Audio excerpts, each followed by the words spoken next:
CoCoTALK would like to thank the patrons who sponsor our show, so our heartfelt gratitude goes out to Al Hartman, Alan Murphy, Alan Huffman, Amigos Retro Gaming, Blair Ledoux, Brendan Donaghy, Brian Weasler, Ciaran Anscomb, D. Bruce Moore, Davey Mitchell, Diego, Eric Canales, Glenn Hewlett, Graham Vebke, Grant Leedy, Henry Strickland, Jason Downs, Jenna Farron, Ken Reichert, Kyle Etter, Malfunct, Michael Pitsley, Rick Hewlin, Paul Fiscarelli, Paul Shoemaker, Paul Thayer, Rob Inman, Stephen Wagner, Steve Batson, Steve Rasmussen, Terry Steen, Terry Steggy, The Backyard Shed Gang, Tom C., Tom S., Tim Lindner, Tom Heron, and Tony C.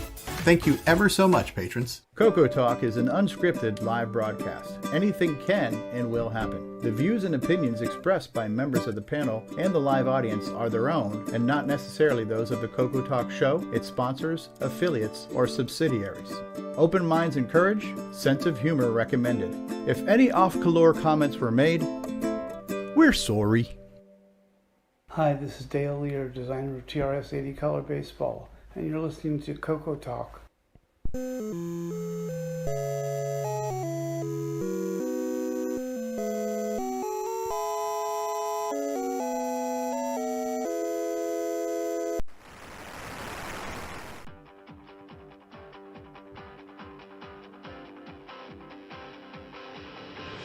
This is CoCoTALK, the world's leading live talk show featuring the Tandy Color computer. It's time to drop your socks, grab your real-time clocks, and let's rock.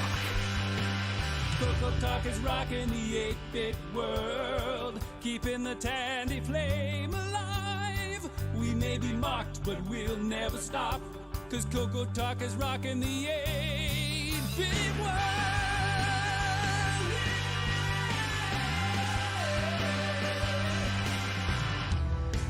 Welcome to CoCoTALK episode 229 with special guest Gene Turnbow and maybe a live report from VCF Mist West. Stay tuned for the fun.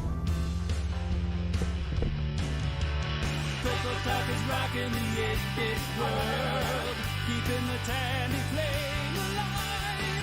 We may be mocked, but we'll never stop, cause CoCoTALK is rocking the 8-bit world.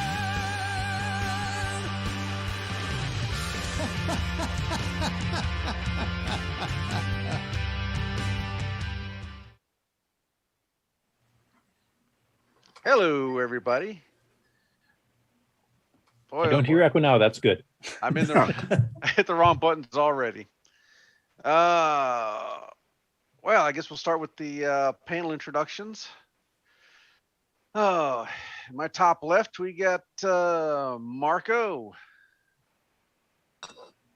What? I'm up first? You're up first because you're on the top left. Okay. Hi, glad to be here.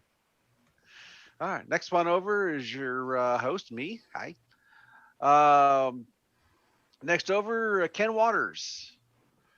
Hello, everybody. Let me think. Canadian Retro Things, right?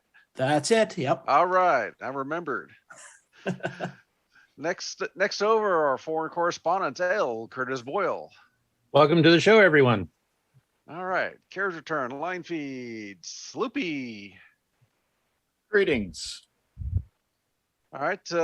Next up, Scott, let's see, Griepertrog. Griepertrog. Okay. Yes. I've been trying on that. Glad to have you with us.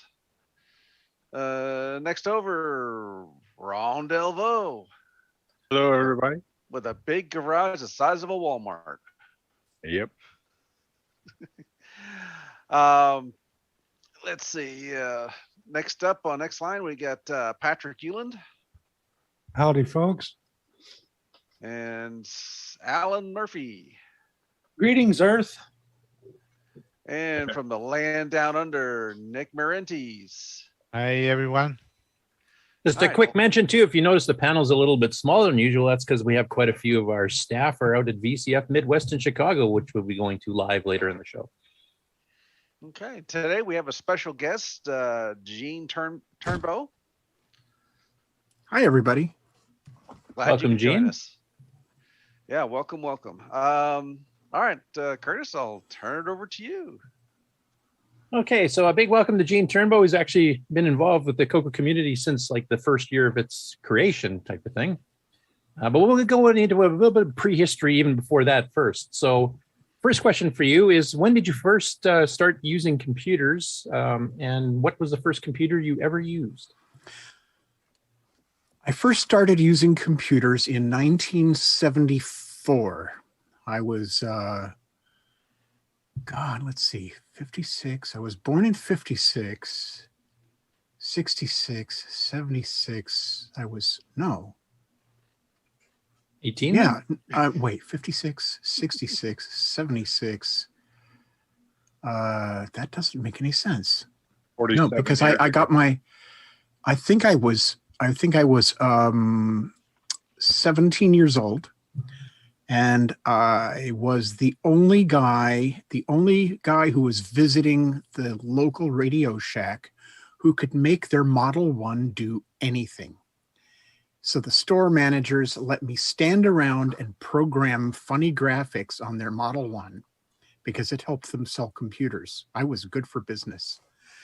I got my first Radio Shack color computer in 1980. It was the 4K Model 1 with Color Basic. And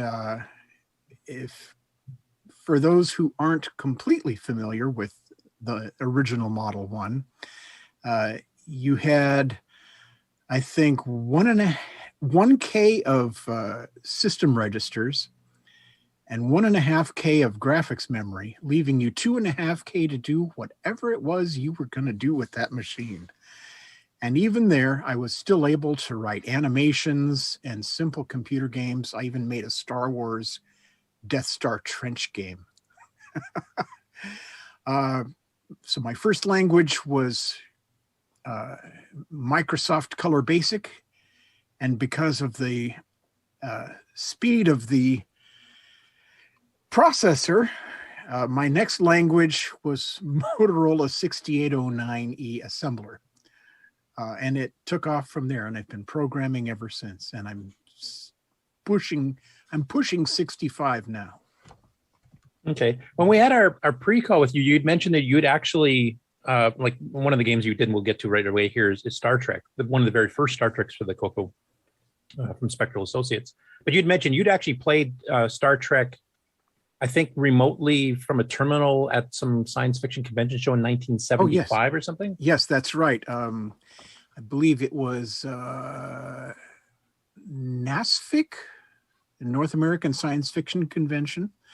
And they had some terminals set up so that you could play this, the terminal version of Computer Star Trek.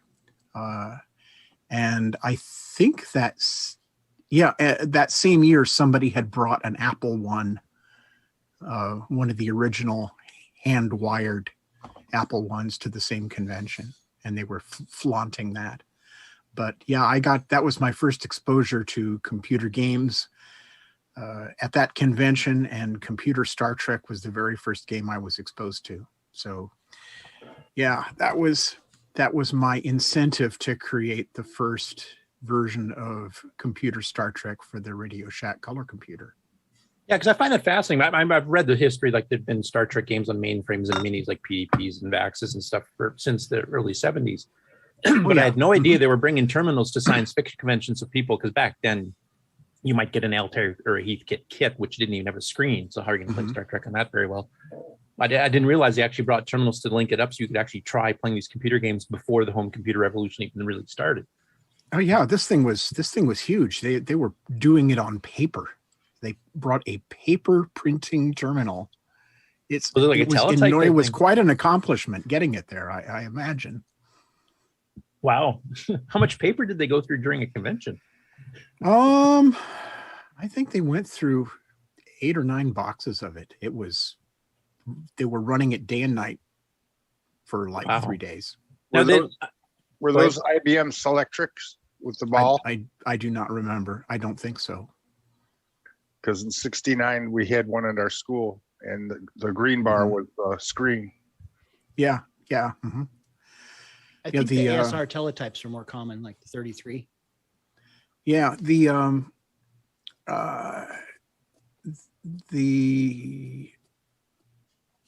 my first programming language that, in college was APL, and I didn't actually write any programs that were worth anything. APL was supposed to be the last programming language anyone would ever need, and it could only access a 64K workspace. So we know where that went. But it used a special keyboard where each key could produce any of 5 different symbols.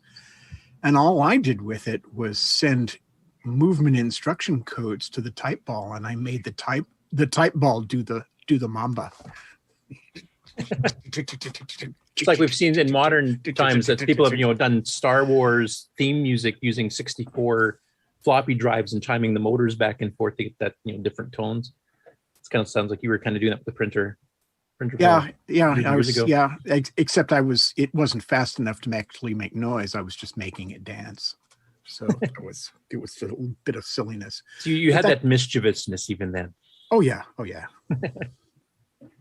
Okay, so you had a Model 1, or you first used a Model 1? What's the first one you owned? I first used a Model 1 at Radio Shack store near where I lived, but I never owned one, not until later. My first computer was the Tandy color Model 1. The original version of the Radio the 4K Shack. gray case. That's the same first one I had. Yep, so. 4K gray case. It cost me like $400. It was insanely expensive, especially for its time. I have no idea how I afforded it, but I did. And so your first major project was to do Star Trek, basically a port of the Star Trek text game that had been on the mainframe that you'd been inspired with 5 years earlier, type thing. And you wrote it fairly early in the CoCo's life. I think you mentioned that you'd written it in 1980. It might have went on sale maybe early 81 or something like that. I wrote it in summer of, I wrote it in the summer of 1980 and sold it to Spectral Associates. And they wanted me to make changes and additions, and then they saw how much free memory I had left out of my 16K. And it was something like 768 bytes. And I was already shaving every byte I could. Instead of string endings, I would concatenate all the strings and hand insert zeros, or hand insert the byte for the line feed into the string afterwards by using poke statements, just to try to shave like 200 bytes off the overhead so that the darn thing would run. Now, I know Spectral was one of the earliest ones. I was actually going back to find the history of Spectral, and they started advertising 80 Micro way before they started advertising in CoCo magazine. So they were starting to advertise color computer stuff. I think I found February 1981 issue of 80 Micro, which would have been published, a month or two before that. So right near the beginning. Mm-hmm. And I was just wondering, how did you find them? How did you hook up with them to get them to sell your product that early in the CoCo days? Or do you remember? I think I must have seen one of their very first ads, and I just I wrote them a letter, and I sent them a copy of the game, and sent it to them on spec, and they bought it, and I made enough money from that to buy my groceries about once a month for a whole year before they dropped the title. Oh wow, that's pretty successful then, because I know some other people in the beginning days didn't make that much. Can I share my screen, Mark? Because I was just going to show a little bit of the Star Trek stuff. Yep, you're free. Okay, so first of all, I'll show the manual because I actually found a copy of it scanned in on the Color Computer Archive. Really? Wow, this I've got to see. Oh my gosh. So there you go. A little copyright notice from Spectral, which was fairly standard for them back then. Oh, and they changed its name.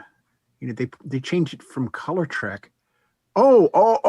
Or is this a different one? This is not the original? This is not the original manual.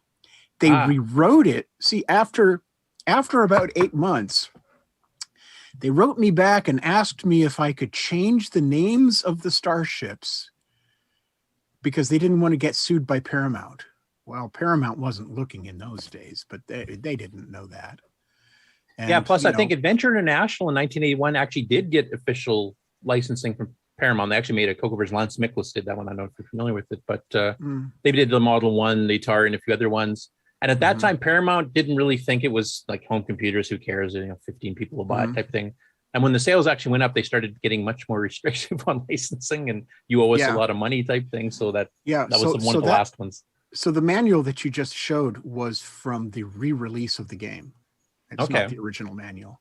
And I want to mention too, like the reason I found you again, we talked by email way back when you gave me permission to put C-Trek up for download on my game site, almost 20 years ago, I guess now.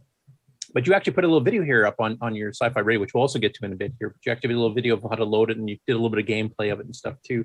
So what inspired you to suddenly revisit the past and throw that on the Sci-Fi Radio Network? Was it a request from a listener, or did you just spontaneously did it? No, I just spontaneously did it. There was I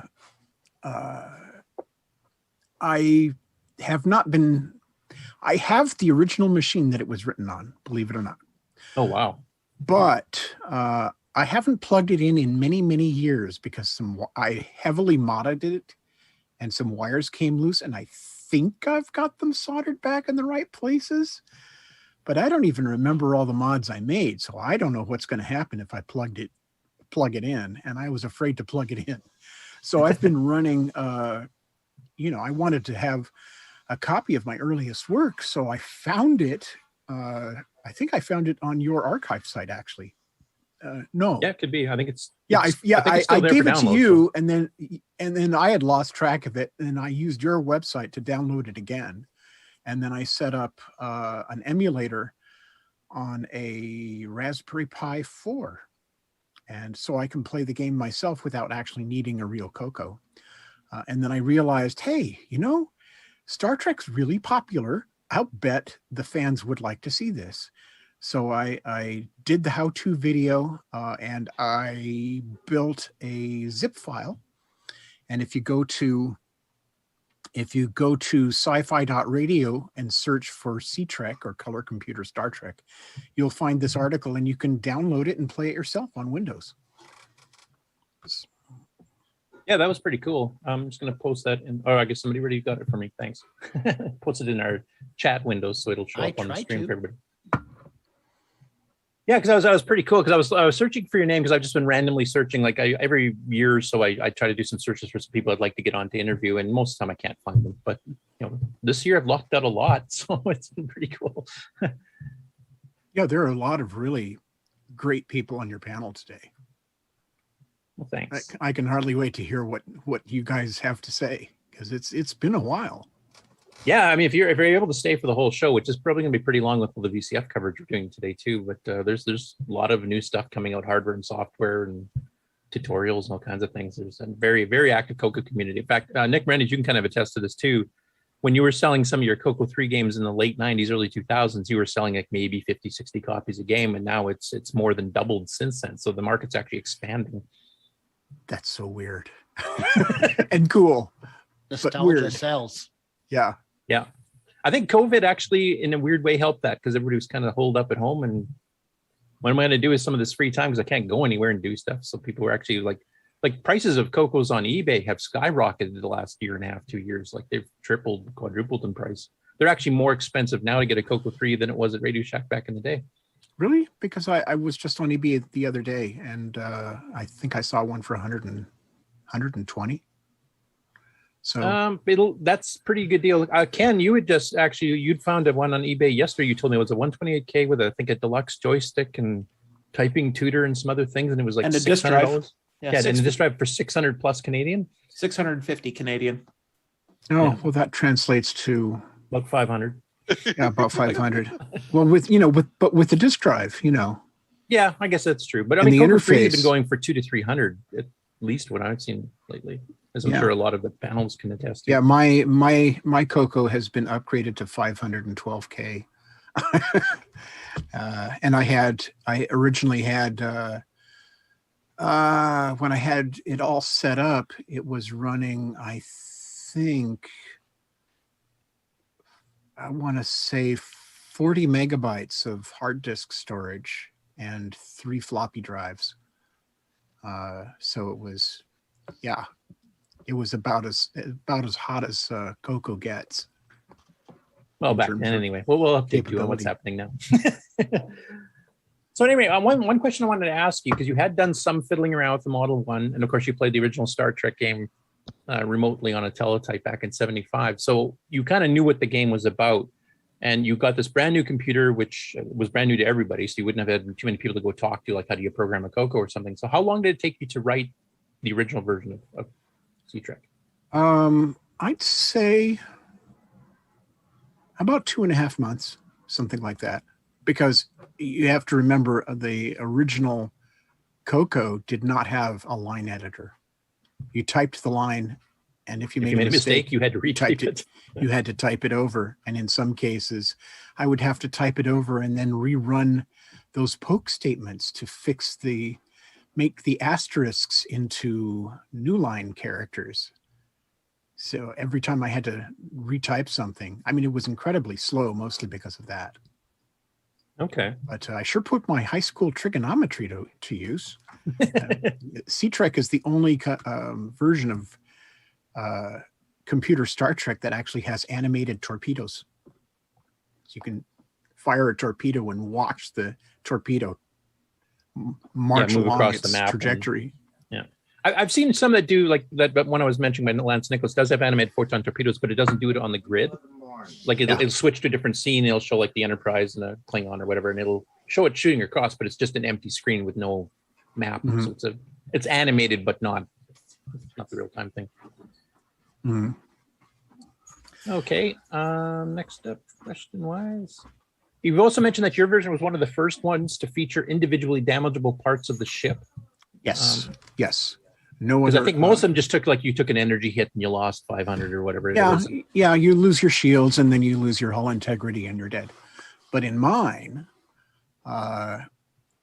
depending on where you were, when you were hit, if your shields were down low enough, some of the energy would leak through the shields and would damage various ship systems. So your sensors might go on the fritz, or your warp engine might lose efficiency, things like that. And you also had, you could also expend energy on ship repairs to get things back up so that you could use them in battle.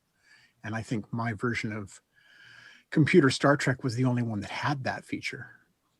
Yeah, I do know others did that later, like the one I was mentioning for Adventure National. Yeah, That's a year later they did mine it. was the first one. Yeah, because that became quite popular. And Atari kind of borrowed that for Star Raiders and stuff too, where you could damage parts of your ship, which the CoCo version, which is basically Project Nebula, did the same thing too. So that that became popular. I'm not so egotistical to think that that they saw my game and copied it. It's an idea that would have occurred to anybody that had the programming skill and enough memory to actually implement it. How can I make this game better? And that definitely makes a huge difference playing, because I played some of the earlier style ones where it's just, you got hit, you lose 200, and once your energy's gone, the Enterprise blows up. But it adds a lot of the gameplay to be able to have, I better get out of here. I'm getting too damaged. I have to go back to Starbase, and then you find out your warp drive's gone. Right. And you have to expend energy to, fix it up so that you can at least make a jump out of the sector. Yeah, or gamble and try to impulse it out of the sector instead. Mm. Yeah. Now, it added a lot of the strategy. I played a lot of the Star Trek games a little bit later. Like I started probably playing around 82, 83, I think. But so after that, I do know you stayed in the CoCo community, and we'll get to the SDGNet stuff in a bit here, which was more like the late 80s, early 90s type thing. But what other CoCo stuff did you do? Did you do any other stuff that was commercial? So what did you do between like the 80 to 1990 era type thing? Yeah, no, that was really the only thing. I mean, I did, a friend of mine and I worked on a 4-voice synthesizer that would run in the original 0.895 megahertz CPU, operating range. And I I don't remember the guy's name now because it's been so many years. But he was the grandson of ultralight aviator Volmer Jensen, the same guy who was one of a team of 4 people that built the original Starship Enterprise for the Star Trek TV show. Oh, wow. And he had worked out a very clever routine where, I mean, the CPU just was not fast enough to do what we wanted it to do, but he figured out how to do it. He wrote machine code that actually rewrote its own instructions on the fly as the music played to get the different voicings. Yeah, self-modifying code. That's actually quite common technique these days. Yeah, self-modifying assembly language. That was breathtaking technology, especially back then. Yeah, it also was faster too, so you could actually run things faster using that technique. So. Yeah, it's tricky stuff because one mistake and kablooey, blow the whole thing up. I've had some experience with that myself. Yeah, but other than that, the other thing I did was I was working for a stock footage library, motion picture stock footage library that specialized in time lapse. And they wanted to do some time lapse of growing plants. And this is extremely difficult to do because, you have to keep the plants alive. You can't leave the movie lights on all the time or you'd bake them. So about once an hour, an MC10 hooked up to an interface that I had created by hand out of 7400 TTL discrete chips, would turn on the grow lights, advance the shutter on a 35 millimeter pin registered Mitchell camera, and then turn off the grow lights and wait another hour. And the control system and the timing system and the scheduling were all written in Color Basic on an MC10, plugged into what it talked to what it thought was a printer, and it used the serial to parallel interface. And then from the parallel interface, man, a row of bits, I can handle that. So TTL, I've still got, in fact, I think I still have the TTL cookbook here that I used to create the original. Yeah, it's buried back here someplace. I couldn't find it a spur of the moment if I had to, but I do have the original TTL cookbook that was published in 84. And I used that to help me design all this stuff. This is back before there was such a thing as an Arduino, where you get a whole microprocessor on a chip the size of your thumb that can run a mini computer like this thing. Ellen has a picture of it. Yeah. So it's this is fun. Mini computers, microcomputers. Oh yeah, Alan's paging through the book right now. Yeah. So this will take a minute to boot up. So was this something you just did privately with a friend to help him out, or was it something you did like on a commission? Like no, I was on the job doing this. I created the MC10 for Dreamlight Images of Simi Valley, California. And I also created their footage inventory program that used artificial intelligence to extrapolate from given search terms to find all possible matches so that, you didn't have to know precisely what you were looking for in order to get a match. So I have to ask you for the part doing the time-lapse photography stuff here, what was like the company you did the work for, what was their opinion of using an MC10, which looked like a tiny toy at the time? Did that kind of bother them, or did that seem weird to them at the very least? Or? No, it was the boss's MC10. So, I just programmed it. I could have used a full-on machine, but he had this MC10 that he had bought and that he wasn't really using, and it was just lying around. And I said, I could use that as a microcontroller to run this whole thing. And he said, go for it. And Wow. so the box had an array of, I think it could handle up to 32 channels because I had demultiplexed I had four bits and 4 bits, 16 by 16. Yeah, 32 channels, 31 channels because you had to have a 0. So it could handle up to 31 channels of control output. And I used, I don't even remember the technology now. Anybody on the panel know what an AC transistor is called? Anybody? Like a triac? Triacs, thank you. I used triacs to control the voltage and the for the devices in question, and relays for the heavier stuff. So yeah, that was quite a and also just in terms of raw programming, there was also this. I was working for an effects shop around, I guess around 1980. No, 1984.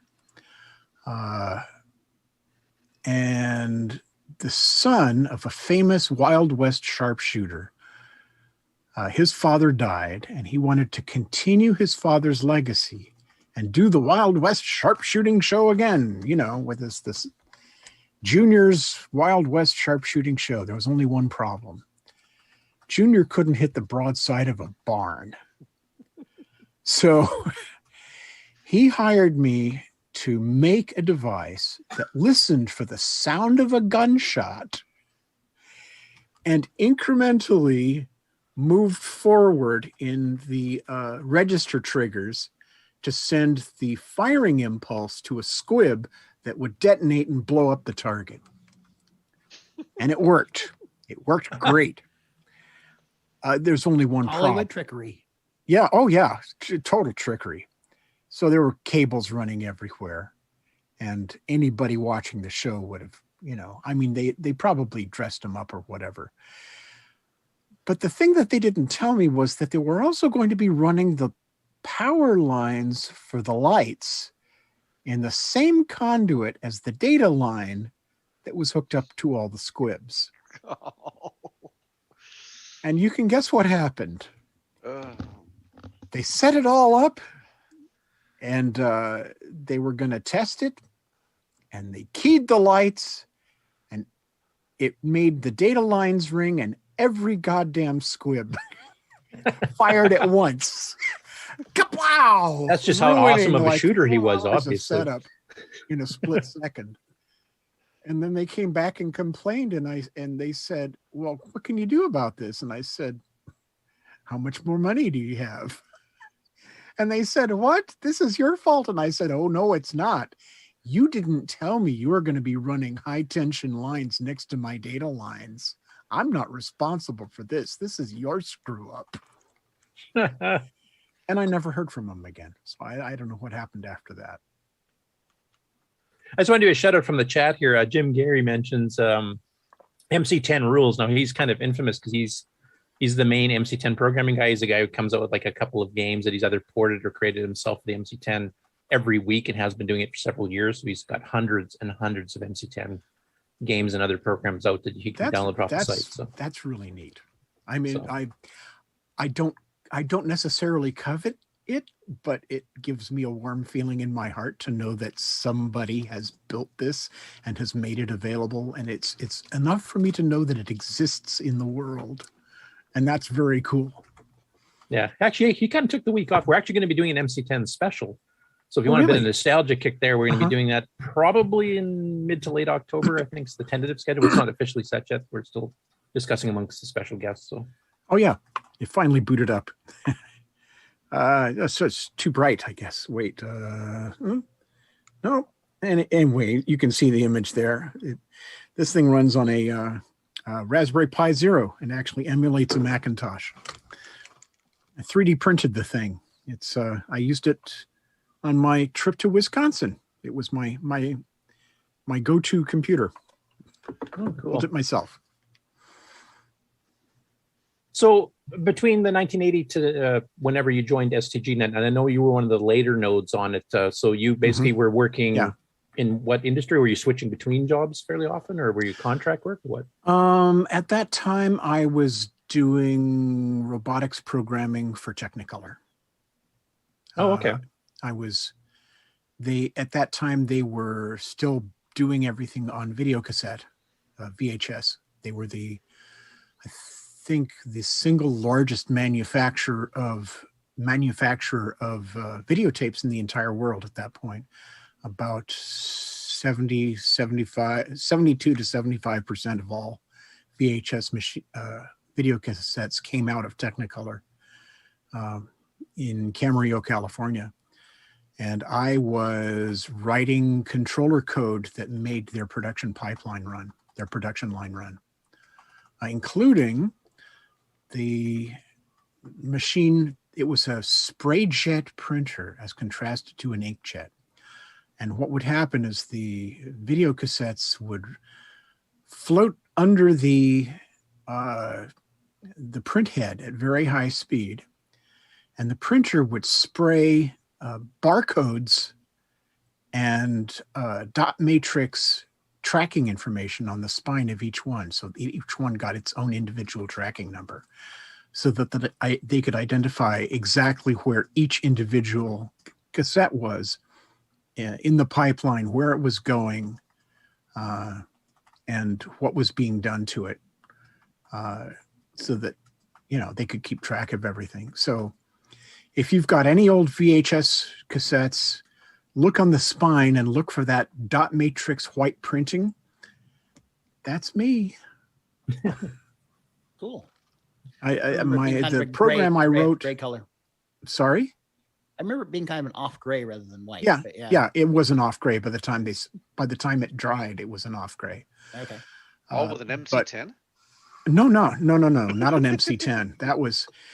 That had to be done on a 4.77 megahertz IBM PC, and I had to the regular serial driver wasn't fast enough to talk to the SprayJet printer, so I had to write my own serial port routine in assembly language so that I could talk to it.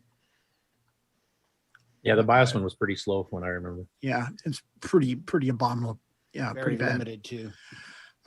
So I think when they finally shut it down, my little program that was spraying cassettes had sprayed something like 6 million cassettes. Oh, wow. That's a pretty good feather in your cap in that industry, I guess. Yeah, it's, and then let's see, after that I was, I'll let you ask your questions. Like I said, it's a free-flowing conversation, so feel free. Anybody else have any questions so far here before I go on to the next little chunk? And I don't know if Mark, or if you're monitoring the chat room in case any questions come up there that I'm trying to glance at it every once in a while, but I'll probably miss something. Really haven't seen too much other than just comments on what we've been talking about. Okay. So next up, so you had the CoCo. I'm presuming you kept up with the CoCo because you ended up getting a CoCo 3, obviously. Yeah. And this is just a hobbyist CoCo for you. You weren't doing work with it at that point. No, or not selling at that point. Programs, etc. So how did you get into the STGNet is my next question. But first, just to explain to people what exactly STGNet was and what its purpose in life was, I want to introduce Scott Griepertrog here, whom I've met at many CoCo Fests over the 90s and stuff, who's the creator of the whole thing, as well as some other things, and we'll get into all of his stuff when we do his interview in December. But Scott, do you want to just kind of explain in layman's terms what STGNet was and what its purpose was? Yeah, so STGNet actually started out as just a simple idea of I want to be able to have people log in remotely into my OS 9 machine, which can handle multiple serial ports coming in, and you need some way of authenticating them, username and password, and letting them run programs. And it was even possible, if you had enough serial port cartridges, to run multiple modem channels simultaneously. So you could have multiple people logged in, running programs, sharing information on one color computer running OS 9, which was really cool idea. Most of what I was doing, though, was simply taking what I knew from Unix, having spent some time at Purdue University, and getting deep into how Unix worked, and even getting to poke around in some of the Unix source code. And basically trying to make the same thing work on the color computer in OS 9. I wanted to have, secure password files, so I borrowed some ideas from that, but had to change some of the algorithms so it would actually run on the color computer. Hashing a password was not as fast on the color computers as it was on a big fax machines back then. And but basically borrowing a lot of those same ideas, login and security, UUCP, and email. So you could do mail so-and-so at this machine name, and UUCP would pick it up and send it off on a modem connection overnight to a machine in another school at another location, what have you. Of course, later on that became username at domain name as the internet took over. But back in the early days, I was just duplicating what existed in Unix and saying, hey, we have the ability to do this on OS 9. So let's see how we can do that. And I came up with ways of making it work so that you could have multiple nodes, multiple instances of the software package running on different computers in different parts of the country. And anybody logging in on one computer with a specific username could email somebody else on a different computer by username at that machine, and it would actually eventually get there for whatever dial-up frequency that the individual individual people running those nodes would set to say, okay, go ahead and exchange information with this node, and it would send messages in both directions during that modem connection. But that's what I was doing, is I was trying to replicate what I had seen and what was very effective in the Unix world, trying to replicate that down in OS 9. Okay. I know, I knew you when you were selling it and stuff there, and it kind of reminded me somewhat of FidoNet, which was the other one, which we had another CoCo version, Ribs, by Ron Byler and Charles West and Bill Noble. And it was really cool having CoCos that were meeting up with the big boys and being able to just use distributed mail and stuff like that. And I was going to show one brief little screenshot. This is earlier before Gene had joined the network, but it's just the topography at an earlier stage. So I'll just share that quickly here. So you can see some of the names like Sci-Fi KZIN here up in British Columbia. I think one of those was actually West Gale, which is one of our collaborators on the original Nitrous 9. And then you've got some of the ones from the Glenside computer area. And then I believe, Gene, you were down over here, but you were called Tesseract, if I remember correctly. Yes, that's right. So this is a little bit earlier. This isn't all the nodes, but you can see that it was spread, in Canada and the States. Did you ever get into international, like European or anything, Scott? Or not that I'm aware of. I think it was mostly just in the U.S. I mean, certainly there wasn't any internationalization back then. Yeah, well, I do know we had multiple ones in Canada. So I mean, you covered all of North America, I think. But so I just wanted to show that because that's something that some people that have rejoined the CoCo after a longer hiatus, or or just kind of joining, for the first time ever now in the modern retro era, probably don't even know if this stuff existed. So I just wanted to give a little bit of a history on that. And then Gene, if you want to talk about how did you get involved with this and how did you become a node? I think I had read about STGNet in Color Computer Magazine and found the software and just hooked myself up. I don't remember it as being a momentous decision. It just seemed like I had everything I needed in order to make it work, so I did it. I already knew that my system at the time could easily handle the load because I had just been to a color computer LAN party, but not even a LAN party because we didn't have LANs in those days. But I had my color computer hooked up with OS 9, and there were like 8 people at the party, and 3 of them were using my color computer at once. One on the terminal, one on the main screen, and 2 on terminals. And I had a couple of old Hazeltines that I'd hooked up. and they were playing the old style computer Star Trek on it. So I knew I could do it.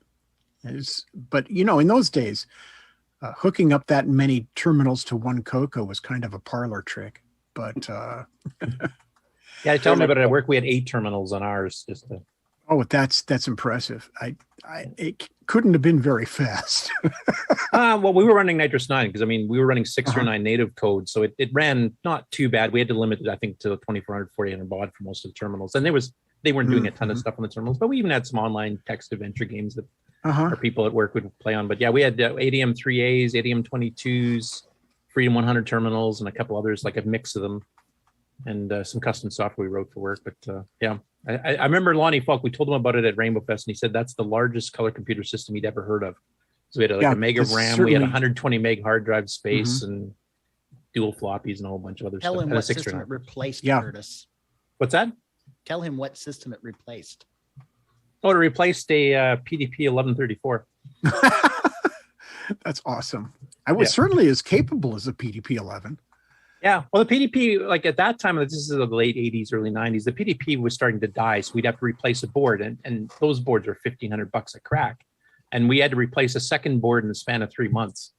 And I went to the president of the company, two presidents, we had dual presidents, Graham Simpson and Sharon Nables, and said, you know what, I have a CoCo at home running OS 9 that can probably do all this, and the entire system with hard drives, monitor, and everything will cost about the same as this one replacement board we've now replaced twice. And they said, yeah, go for it. And Bill Noble and I wrote all the custom software for it. Of course, actually was one of our main Nitrous 9 development machines was at work because you can multitask, right? So we're running a couple of printers over here and got terminals running and people are entering in, dockets and whatever else. And then we just basically be writing the code and assembling it in the background while we're doing it. That's awesome. That's awesome. And when printers had to take a break to reload, we'd reboot the machine to try some new, patch to the operating system. So you didn't want to do that live, Right. So. Yeah. Live patching. No, awesome. You could technically, yeah. but you could also screw it up pretty badly. Yeah, my system was the biggest system that I had ever seen up to that point. And I think I may have had one of the biggest nodes on the STG system at the time. Yeah. It was certainly the biggest one that I remember having had contact with. Which kind of caused a problem for some of the node members that were on. Everybody was on dial-up at that time, and everything was a toll call. So we tried to schedule our calls for the dead of night when it was cheapest. But occasionally I would get a nastygram from some guy in Arizona who was complaining that the queries coming through my system were costing him a mint in phone services. And I just said, hey, what am I supposed to do? They're making the requests. You're signed up for something you can't afford. Maybe you shouldn't be on the network. Yeah, we had that problem on FidoNet too. We got lucky though, because one of the people that looked at our local provincial telephone company, SaskTel, actually managed to make an arrangement with the company that he was going to be the main node for our province for all of FidoNet. And they gave it to him for free. So we would do everything at 2 a.m. till whatever, depending on the load it was that night, but he never had to pay a penny. And all of us did that. So it was a fairly local call, not international or anything. So that really helped us, but I don't think that was common. Most people did have to pay for it. Now, I just wanted to go back, because Mark Ovehorlser had mentioned there was a question in the chat. This is going back a little bit. So we're kind of jumping back from Matt Myers. He's wondering, what games besides Star Trek did you make? And that could be on any platform or on the CoCo. Yeah, I was just typing a response in the chat window all about this. None for the color computer, but I did go on to be a game programmer and designer for First Dreamers Guild. And I worked on Fairy Tale Adventure 2. I was the lead level designer for that. And Dinotopia, the isometric adventure game for that, for Turner Entertainment. They were in the game business, I think, for all of 1 year. But I worked on that. I still have the hat, actually. Yeah, here's the hat for Dinotopia. And I went to TDK Media Active and did various Windows theme packs for that. Let's see, one for Lost in Space, one for Babylon 5, and an adventure game called Incident at Europa. The Abyss, Incident at Europa, which was, the stories I could tell on that one. But it ended up being a disaster because they hired people who would not listen to me on engineering decisions, and they broke the game engine. And it turned out to be so buggy that they had a 60% return rate. And they ended up having to crush about $1.5 million worth of boxes because they couldn't sell them. And then after that, I went to Sony Interactive, which was a development arm of Sony Entertainment. And we wrote games exclusively for the Metreon Entertainment Center in San Francisco for the arcade there, including Quaternia, which was a real-time multiplayer game. And it would support up to 4 players at once. And that went to Odaiba, Japan. And that was very, very popular there. They had tournaments. They hired me on there, and I interviewed with the producer. And 2 weeks after, the problem was that the previous lead programmer had left, leaving no notes. So they wanted somebody that could go through all of the source code and figure it out and get things back on track. So I interviewed with the producer, and they hired me. And when I came on 2 weeks later, I discovered that the producer had also left, leaving no notes. So it was that up to me. Well. I managed to rescue the project anyway. It was Hyperbole, which you can still find as an app on Android right now. I think if you look up on your Android phone, you can find Hyperbole. Hyper Entertainment. Okay. I think we'll save some more of your game stuff when we get into that era of your life here. But I just wanted to ask that question because we didn't know if you did any other CoCo stuff, even like privately did your own internal games. Well, I did a little bit of animation when I was at UCLA Film School. I didn't have the money to get the CoCo 3 Max Headroom demo, so I wrote my own, and and it had an animated background, and you could press joystick buttons and make Max's mouth move open and closed and his eyes look left and right. And it also had an auto blab function where you sit in an auto blab and he would just go beep, beep, beep, beep, beep, beep, beep, beep, beep, beep. And I later got my hands on the original CoCo 3 Max Headroom demo, and I found out, I thought, whatever I've written is going to be nothing compared to this. Well, it turned out that the real one was nothing compared to what I'd written. Theirs was far worse. So I was so disappointed. Yeah, well, that was a pretty early demo, so I think people were still learning, the way around the CoCo 3 at the time. So anyway, back to SDGNet. So you joined that, and you mentioned there's some tribulations with some people that couldn't afford the phone bills. So Scott, you I think helped organize what were they called, STG Net conventions, I guess, where you'd kind of have meetups with some of the people that had the nodes. That was probably Zog out of California. I mean, the SNV node, which was my old friend Paul Jacadis out of Illinois, and myself. I mean, we got together. I came up, and not only just for CoCo Fests, but for other things. I would come up to Chicago for various things. We'd come and hang out at some of the Color Computer Club meetings there. But yeah, I think a lot of the organization was simply because people wanted to get together. That wasn't necessarily directed or even all that much aware on my part. Okay, because I'm going to show a picture here that's actually from your magazine that you'd published, and like I said, we'll get on that stuff when we interview. Well, it's kind of hard to see. I'll warn people. It's a scan of black and white, so it's not a lot going to of look the guys. Pictures and drawings and stuff came out of Zog as well. Yeah. So basically, this is one that was called STGNet West. So I'm assuming there was more than one, or is that the only one? I would assume that was something he did. Yeah. Okay. Because it's actually got some people I recognize on there, like Wayne Campbell. I remember him. He was actually involved with FidoNet as well. Mike Ortloff, I recognize that name too. Alan Shelter, who's of course Zog. And then the person that I remember his name better than his real name. His nickname.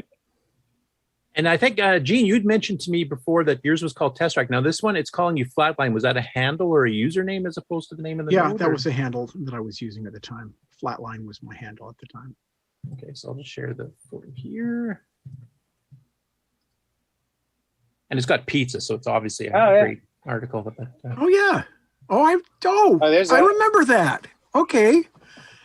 Excuse me. A moment. So I'm imagining these were probably more localized, like people would get together if they're in that same physical area. Did you ever have like a national thing? Did this happen multiple years? Do you know? Or no, this was something that that Alan had put in. He contributed a lot to the magazine. All the graphics, the front page graphics, and some of the content would come from him as well. But yeah, this is information that he was sharing back to us. So was this literally just to get together to kind of meet the people in person, or was this to exchange technical ideas and explain upgrades? Like, was it a technical thing, or was it more of just a fun thing for both of you? That's a question for both of you. Not having been there, I don't know. Oh, you never went to do these yourself? No. Oh, okay. So, Gene, how about in your case? Was it like just a fun social gathering? Was it meant to be a semi-serious thing where you kind of like, we're going to design this type of thing? Or? No, it was, as I remember, it was a fun social gathering. It was a bunch of color computer enthusiasts who just wanted to share their joy and love of the machine with each other. I was there because I was demonstrating that fellow that I had forgotten the name of, who wrote the core routines of the music program we were doing. I demonstrated our 4-voice synthesizer there and one of my own compositions, which I wish I still had a copy of that. I don't think I have a copy of either code nor the recording anymore. But yeah, I played that for an appreciative audience of about, I don't know, a dozen listeners. Yeah, because that looks like it would have been fun. I mean, I've been to the Rainbow Fest and the CoCo Fest, which obviously have a much wider base audience type thing. But yeah, it was fun. I wasn't even aware until I was doing research for your interview that you guys actually had one of these. Now, have you kept in touch with any of these people from that time period, or no? Everybody's kind of moved on. No, it's As soon as I started working for Technicolor and flying back and forth to Michigan, life got pretty crazy. So, yeah. Did you keep the node running during that time, or did you basically say I just don't have time to deal with this and shut it down? I think I kept it running for about, I want to say, most of a year. Maybe a year and a half. I think I shut down my node in 89. Yeah, 89 to 90, somewhere in there. Okay. And then my final question for Scott, and then I'll let him go on this. But how long did the STGNet last until you basically had it shut down? Well, I don't think I actually shut it down. I remember that at some point, I would have had to have dropped out as being the root node, and that would have been passed on to Zog, probably to Alan Sheltra. I don't know when it shut down. I mean, as long as you had at least 2 nodes, you could still run connections. And it was even possible to have separate isolated islands. Obviously, the larger, having the interconnectedness across the entire network was the goal, but the software wouldn't have had any trouble with having 2 isolated trees. It was all based on you configured into the system what your parent node was. And so whoever was at the top of the tree had most parents. That was how it worked. Actually, the parent node would then, I believe, have to be for the parent node of the parent node would have to be blanked out or something like that, so that it would take over storing everything for all the other nodes to come along and pick up. Okay. I didn't realize you exited out before the actual network itself. I'm assuming work commitments and stuff probably. I believe I did. Unfortunately, it's been way too long for me to remember all that. And there would have been a time when I went offline for a little while. I had an issue with somebody literally formatted my hard drive. Had broken into the machine, and I was able to recover from that and got most of my source code up and running. But there was a lot of changes that that I had to go through, including at one point I ended up working on a job where I was out of country for extended periods of time, months at a time. So it was impossible for me to keep things going as the predominant root node. And I would have handed that all off to Alan, I presume. He was really, really active on keeping that network going and enjoying it. I know it too is. I'm not sure that. Actually, at the same time that I was taking some of those other jobs, Paul Drakatis had come down a little bit later and was also helping me out at that same company. So I know the Indianapolis and that one Illinois node would have been out of the question at some point. So it sounds like both of you had to exit due to work commitments by the sounds of it. Yeah. You guys are both getting busy with quote unquote real life. Well, it was still software development. It was just while it was fun running the bulletin board and I was enjoying the possibilities and even making that happen for other people as well. Yeah, at some point I had gotten into other things, which happens on a regular basis. You get so far, you push certain things as far as you can, and then the next thing comes up that's intriguing, and you go and spend way too much time on that and end up not being able to keep up what you were doing on the previous. Okay. Anyway, thank you, Scott, for coming on to help explain about SDGNet, and we'll have you on December 18th for a full-length interview and go through some other stuff you've done in the CoCo world as well. So people can look forward to that. Thanks, Scott. Yep. And speaking of job changes and stuff, Gene, so around the 1990 era, when you kind of got busy with work, so in the 90s itself, you I believe from the preview we talked with you, you'd mentioned that around 1991 is when you kind of left the games industry, or sorry, between 1991 and then when you left the games industry. 2009, what were you involved with then? I sort of entered the game industry around, let me see. I'd written C-Trek and then not done anything in the game industry for probably 10 years, and my game career didn't really start until about 95, and I was hired on as technical lead at Dreamers Guild, the people who did Fairy Tale Adventure 2 and Dinotopia. And then I moved from there to TDK Mediactive, and then from there to Sony Interactive.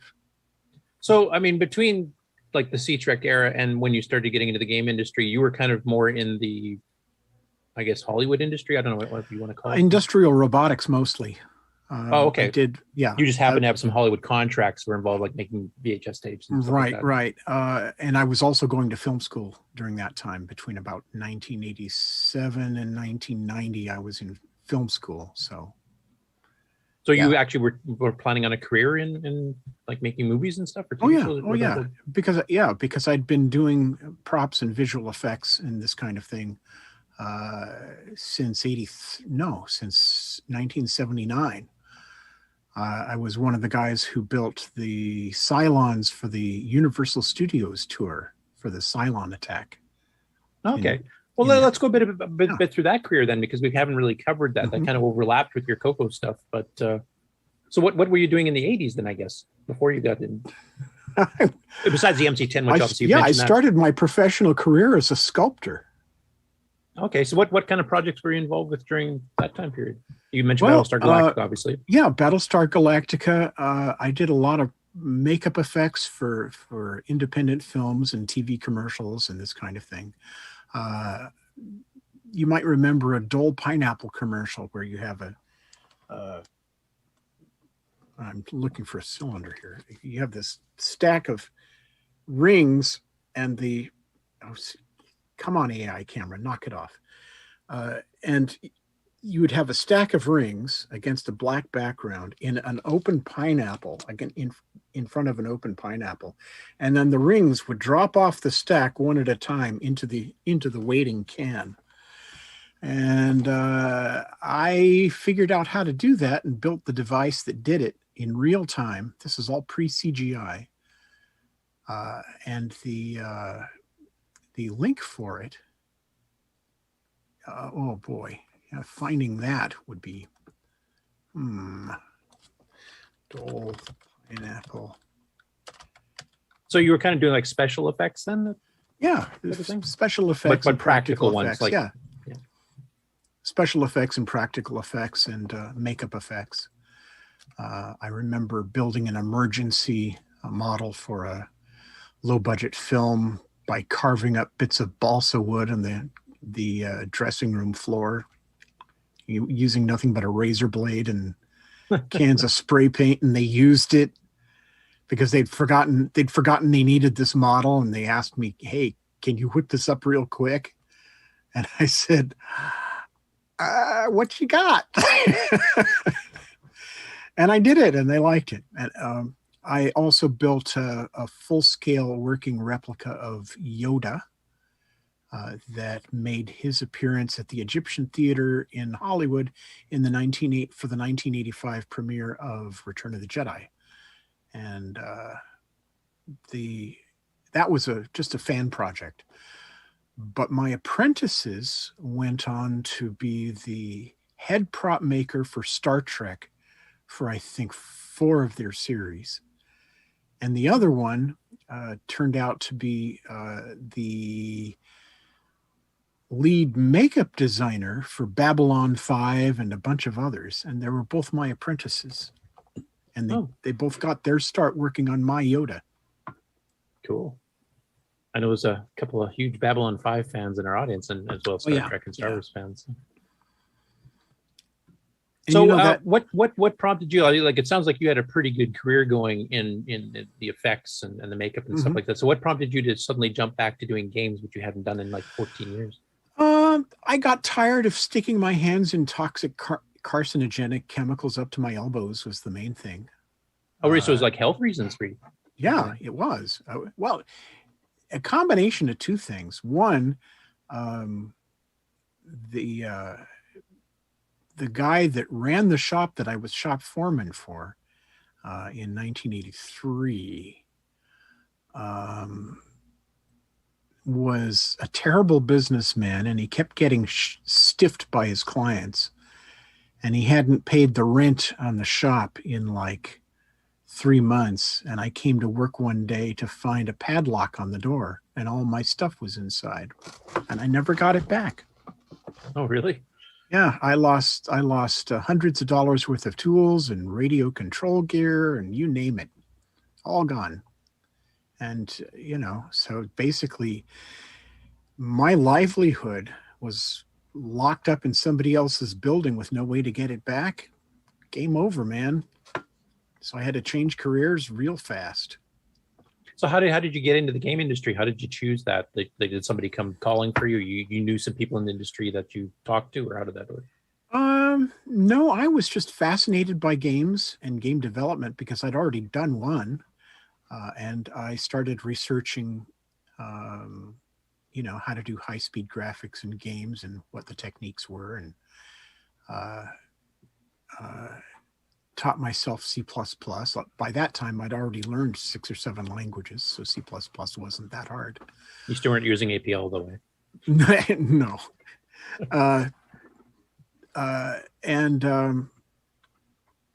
I built a game demo, a working game demo, built my own engine with working physics and this kind of thing. It was still a 2D game, and it was called Junk Blaster. And it had these little things that would come down and float around and threaten to squash you. And if they connected in the right way, then they'd hook up and form bigger blocks, and they were more and more dangerous. And you had this little shooter on a swinging track that would swing back and forth, and it would give you an angle on getting these things shot down. And I showed that to the people at Dreamers Guild, and they hired me on the spot, and they wanted me to be a senior programmer and lead a department based on that alone. And I told them no. First, I want to learn what it's like to work in the pipeline so that I don't embarrass myself and or destroy your company by accident. And they didn't like that, but they acquiesced, and I became one of the lead programmers on a game called Dinotopia, which I mentioned earlier. Okay. So it's kind of you just kind of had the itch to go back to the gaming business after because I was tired of I had been doing financial programming and writing stuff in Visual Basic, and it was just killing me inside. I hated it. And I've always been, people tell you, well, you don't have to like what you do for a living. Who says that's a thing? You might temporarily have to do that in emergency. Yeah, you might temporarily have to do that, but you don't. But if you want to enjoy life, you want to enjoy. Yeah, exactly. Because that's your life. You're spending most of your waking hours there, so you'd better like what you do. Or if you don't like what you do, go find another, something you do like. And plus, you seem to have a better in that job anyway. You seem to have a very creative bent. Like you've done creating games, and you worked in Hollywood where you're doing effects and stuff like that. And then you get into game design. So you have a very creative edge, and writing financial software is the complete opposite. And then, let's see. After gaming, what did I do? Film restoration. I did that for a year. I restored, I was one of 2 negative timers that restored Orson Welles' lost classic Othello. So I had Orson Welles' original camera negative streaming through my fingers for about a month and a half. That was fun. And the biggest one that I think I'm most proud of is my 10 years at Rhythm and Hue Studios as an animator and trainer of animators and technical artists. What kind of projects would they have been involved with? Well, if you can just rattle up a few examples. Oh yeah. Chronicles of Narnia, X-Men First Class, Cat in the Hat, 2 of the 3 Chipmunks movies. Thank you. All sorts of stuff. R.I.P.D. That was a good one. Just the Incredible Hulk. Worked on that. I got screen credit on that one. The Life of Pi. As a matter of fact, some of the animators that I trained went to Malaysia and trained more animators, and they in turn won the Academy Award for their work on that film. So, nice boutonniere in my collar on that one. And you said you did this for about 10 years. So what era would this pretty close? Yeah, from 2003 to 2013. So pretty much everything Rhythm and Hughes worked on, at the time, I crewed on. Oh, Firefly, Cabin in the Woods, the Serenity. I'm sorry, the Serenity movie based on the Firefly TV series, and then Joss Whedon's Cabin in the Woods. I have an IMDb page with about 30 listings, and those are just the ones I remember. Cool, because you've been ticking off shows that I know a lot of our viewers actually quite like. So that's Night at the Museum. I worked on that. I did animation on that one. So did you basically retire from that? Oh, sorry, go ahead. Oh, that's your more or less. What happened was we had just done the movie Yogi Bear, the new animated 3D animated one. And for some reason, the people who own the company, John Hughes and his wife, decided that they were going to invest $4.5 million as part of the negative pickup on getting that film produced. In return, they would get a chunk of the net profits. Well, anybody who's ever worked in Hollywood knows that there's no such thing as net profits in Hollywood. They make all of those profits go away. So they essentially flushed $4.5 million of the company's assets right down the tubes. I mean, what a bonehead thing to do. And the other thing was that I believe that there was some interesting financial decisions going on in the background. A few $100,000 were removed from the company's coffers to pay for the launching of the founder's wife's cosmetics firm, which had nothing to do with filmmaking. He was perfectly within his rights to do it. He owned the company. He had a huge amount of the stock, and he cashed a bunch of it out.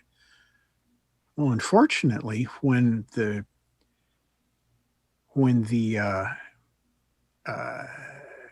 Yogi Bear deal went south, it meant that there was no cushion to keep things afloat, and the whole thing folded up and blew away. And in 2013, the day the animators were getting on stage to accept their BAFTA awards, their phones were going bing, bing, bing, bing. And what was making them go bing was the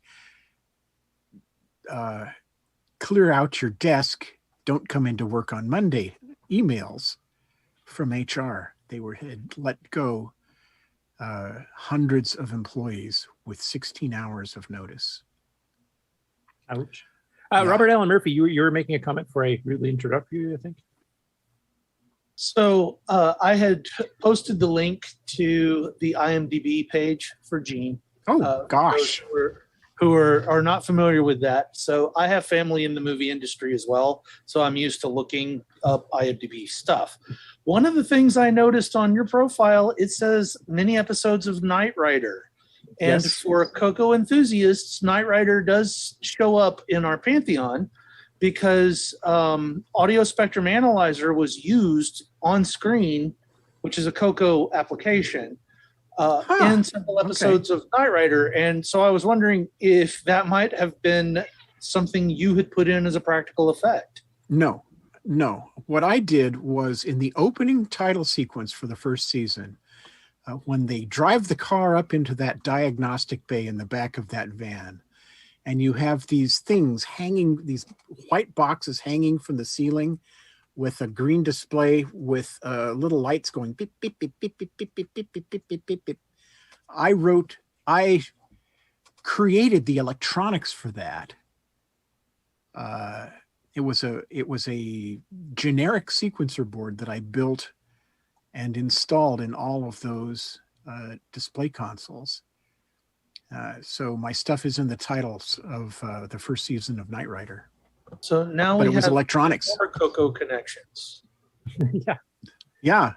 Yeah, I'm wondering who at Knight Rider actually did it, because there's you can see like they hit it in the console inside the car. The audio spectrum analyzer, it basically analyzed whatever Oh yeah. audio you're putting. No, I through don't know. large I don't have any EQs. idea, but I know it wasn't me.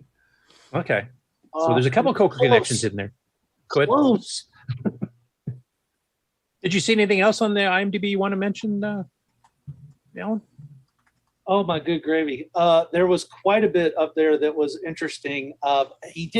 Gene, you did hit many of them, like the Riddick and Serenity, though. So that was awesome. Right. Yeah. Chronicles of Riddick. I remember that. Mhm. Okay, so I'm going to go ahead and apologize in advance, but one of the things I put in the chat was that Galaxy of Terror is also a credit. Yes. Galaxy of Terrors. Yeah. That was the first film I ever worked on. And it starred, oh God. Oh, there's a bunch of big names in Galaxy of Terror that probably wish they weren't. Oh yeah. I'm going to look this up myself. Galaxy of Terror. What year was that one, Alan? When it says in IMDb? 81, I believe. Yeah, it's 1981. Oh, so that's the same time you wrote C-Trek, basically, or sold C-Trek. Yeah, it's shortly after that. Aaron Moran, Ray Walston, Robert Englund, who went on to play Freddy. Krueger. Yeah, Freddy Krueger. Sid Haig. And the rest of them, I don't really recognize. I do remember Taffy O'Connell. And she spelled her name Taaffe O'Connell. And we used to call her D-Day because no matter what prop you gave her, she would have it broken in an hour. And she would break some expensive stuff that would take days to repair, and she would have it broken in an hour. She was she was hired because of her bust line. I'm convinced of that. There is a scene in the movie where the whole film is about the crew being attacked by their own nightmares. And there's this one scene where Taffy O'Connell, who's I think the ship's communications officer, gets raped by a giant caterpillar. Now, why anybody would have this as their fixation? Oh my God, I'm about to be, who has nightmares about that? Anyway, Taffy O'Connell went through, I think, 4 sidearms in like 2 days. And in desperation, we took a stick of pig iron and we cast it into a neoprene gun, the same stuff that truck tires are made out of. And we gave that to her. That one lasted 4 hours. She broke it in half. So D-Day O'Connell. Yeah, I'll never forget her. That was also the show that I learned how to run a lathe on, and I made the medical gear. If you go to geneturnbow.com, you can look in my art archives and see some of my work, and I think pictures of that is in it. So, I made a solar nose picker and a sonic screwdriver and a tri-laser connector, just, because there was nobody designing this stuff, so it was up to me. I remember the giant slug being so heavy that it fell through the floor in the set and pretty much came close to breaking somebody's arm trying to hold it up. I remember in the backpacks that had camper lights in them and lantern batteries and self-retracting earphone pieces that they would wear. we had the set piece with a slide that they would come down, a chute. And they were supposed to send their backpacks down, and then the actor would follow their own backpack. Well, I hear a commotion at the top of this rig, and they're going, "Help, help." And I look up and there's smoke coming from up there. And I thought, oh my God, the only thing that could be on fire up there would be one of the backpacks. So I climb up there as fast as I can. And sure enough, some idiot has wired the wires in the backpack together without putting any electrical tape over the connections. And the whole thing's melting down. So basically, I reached in and ripped out as much as I could, and I said, "Fire in the hole!" And I threw the backpack down the tube. And they got a fire extinguisher on it. So that was exciting. Yeah, it sounds like a pretty interesting job, I have to say.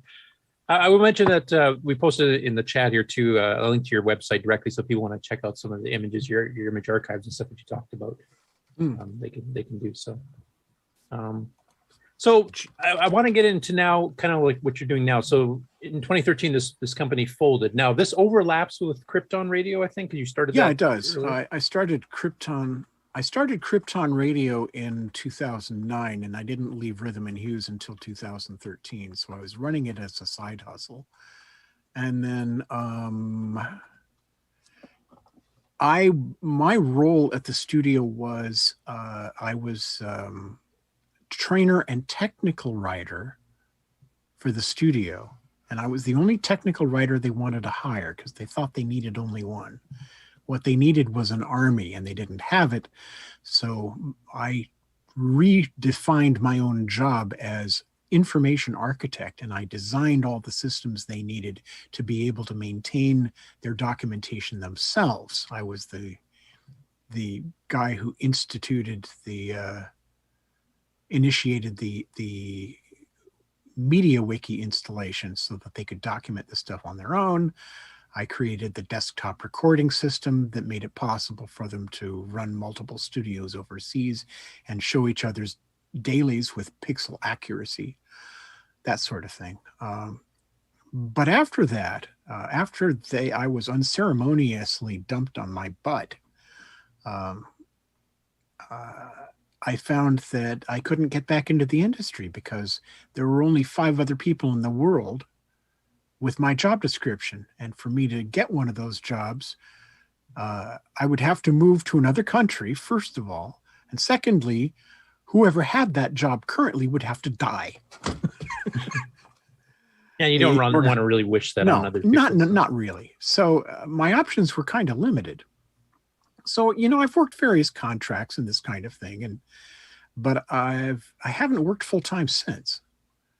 So you're still occasionally doing like just contract work once in a while? Oh yeah. Okay. I'll do website design, or I'll do animation, because I'm a fully qualified animator, a 3D animator.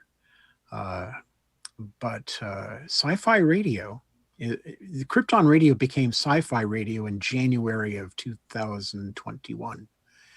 And when we made that name change, at the recommendation of my wife, Susan Fox, who had been pushing me to do this for 4 years. And I was dragging my feet because I thought, oh my God, we're going to lose all our listeners. That didn't happen. Instead, we got a 30% jump in our listener base. And Susan had been right all along. They usually are. As she almost always is. And it's been sci-fi.radio ever since. Okay, so this is one thing I want to get to, because this is a current project that people can actually jump on and listen to at any time. So right, when you created it, what was the purpose at the time? And basically, what is the purpose of Sci-Fi Radio as it stands now? And then how did you get some of the people that are now involved with it? Because I think you kind of started it more as a solo or just 1 or 2 people project. I think it's kind of expanded from there. Yeah, originally it was just going to be a music stream for a bunch of my friends and I who were gaming. We were playing Second Life. And we wanted some superhero music to listen to while we were doing that. And we couldn't find a radio station that had that, so we made one.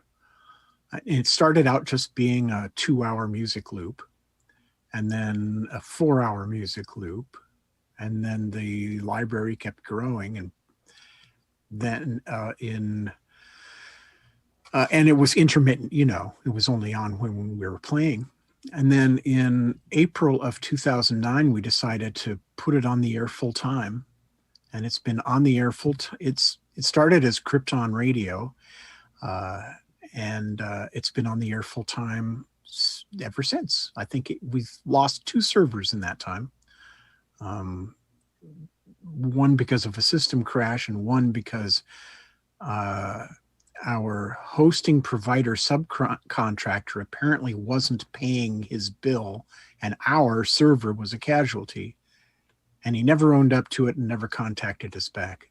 Thank God I had just instituted full system backups just like 2 weeks before that happened, or that would have been the end of everything. But we got the whole thing fully restored, and we've been online ever since. And now we reach 1.2 million listeners a year. Question. And that's worldwide, right? Yeah, that's worldwide. Yes. So in Second Life, were you doing Star Trek bridge simulators? I've seen them, but no, we were doing superhero stuff, superhero role play. Yeah, because I was part of the crew that did the Dune role play in Second Life around that same time. So yeah, we were all probably streaming off of Sci-Fi Radio at the time for backgrounds into The Sims. Probably not. My guess is no, because not all of Second Life knew about us. So we were constantly campaigning science fiction simulators to, they call them Sims. We were constantly campaigning Sims to pick us up as a radio station, but not many did.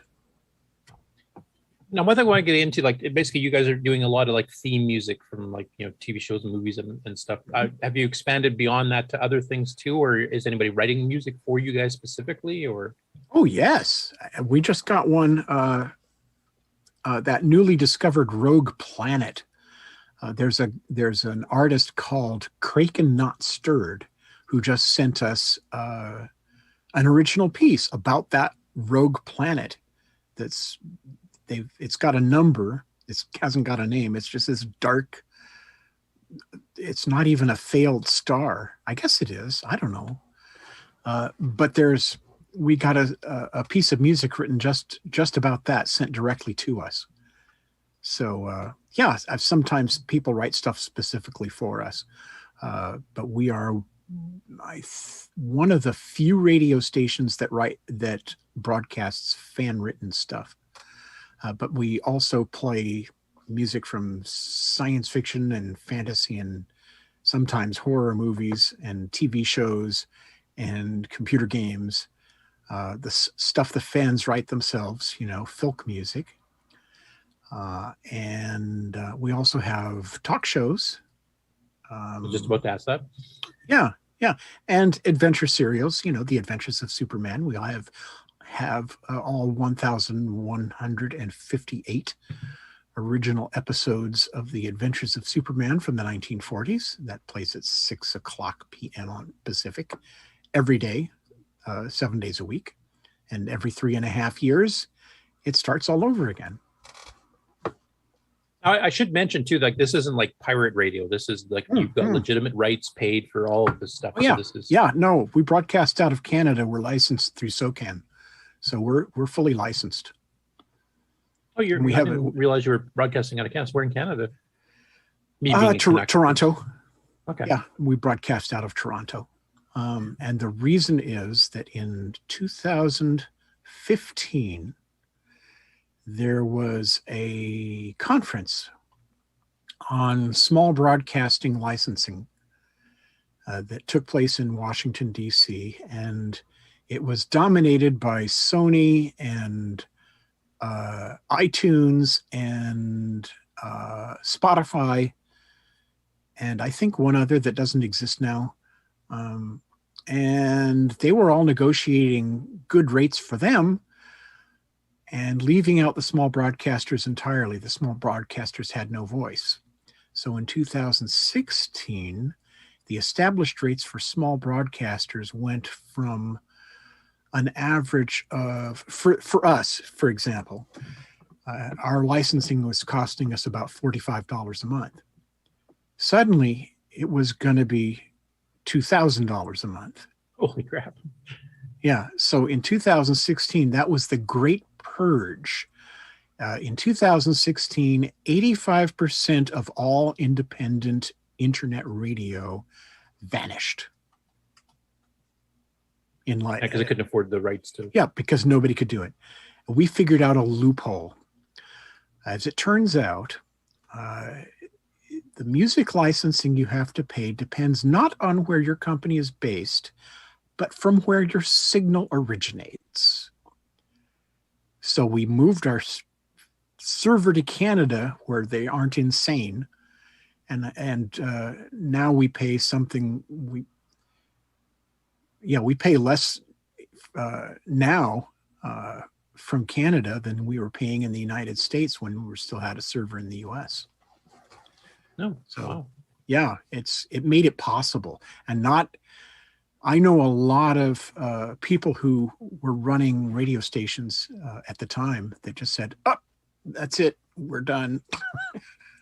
And they dried up and blew away and nobody ever heard them again. But Yeah, you guys stuck it survived. out, figured out a solution, and Yeah, it was a tricky one, because we had to migrate everything. But we did it and it worked. and you're still going today. Strong. Actually more strong than ever after you did the Oh name yeah. change, so. Oh yes. Now, as Yeah. far as your DJs, because I've gone through the webpage, I haven't had too much time to listen to it, although I've listened to little bits of it. So how did you get in contact? Because I know some of your DJs are actually from all over the world. They're not just like in your local area or anything. And do they have specialized subjects that they do on their particular segments? Or is it more of a generic DJ thing like a regular radio station? Or Yeah, well, let's see. The one that's been with us the longest is actually a DJ from Second Life. We met him there. The next one would be Sean Crosby, who does the morning show Good Morning Tatooine, and he is an Obi-Wan Kenobi cosplayer who does 160 charity events a year, going to children's hospitals and libraries and places like that, with his Star Wars car. He is a music historian. There is not too awfully much about modern popular music that he doesn't know. So his shows are always an education. Sometimes I wish he would maybe ease up a bit on the Room 222 music, but other than that, yeah, he's great fun to listen to. Another one is Merrick, who does our synthwave show. It's called Virtual Plaza. And he's a college kid. And he pre-edits his show, and they're very heavily produced. And he does a magnificent job. And then there's Willow Leafstorm, who has a show called Strange Transmissions, which could be a drop-in replacement for Dr. Demento and is styled very heavily after that. And that's on Saturdays. And then there's Mr. Vestek's Outpost.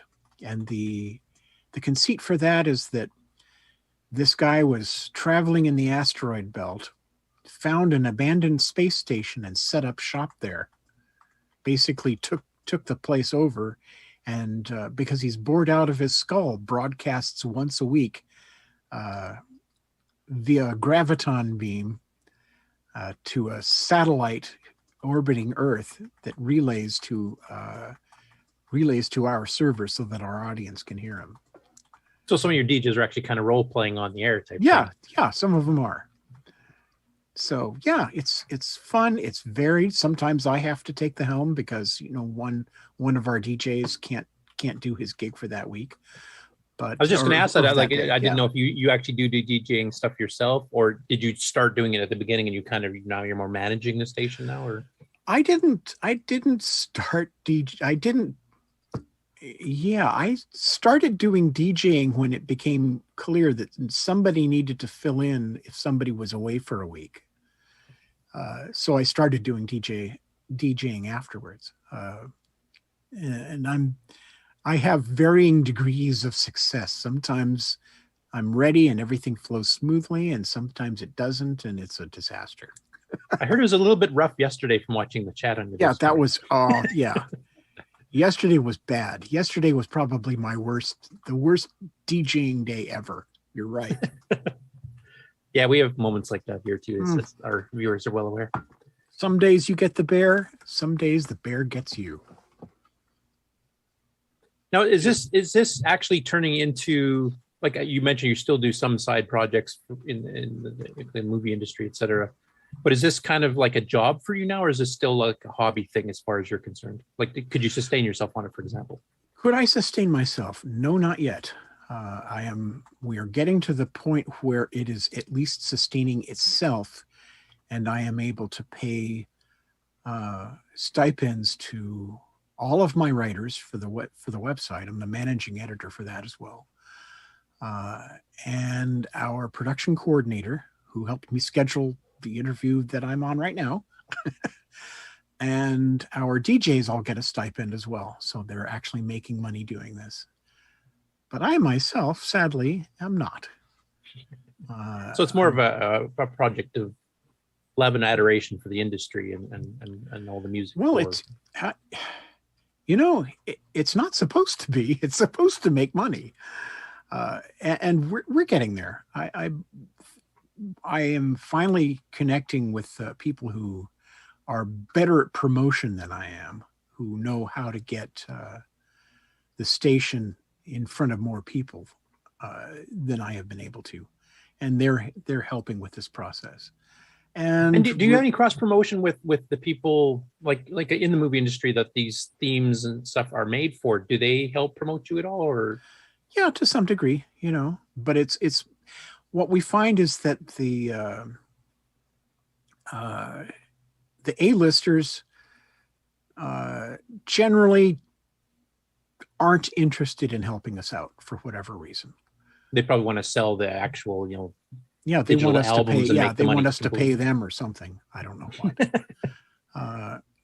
The B-listers, as you go further down the list, they're more and more likely to want to help you out, but their ability to help decreases with their notoriety. You got the two sides competing with each other. Yeah. Balance, yeah. Now, obviously, we want to promote Sci-Fi Radio. So, where do people go to find out about it? What ways can they support the shows?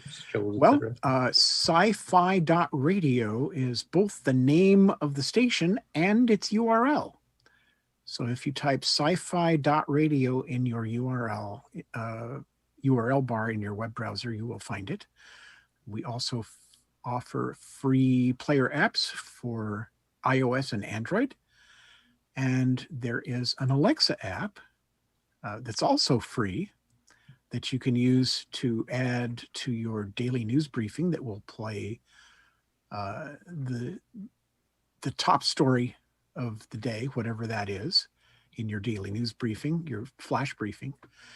And we have a free player app so that you can say keyword, and I won't say it because I've got the devices sitting right here, keyword open sci-fi.radio, and it'll start playing. So you can have sci-fi.radio throughout your house if you want to. Now, are you also on some of the your smart streaming speakers. radio aggregator apps like TuneIn and stuff too, or Yeah, or we're on more- TuneIn and we're on MyTuner and a bunch of others. One Radio Box is another one. We are streamed and echoed. Oh, Radio Garden. We're on Radio Garden. And I've lost track of how many we're on. We're on iTunes. We're unfortunately we're on iTunes as Krypton Radio, and they won't take an update because they're not. They've decided that they want to make their own radio. So they're not taking any new internet radio stations, but they're not turning off the old ones either. So it's kind of a little bit of a win. Yeah, a little bit of a win. Okay. Now, as far as like you mentioned that you're trying to make the show profitable. So how do you guys make money? Is it advertising? Is it, Patreon or and if there's anything like that, promote the that station, as well. the station is supported mostly by our Patreon campaign. So patreon.com/sci-fi radio. If you contribute $5 a month, you'll be helping to keep the world's only full-time sci-fi fandom radio station on the air. And that's less than a cup of coffee at Starbucks. This is couch cushion change, and most people can afford that. So we get, we're trying to get it to the point where we're getting 3,000 or 4,000 a month. I think that would be good. Ideally, I'd like to get 10 or 15,000 a month, but gotta walk, gotta crawl before you can walk. Crawl, then walk, then run. Yeah. Right. So patreon.com/sci-fi radio. And that would, if your viewers would help us out there, would really make a difference. Every little bit helps.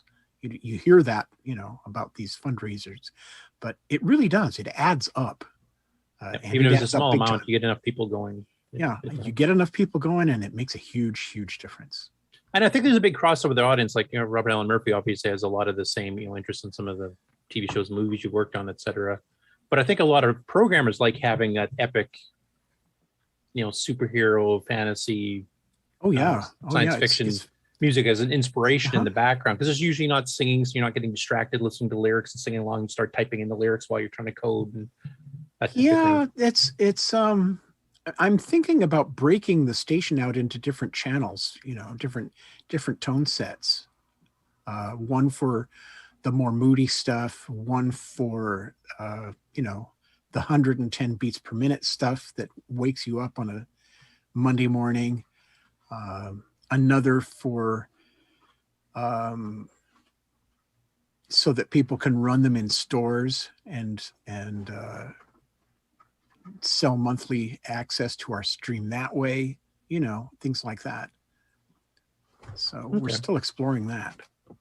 Yeah, because it definitely seems a good fit for we have a lot of coders in the audience. We also have just people that are casual users of the CoCo, or just it's a retro nostalgia thing. But just having that type of a music background, I've actually used that when I'm working sometimes too. Where if I listen to just the regular radio or just singing music, top 40 or whatever it is, you start getting distracted with the lyrics. At least I do. Maybe I'm ADD or something, I don't know. But basically, it starts distracting me too much when I start humming, singing along, and I'm not doing anything that I'm supposed to be doing at the time. So having that epic thing, might also charge you up and I'm going to write this code and it's going to work first try type thing. So, well, it's good for science fiction writers as well. Or if you write for a living and you want to trigger your imagination, sci-fi.radio is a good way to do it. Okay.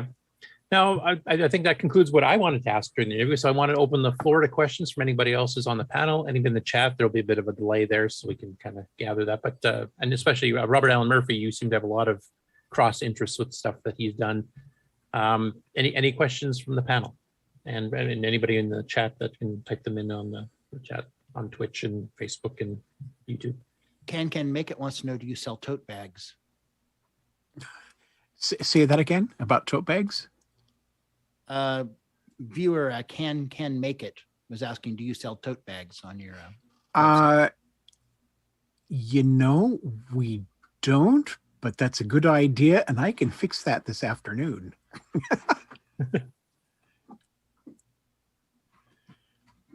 Yeah, that's a great idea. Yeah, let's do it. You do have some merch on your site, I'm presuming? Yeah,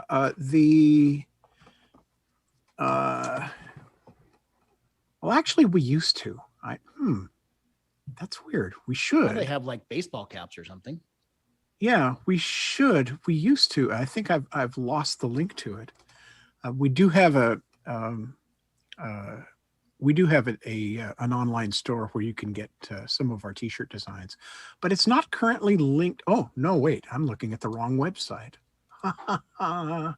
I was looking. Yeah, because you guys would have just underwent the major rebranding of switching from Krypton to Sci-Fi too. So. Yeah, there is a shop link on the top of the sci-fi.radio website, and it will take you to a place where you can get logo shirts and some of our custom designs. Yeah. And that's another way to fundraise for you guys too. So, well, yeah, and coming soon, tote bags. Yeah, offering. Yeah, and that you could get tote bags that way, but tote bags as part of the Patreon campaign is a really good idea, and I'm definitely going to do that. So that's a good suggestion. Also, as we were mentioning before, the CoCo market actually has been expanding, as a lot of retro computers have, and that might be partly due to all the lockdowns and stuff. But basically, the market is getting bigger. We just saw some pictures from VCF this morning here. We'll be showing later on the show that shows that the attendance, even with everybody wearing masks, is quite full.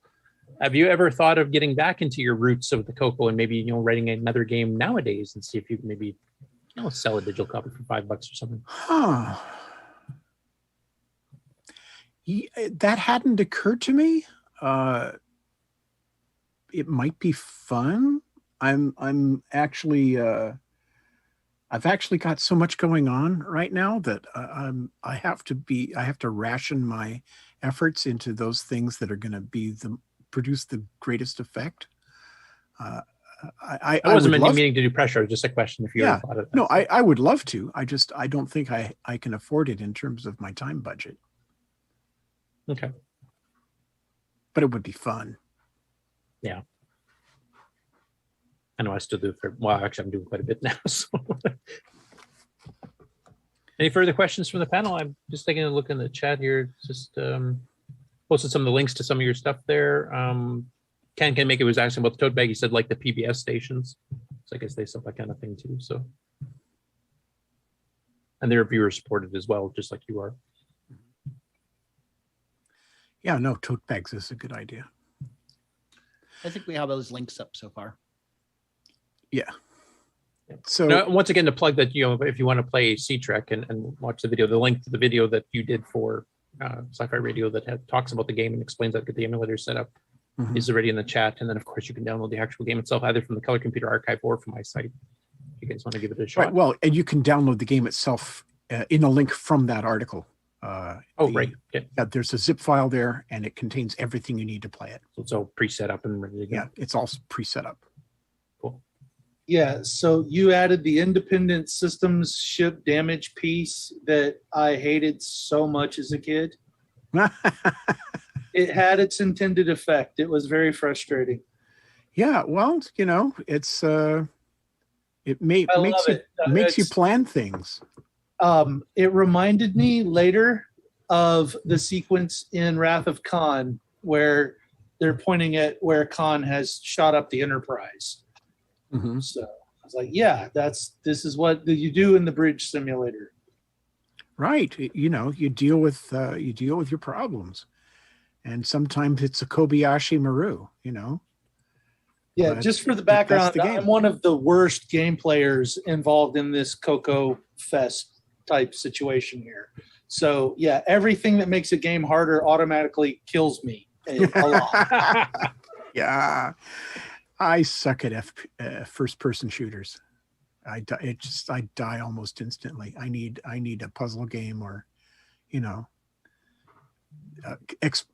exploration games like No Man's Sky. I love that. I play it in VR. One comment here is from Tim Gilberts, and he's one of our Dragon users from the UK. We had on the Dragon Talk special a while ago. And he says, sounds interesting. I will hunt down the Alexa app because she doesn't seem to know how to play it off the bat. No, you're going to have to go to, you're going to have to look in your Alexa's skills in the app on your phone and search for sci-fi.radio that way. And you'll find 2 applications. Okay, so there you go, Tim. And anything else from the live panel here? I know some people have joined us late here, like David Ladd and others. So I got a question for him. Okay.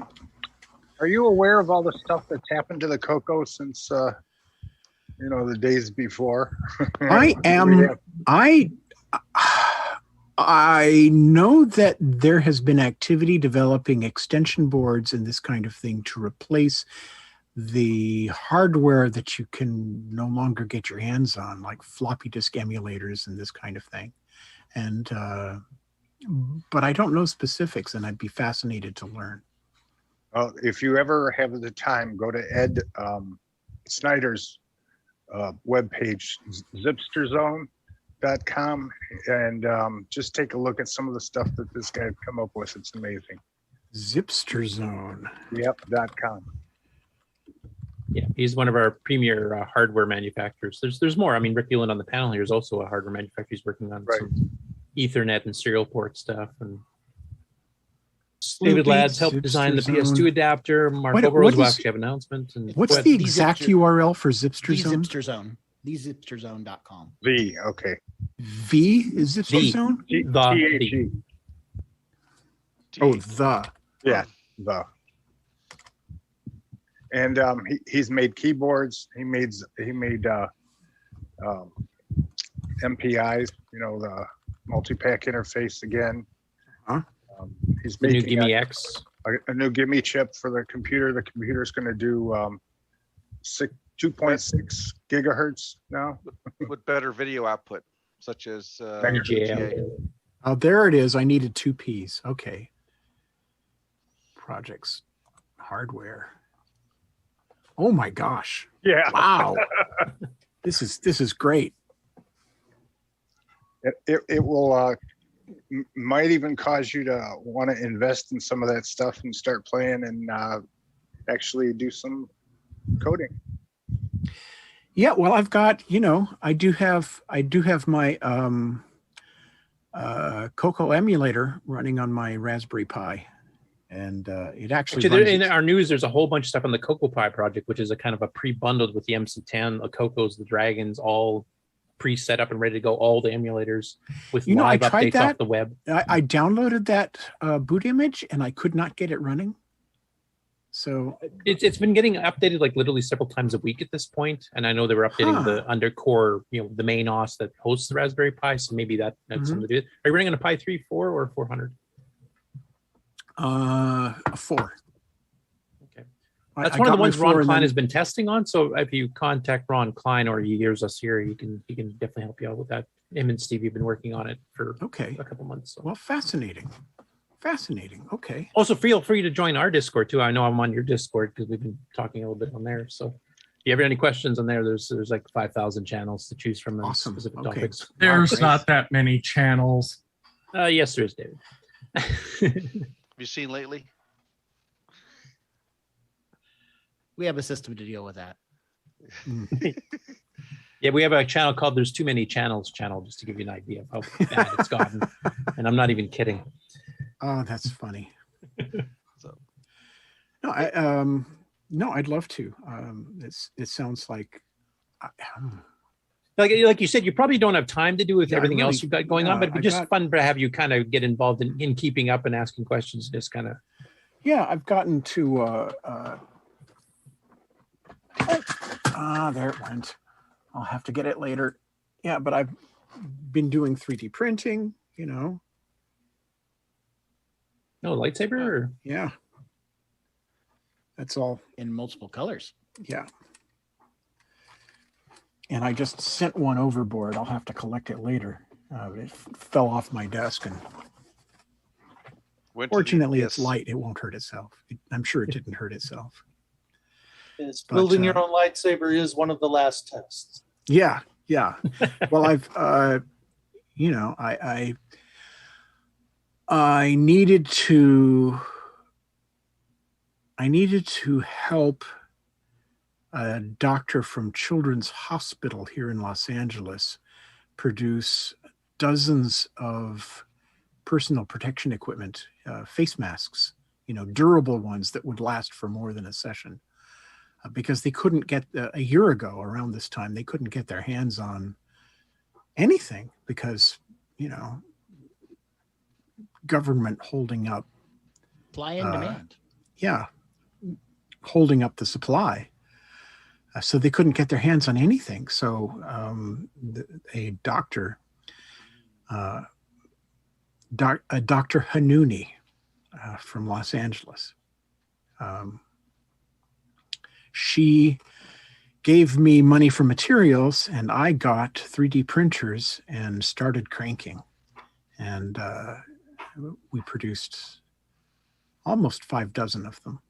And yeah. So, and then that was the start of it. And I started making props and models and miniatures using the 3D printers, and they've paid for themselves several times over that way. So I'm still doing that. And now I have a resin printer, and we're making all kinds of interesting things. Star Wars coins and lightsabers and all sorts of stuff. And how big is the fleet of ship minis that you've printed out by now? I mean, notice he just turns and looks to the shelf. Yeah, not so many starships, but mostly things like there's an R2D2 miniatures from my neighbor Totoro. This there little, we go. Yeah, this little mini computer here, that's 3D printed. That's a classic Macintosh. Steven Universe, huh? Classic Macintosh. Yeah, little baby 128. Macintosh, and it works too. And it's a functioning computer with a it's a functioning computer with a Mac emulator on it. So it actually runs Mac games and applications a little bit faster than the original Mac did.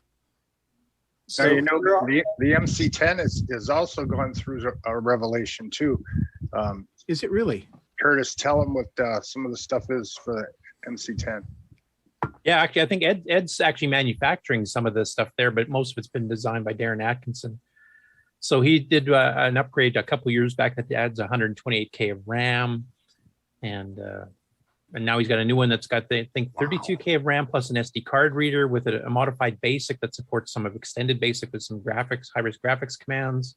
It supports virtual disk drives and cassettes, so you can now just pop an SD card and load stuff off. MC protocol.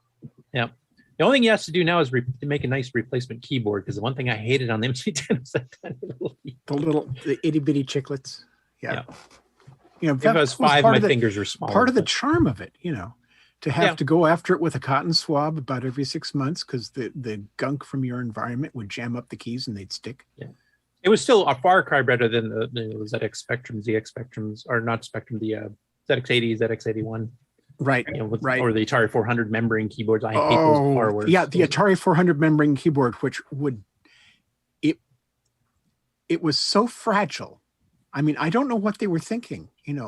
Oh, people will plug this in and they will use it like once a week. Or gingerly. Or I don't know what they were thinking. The MC10 doesn't seem to yellow much either, if you noticed over the years. Oh, you mean the plastics? Yeah, the plastics like the CoCo did. Well, the CoCo depended. Like, I know Nick Marentes has shown us there was a certain type of plastic. Some of the later PAL ones in Australia got sold were different than the ones we saw here, and they don't yellow either. They stay white. So it just depends on the plastics. I wonder if that's something actually you're quite familiar with 3D printing, obviously. Is there a possibility of the plastics you're using there are going to discolor from sunlight exposure and stuff in the future? I don't know. I think the technology is so new that nobody really knows the answer to that. I do know that PLA plastic, if left out in the sun, will shrink up to 4%.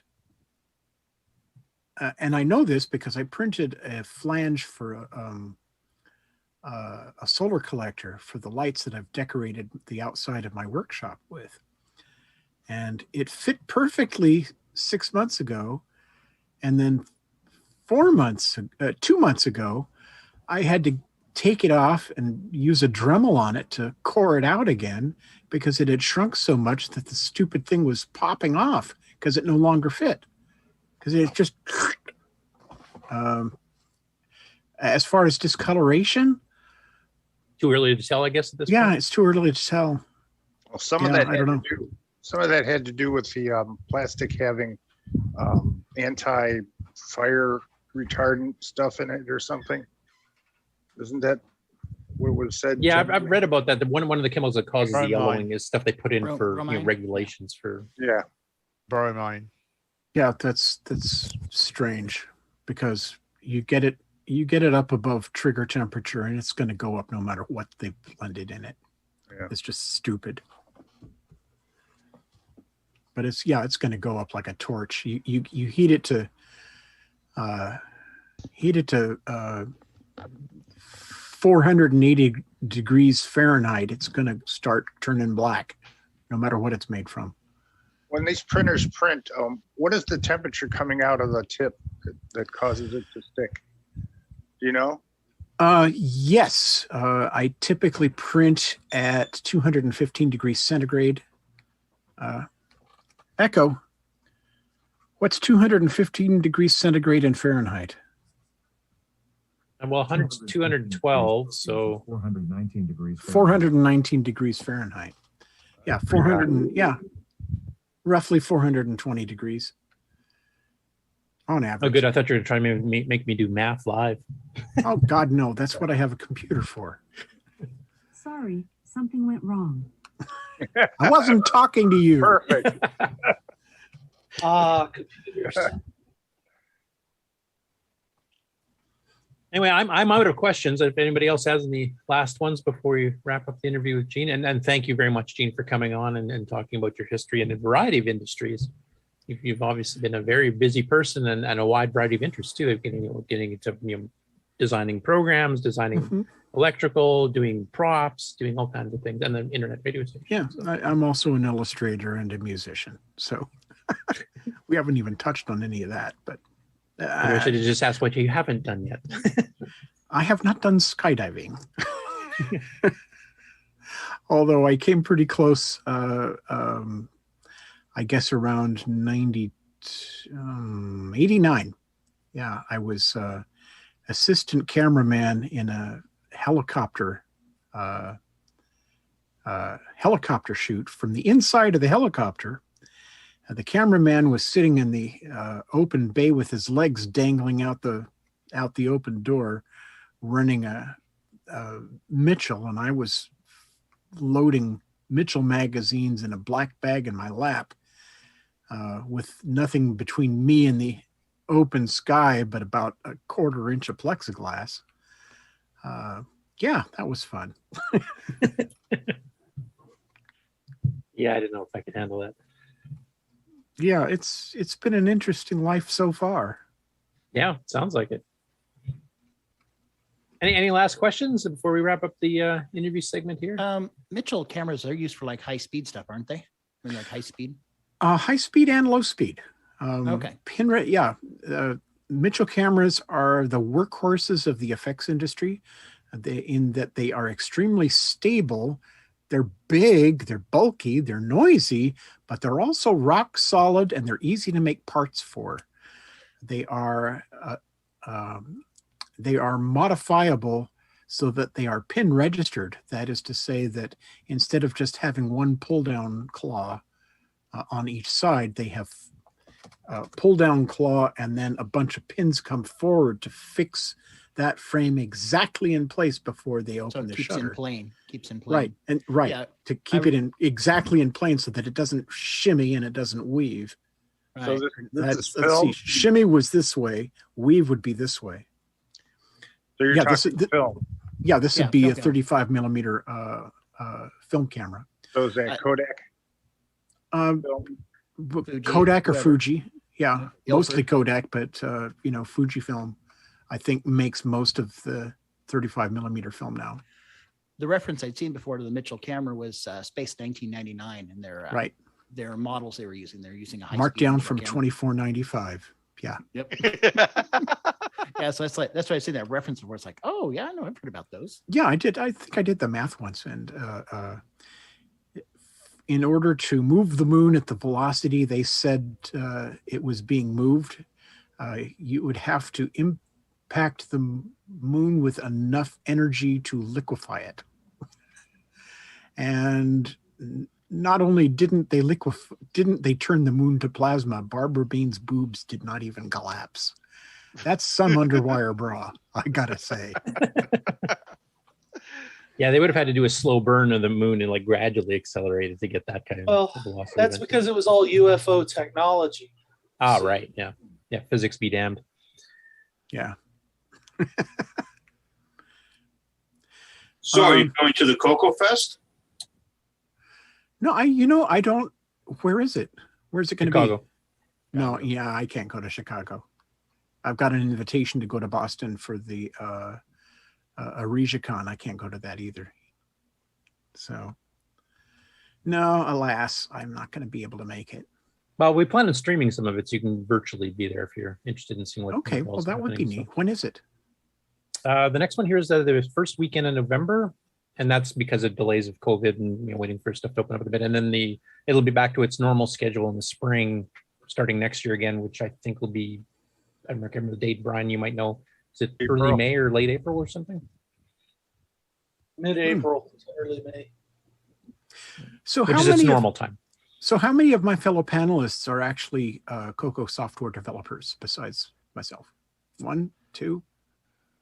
I guess some people don't have screens you can see, but Alan does. Uh-huh. Well, that's awesome. See if I can get the rest of the panel up here for the moment. Nick Marentes obviously is. He's an active game developer. He's got a game going on right now. We'll be talking about later in the show too. So. Oh, that Nick Marentes. Yeah. I want to see some of that stuff too. You know, the good one. New CoCo games. It's just. We've had about 10 new ones in the last year alone that I can think of that were commercial grade level. I mean, there's a bunch of home projects and stuff too. But. Wait till you see his game; it's awesome. Now, are you doing these all in BASIC or are you writing? These are most are assembly or at least a hybrid. Ooh, okay. Well, are you familiar with Nick's website? Huh? We have an upgraded processor, the 6309 by Hitachi. It works faster, and he's programming for that now too. Ah, is it compatible with the 6809? Completely. Yep. It's actually been out since the mid 80s. Hitachi was an official second source for Motorola. So they did two versions of the chip. They did the 6809 clone, and then they did a low power CMOS one called the 6309, which because of the contract with Motorola, they had a ton of room left over. They programmed extra registers, extra commands, higher speeds, everything else. And the only thing they could officially announce in the catalogs was it was capable 3 megahertz. And it ran at 10% the power draw. It was 6809. And it also had a low power mode for handling interrupt driven hardware, or to go into a sleep mode at 100th the power. And as soon as a signal came in, an RQ line would wake itself up and then only run at 10% power. So it was a very low power, low cooling type thing. And some people back in the mid 80s actually upgraded their CPUs in the CoCo just to keep the heat down from 512K upgrades and stuff. Mark is holding up his. Can we get a focus on that so yeah, we these are can some see of his covers? Nick's games here. There's one here, Popstar Pilot. Let me. Got to work a different. Yeah, you can share that just so everybody can see what we're talking. Yeah, Mark B. Can we put highlight on him so that we can see those clearly? We'll be going through Nick's newest project actually later on the Game On News too. So I don't know if you have time to hang around for the whole show there, Gene, but you're welcome to. Well, let me see if I can get this going here. Spotlight. It's me. You think I'd be able to do this?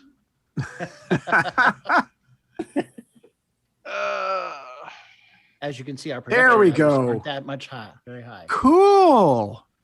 Let me get this out of the way so we can see it. So video? this is one of them. Yeah, Popstar Pilot. Yep. If you turn around, there's actually screenshots of it too. So. Wow. This is so cool. Hey, Nick, why aren't you? Okay, I'm sold. Nick's usually sleeping. That's his latest ones he just released this past year. Rally SC and Pipes. Yeah. Okay. And Pipes is Pipe Mania basically. And that's a CoCo. These are both CoCo 1 and 2 level games, and then Rally SG is kind of like Rally X from the arcade. Well, this is those are so slick. I'm so pleased that you're doing these. There's a 6309 one. Ooh. Gunstar. That's a great cover. Yeah, he actually has t-shirts made of that one. So it's a great game too. Oh, I am. Yeah. Oh, it's got parallax scrolling and all kinds of stuff. So where can Nick, people? I don't have the other ones. Where can people go to get these? I get them. Link to his site. www.nickmarentes.com. I just posted that in the chat. Oh, you did. Okay. Yeah, that's I got fantastic. going now. And they come on CD. So and then basically, and he usually throws in bonus content too. Yeah. If you send me an email at info@sci-fi.radio, I will give you a free ad on the website. Oh. So that you maybe sell a few more of these. I have it going right now. There you go, Nick. You have another fan. Wow. Build another one. Yeah, his latest game project, which he's working on right now, is called 0 Hour, and it's a platform game on the CoCo 3 with digitized background, sound effects, and a variety of different mini games and stuff, which we'll be covering with a little bit of a video and a little talk later on in the show. So,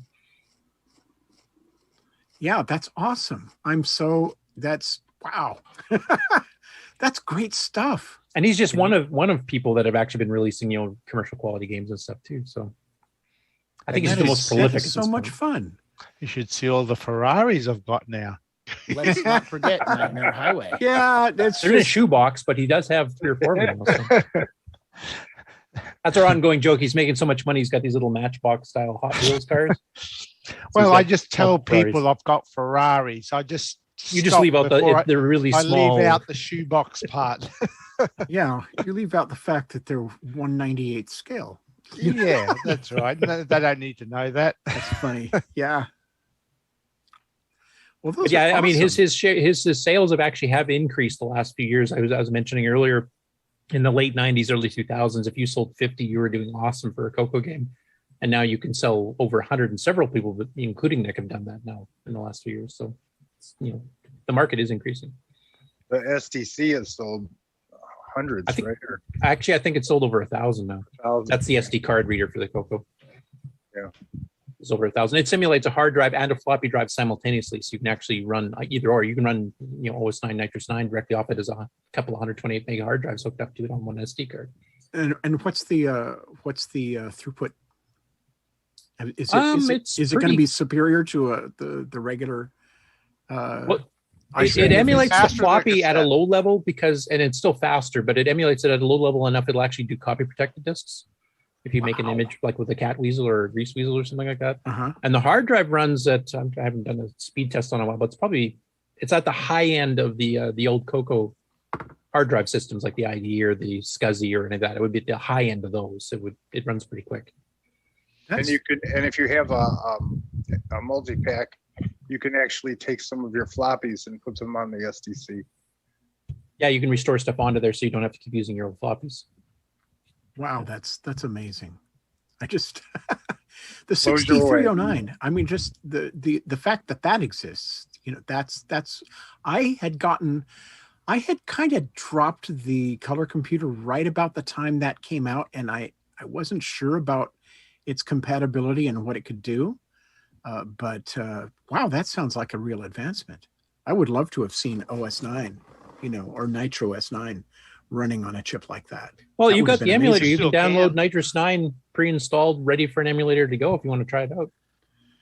And if you get the Raspberry Pi working, that's actually one of the download options is install it and run. So you can give it a shot. Once we get Ron Klein connected with you to help get it up and running. And now for your CoCo 1 at 64K, there's the CoCo VGA, which I have running behind me.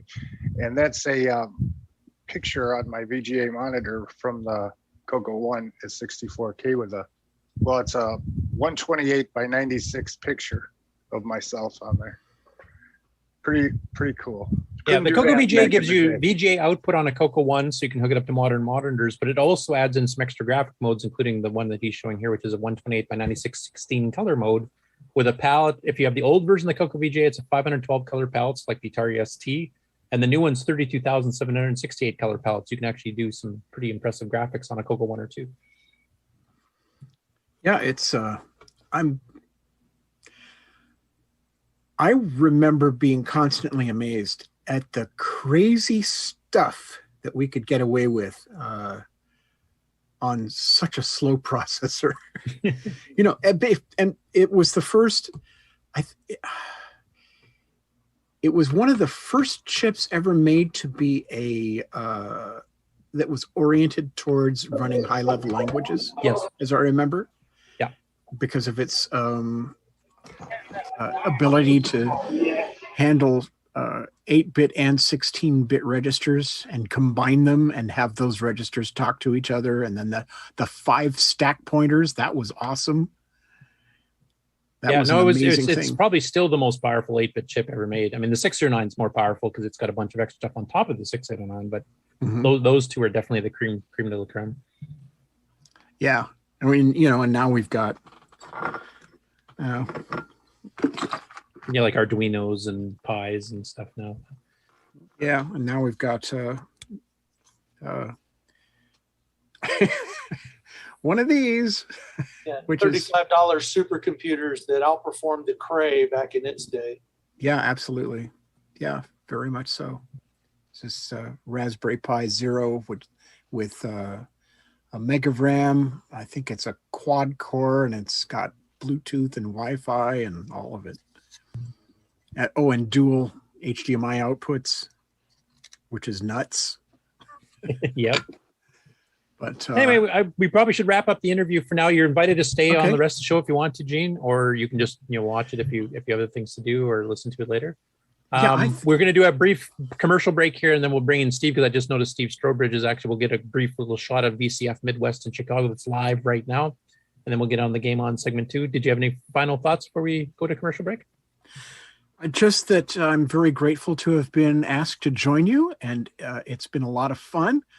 And I will definitely be looking at the rest of the show after we're, after you get it all packed up and uploaded to the internet. Okay. Well, thanks so much for popping by and sharing all your stories.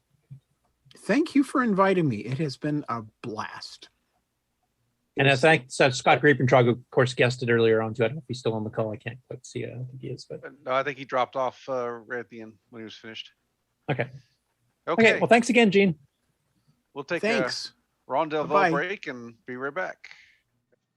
You are watching CoCoTALK, the world's leading weekly video podcast, featuring the Tandy color computer. We spread the love to the past, present, and future for all models, including the original color computer, the CoCo 3, and the world-renowned exclusive French-Canadian CoCo 2, the Radio Shack. Hi, this is Eddie Zerbinski from beautiful Quebec City. Vous écoutez CoCoTALK.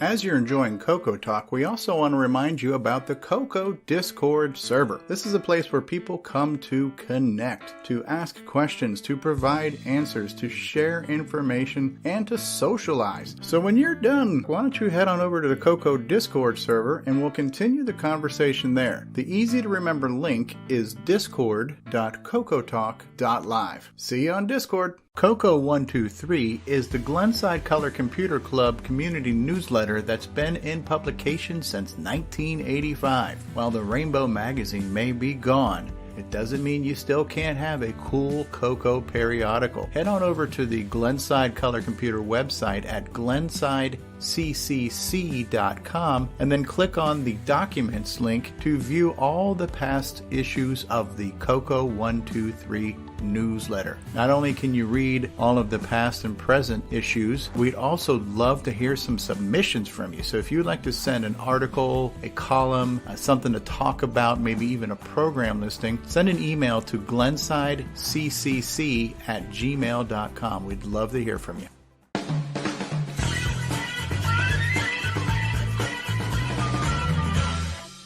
The CoCo World Map is a cool community resource where you can view coconuts from around the world. Head on over to map.cocotalk.live and see where your fellow Coconutians happen to be living on the planet Earth. If you would like to submit yourself to be on the CoCo map, send an email to cocotalk@cocotalk.live, and we look forward to seeing you on the CoCo map.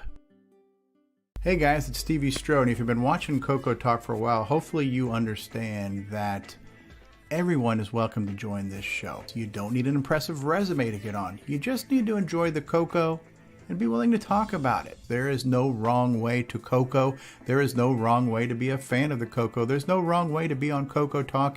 You just have to want to talk CoCo. So if you would like to join us, then reach out to us on our Discord server, which is discord.cocotalk.live, or send an email to cocotalk@cocotalk.live, and let's get you on the show and let's talk about the CoCo. Hi, I'm Tim, and you're watching CoCoTalk Live. And I'm playing Daggerath online like that idiot from the book. Can you dial back on the condescension there as you respond there? Hello everyone, Brian Weisler here. You probably see me on CoCoTalk and on Facebook. Some of you probably know that I enjoy collecting. Some even say I have a problem. Well, recently I made a large acquisition, and on September 18th I would like to share a little bit of that collection with you. I'd like to talk about the person who put together the large collection that I acquired, and to talk a little bit about him and share some of those items with you. You might see some items there that maybe you haven't seen before. You might see something that you've seen and hadn't seen one in a long time. And we can talk about some of those items and share it together. So again, September 18th, join me on CoCoTalk as we go through this collection that I recently acquired. See you then. I'll mute my mic so I don't get any extra noise. Okay, hi. I'm Glenn Hewlett, probably known for doing my Pac-Man transcode, and I just finished porting Williams Joust to the CoCo 3, so I'm going to be on CoCoTalk on September 18th, so if you want to see me, get on the show. And as a programming footnote, Glenn Hewlett is scheduled for September 25th, not the 18th. Yeah, he had to switch dates with Brian there. He had something come up. So. Okay, so we are back. Steve. So is Stevie still on? Or is Can you hear me? Yes, I can hear you. How's the background noise? Only when you're moving. Don't screw yourself. Okay, there's Grant leading. I should mention this is live from VCF Midwest in Chicago. Yep. Richard Lorbieski of Boyson Technologies. The lovely and talented Sarah. Oh. See, I got people. I'm not finished yet. Then we got Jason Reichert of CoCoBan.biz, who's got a well put together table here. And we're getting ready to have an inception moment here because this is us watching the show live as we're live on the show. So we have Joust playing. We have Pac-Man Transcode playing. We got an MC10. And the latest CoCoBan.biz product is the RGB to SCART for the Apple II GS, also on display here. Now there's some Best of CoCoTalk. These things are selling like hotcakes, the Best of CoCoTalk DVDs. So those things are really burning up. Are they autographed? Yeah. So right now it's a little light on people because in the hall next door, they're having a YouTubers roundtable. So they got the 8-bit guy and LGR and somebody else in there we're talking. So everybody's gone to see the real YouTubers. But the event has been a full house, very well attended. A lot of systems, 2 full rooms full of retro goodness. I don't know if you got the link, Curtis, but I put together a photo album in Facebook. So if you guys want to later on share some of those pictures in the news, I won't take up too much time right now. I know you guys got a long show, but I figured I'd just show you what's going on here. It's a really good turnout. It's a great event. Jim Brain is here. I'll come by and say hi to Jim Brain real quick. And his lovely daughter, Belle. Hey, Stevie, more CoCo stuff than last year? Yeah, a little bit. Yeah, we've seen half of the hype. Say hi, Belle. Jim Brain's daughter. There's Jim Brain, president of Glenside Color Computer Club. Go for retro.com for all your retro needs. This is Eric Analysis Table. Eric's not here right now. Eric brought his son Christian too, and I think he brought taking Christian home. Malcolm Ramey has been here. Jim O'Keefe has been here. So this whole table here, this whole round area, this is the CoCo cluster, or the Tandy. And you notice we're kind of the center, the epicenter of the whole event. It all revolves around the Tandy area. Well, it's Tandy after all. Yeah. So yeah, there's a ton of stuff. I don't know how much of this you want to see, but there's a whole spit ton of stuff going on here. Stevie, will you be available later, like after we do the game on stuff? Would you be available to go through some of the photos? You're just gonna have to ping me somehow. When somebody text me or something, so I'll know that you need me to join back on. Okay. Because I'll probably save the regular news stuff until the last part of the show, but we should. Honestly, I'm not going to be able to add too much value commentary to what the photos are. I just took them. If you're going to ask me what they are, I don't know. If the photos aren't self-explanatory, you're going to get no help from me. But if it's something of particular interest, let me know, and I can maybe walk up to that person's table and we can ask them firsthand. Okay. All right, so this is Stevie Show reporting live from VCF Midwest. Back to you, CoCoTalk. Thank you, Stevie. Where's my Dramamine? Hey, Curtis. Yeah. There's one thing I got to show you because there is a gimmicks here. Did you see that picture? Yes. I'm going to show you the gimmicks with OS 9 level 2. Yeah, that's the high-end iron. That was like thousands of dollars. Yeah. But like $7,000. And they were headquartered in near Chicago. So. All right, so here it is. So it's a real computer. OS 9 level 2. Look at that. Real keyboard. Big iron OS 9. Yeah. We're doing a live stream right now. My friend, I told you my buddy who was into OS 9. So, this is the gimmick system. You mean there's other types of people? You have not seen a text. I only have one friend, and I'm on him right now. So yeah. Here's one of the things for it, Curtis. Yeah, that's a 64K machine. If it's a level 2, it might be bigger than that because they have the MMU support and stuff. You can see the size of that case and all the cards in it compared to a CoCo. Oh, could you imagine that beast with a 6309 in it? Yeah, they need to get that upgraded for 6309. Hey, Curtis, did they do Nitrous 9 for the gimmicks or only for the CoCo? Can you guys hear me? Yes. Okay, this guy here, Mike said he wrote the gimmick drivers for OS 9. I did. Yeah, he can show you the page. And I believe you. With my name on it. So this is the guy who wrote the drivers. Back when do you know Bill Sias from Color Computer News? We had him on last week, and they did a big partnership with Gimmicks. Yeah, he actually owned Gimmicks as part of his company. So. I left Gimmicks at like 80. Okay, cool. Well, there you go. You just met the guy who wrote the drivers. Cool. May have to get him on sometime too, at least from me. Yeah. Yeah. All right, back to you guys. And here's Eric Canales. Hi, Eric. Tony Pedraza's here somewhere. I just saw him. He just got out of the hospital.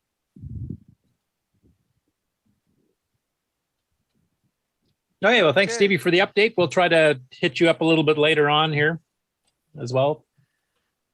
But back to Mark. I think we're going to do the game challenge results since we have Nick here. Okay, and I believe we have some thoughts from Samuel Gimes. Oh, say it isn't so. It isn't so. And now, CoCoThoughts by Samuel Gimes. Tomb of Tut. Now, when I was a young man, I never thought I'd see precious old treasures and a diamond ring. Tomb of Tut. You giant pearl junkie. Tomb of Tut. Where'd you get the money? Bats have flown her. Hey, snakes, don't you know her? Tomb of Tut. Snakes. Tuts. Tomb. Tuts. Tomb. Golden urns. Tuts. Tomb. Pharaoh shield. Tuts. Tomb. Tuts. Tomb. Tuts. Tomb. They're selling them all. Tuts. Tomb. Tomb of Tut. Sometimes I die, Now don't think I'm a butt. Don't want no fancy weapon. Just wish I could shoot up. Doom Tut. My hands are kinda clammy. Doom of Tut. Wish I was in Miami. Bad Tabaflona. Hey snakes, don't you know a bad Tabaflona? The walls are made of stone. Doom of Tut. I wish I could shoot up. That's my favorite part of that. Oh, cool. All right. High score challenge.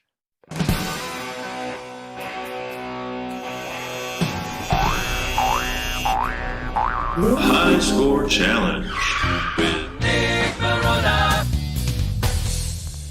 All right, and welcome to this week of results. This week we played Tut's Tomb with 18 scores submitted.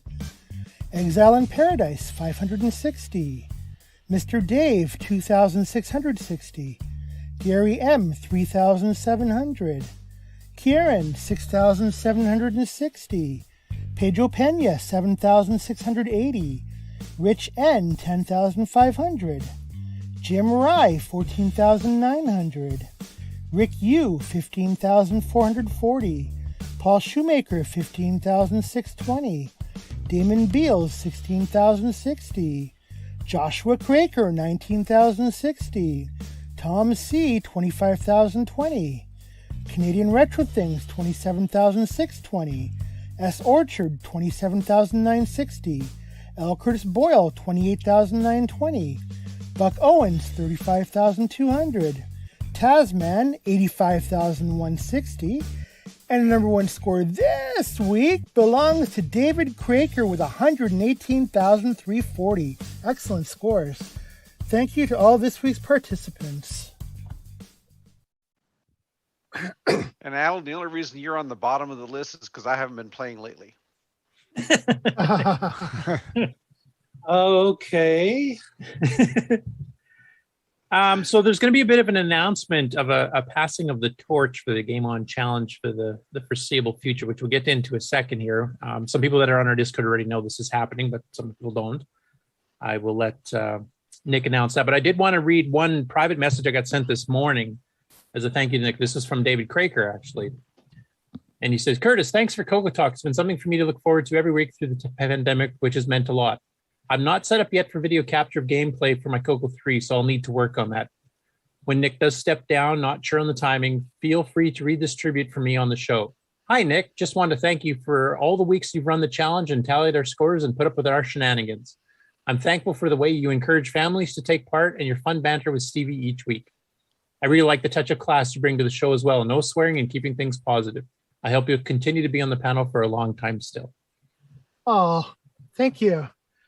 Not gonna lie, this is it's my decision, but it's a little sad at the same time. So that's really nice. Thank you. And we need more ukulele.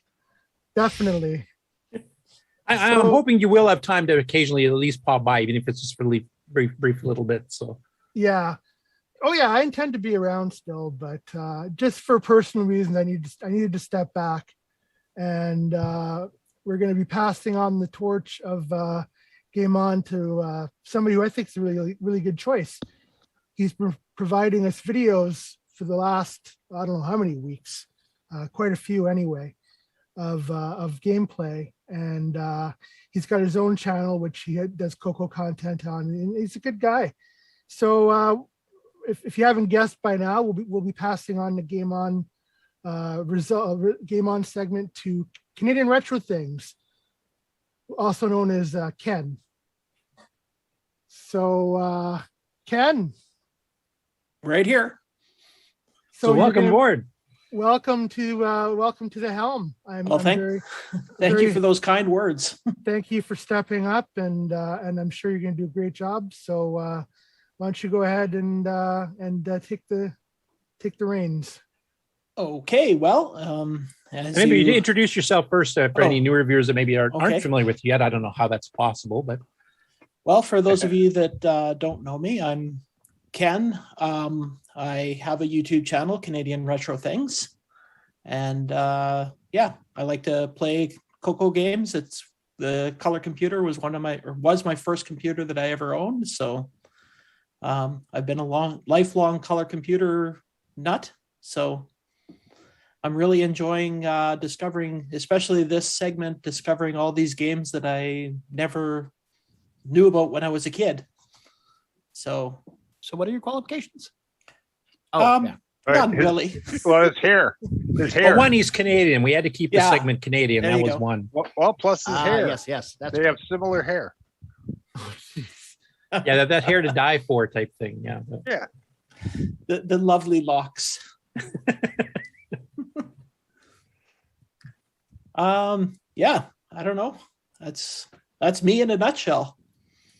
I think one other thing that you two have in common is you actually usually play the games on the real CoCo. It's not emulator, so you're getting the authentic retro experience on it too. So yeah, I try to as much as possible anyway. So are you going to be picking the new games too then that come up?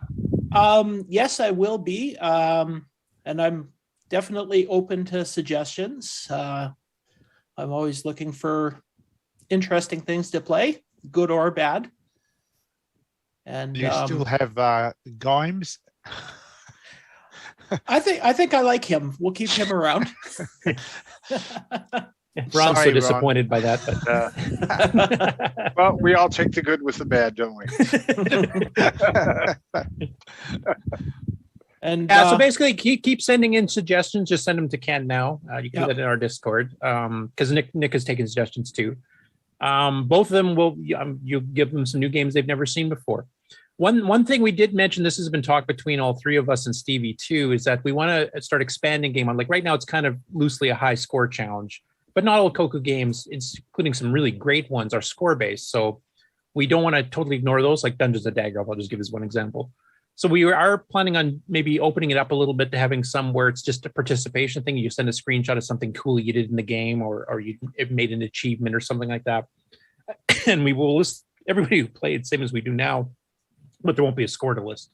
So I don't know how often we'll do that. I'll let Ken and maybe even Nick, if he wants to contribute to that too, how often we want to do that. But I do want to make sure we're not skipping a whole set of genres on the CoCo, like adventure games and strategy games and that kind of stuff that we'd otherwise pretty well be ignoring. So I did want to mention that. That's one that we've talked about for a while, but it's actually, I think we'll try to make that official in the next couple of months here and actually do that once in a while. Yeah, absolutely. And on stuff like that, it just wouldn't be in order of scores. We'd just maybe do alphabetical or just people's names randomly as they submit or whatever. So there would be no winner. If we go by a first name that people actually use, like if it's a middle name, then Alan Murphy will finally be up near the top of the list every time. So I'm always at the top of the list because it's lowest score first. So I'd have to start at Z so that he'd be at the bottom of the list. Well, I'll have to use my other middle name.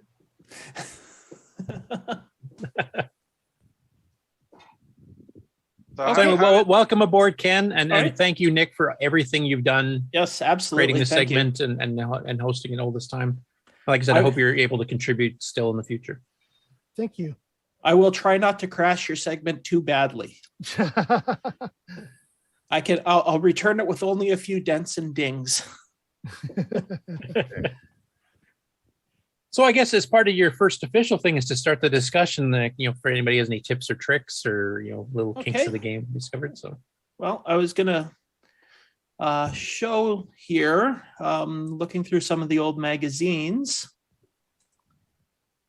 Let's see there.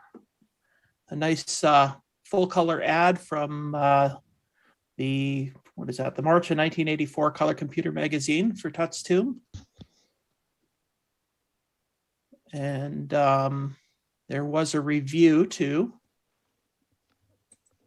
So let's see. Here we go. So this reviewer thought it was a really good game and well worth playing, except that he did not like the instruction book because it failed to tell you about using the flash bomb with the space bar. Something that I also missed in the video that I made about it because I completely forgot to do that. Yeah, I'm sure that's got to be a mistake. That's not something you'd want to hide. And it actually has the flash bomb icon on the top of the screen. That it does. So I think it was just an oversight. Or hidden in plain sight. Secret weapon. Because it becomes absolutely necessary as you get further into the game. So, and it's the only keyboard key in the game. So why did they leave that out? Yeah.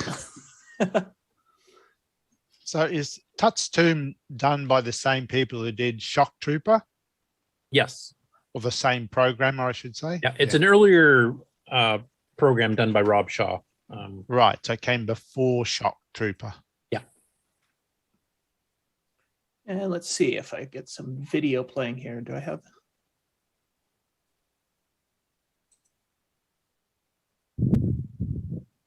Oh.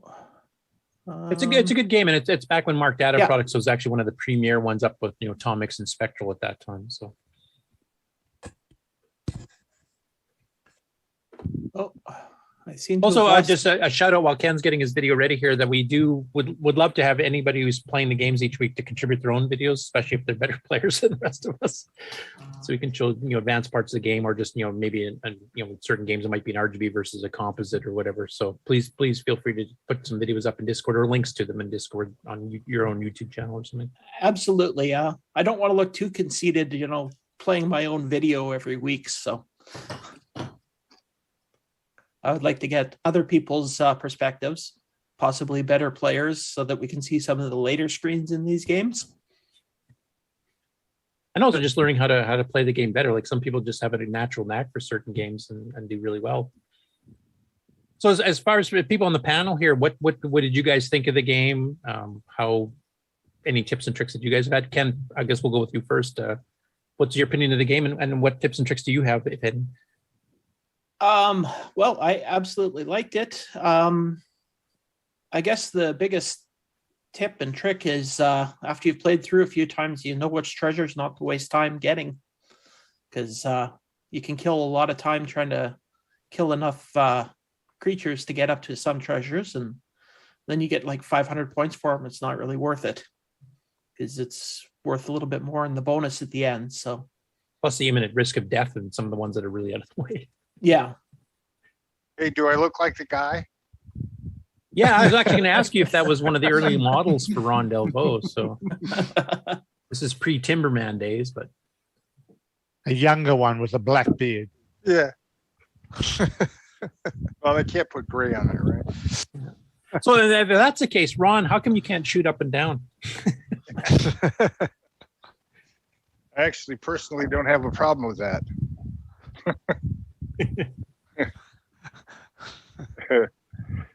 My only issue was the size of the hitbox. It's giant.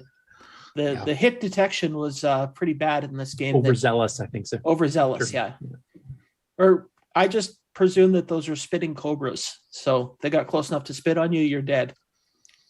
Yeah, and the bats, of course, will be spitting COVID viruses and stuff. So that would explain that. Yeah, or hitting you the with weird penguin radar things. I don't know.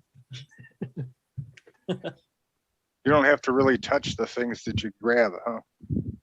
Just get close enough. Yeah, the hit detection even on the treasures is the same as hitting a monster. You won't actually touch them, and you'll be affected by it, killed or pick up a treasure, or whatever. Meanwhile, the hallways are 1 pixel wide, so you have to turn exactly perfectly. Yep. Yeah, it's a little bit fussy on that. Now, this game obviously is loosely based on Tutankhamun from the arcade, except it doesn't have the sideways scrolling that the arcade version does. And of course, I don't think your guy has a beard on that one. So obviously, the arcade game's not based on Rendezvous. But it's a really good game. I think there's 16 screens from what I remember, and there's 4 basic treasures you have to go through multiple screens to get. You have to get keys and stuff to unlock for those who have not played the game yet. And then you get the treasure once you unlock the door. Monster generators are similar to the original arcade game, etc. It's got some nice music at the beginning, which is based on, what did my mind just blank? Raiders of the Lost Ark. Thank you. So nice little multi-voice tune. And actually, every time you get a treasure, it plays a little snippet of Raiders music too. Yeah, and now here you can see here a timer bonus. So the faster you get to the treasure with each section of 4 chambers, the more bonus points you will get. The flash bomb is critically important. You can see that little black, it looks like a black cherry up in the upper left, right beside your timer trombone. So you get one, I think, per death, and then you get it recharged after you get the treasure or something. Yeah, if you reach the end of the level, it recharges, or if you die, it recharges. Yeah, and basically that's a smart bomb. It kills everything on the screen, which on some of these here, depending on where the monsters are spawning, it is absolutely critical, or you'll never get out of there before the time runs out. And Robert Allen Murphy, since you're such a whiz at this game, I thought, do you have any tips and tricks for it? Yeah, avoid the psychic teleporting snakes that can kill you from across the screen by just going to another screen. Yeah, the collision box on this thing was wild because basically the snakes that are on the screen right now could be probably still getting you. Yeah, it was pretty bad. I was like, good gravy. This is a Shock Trooper. They at least figured that out and fixed it. Yeah. But I mean, for the time this came out, I mean, it was visually very good. This is one of those ones that combines the P Mode 4 artifacting, but a lot of the drawings, like the bricks and stuff in the background, is actually done as if it was P Mode 4 2 color. So you're getting a lot of detail, plus you're getting color figures, and a lot of games kind of cheated and just, assumed it was a P Mode 3 screen and cut that horizontal resolution in half. And Rob Shaw didn't do that on this one. He actually designed both. He designed, high detail like the bats and the snakes. It's a 2 color, so it's a very smooth. It's 256 by 192 basically. While the keys and some of the the color of the player and stuff is based on the 128 pixel wide color artifacting stuff. So it looks very visually striking compared to some of the other games at the time that just basically did P Mode 3 and just changed the screen mode to kick it in. Oh, there I used the ball. What did folks use? What was that, Alan? What controller did folks use? Oh, you mean joystick wise? Yeah. I used a deluxe in mine. I used the Black Beauty. Wow, that makes your score even more impressive. Yes. I used the deluxe because it would let you stand still but look left or right without moving, as well as, run. But like I say, those corners were murder. In chat, Scott Cooper says he used the digital joystick. Yeah, in chat earlier too, Daddy Burrito said Shock Trooper was awesome, all in caps. I played that game into the ground. And he also agrees it looks like Ron. Sorry, go ahead. I like the fact he has gone to an all-white screen, so you don't get that black box in the middle type look that so many of these P Mode 4 games use. Yeah, that's your ADD moment. You hate that stupid box. I hate that. I hate the black box look. I like black, but I don't like the white borders around it. At least this one, you've still got the white borders, but they got rid of the black box in the middle, so it doesn't highlight the border. Yeah, it kind of blends into the background right to the edges it blends, of the CRT. Yeah, it blends in. That's right. You still only have 4 colors, but yeah. Now, David Kroeker, who actually got one of the best score. Was he first place or second place? I can't remember now for this week's score. But he's got a couple tips that he mentions. He says, was first. David was first. He was first. Okay, so definitely take his stuff as rote. Don't ignore anything I say. He says, you'll notice the critters will try to go towards whatever part of the screen you are on, so you can manipulate them a bit to take advantage of that. He actually got his high score getting all the treasures. Some are worth 3,500, so you don't want to miss those. The timer bonus is key, he also mentions. He says, go to the top on one half of the screen to get the critters to go up on the other half. So if you're on the left and the critters on the right, you can kind of steer them up and around, and sometimes they'll go around a corner, and that'll give you time to run down and then get around because they can't come out of the corner quite as easily. 6E, which is Ciaran Anscomb, who will be our guest in October. I only got games under emulation, and having to press a direction to aim made you move and die, so I didn't do too well. I would imagine trying to play this on keyboard controls would suck. Huh. Didn't even touch you. Nope. Yeah, the hitbox is crazy. Yeah, I think it's just the full size of a tile, basically. Yeah. And having on the game project I'm working on, I was just relearning all about that stuff myself because I had the same problem. So I'm trying to fix that right now. He's done well with. I got a question, if I may. Sure, go ahead, Sloopy. I know in H.E.R.O that there was a change to the controls so that in Shock Trooper you could face left or right. Would that be helpful in this game also? I don't know, but since the author of H.E.R.O is in our chat, Ciaran, if you can answer that question, please do so. Yeah, because normally it would only do you one direction if you're using like a button controller, and because of the way the analog was, if you moved slightly to the left, it would have you face to the left and then to the right.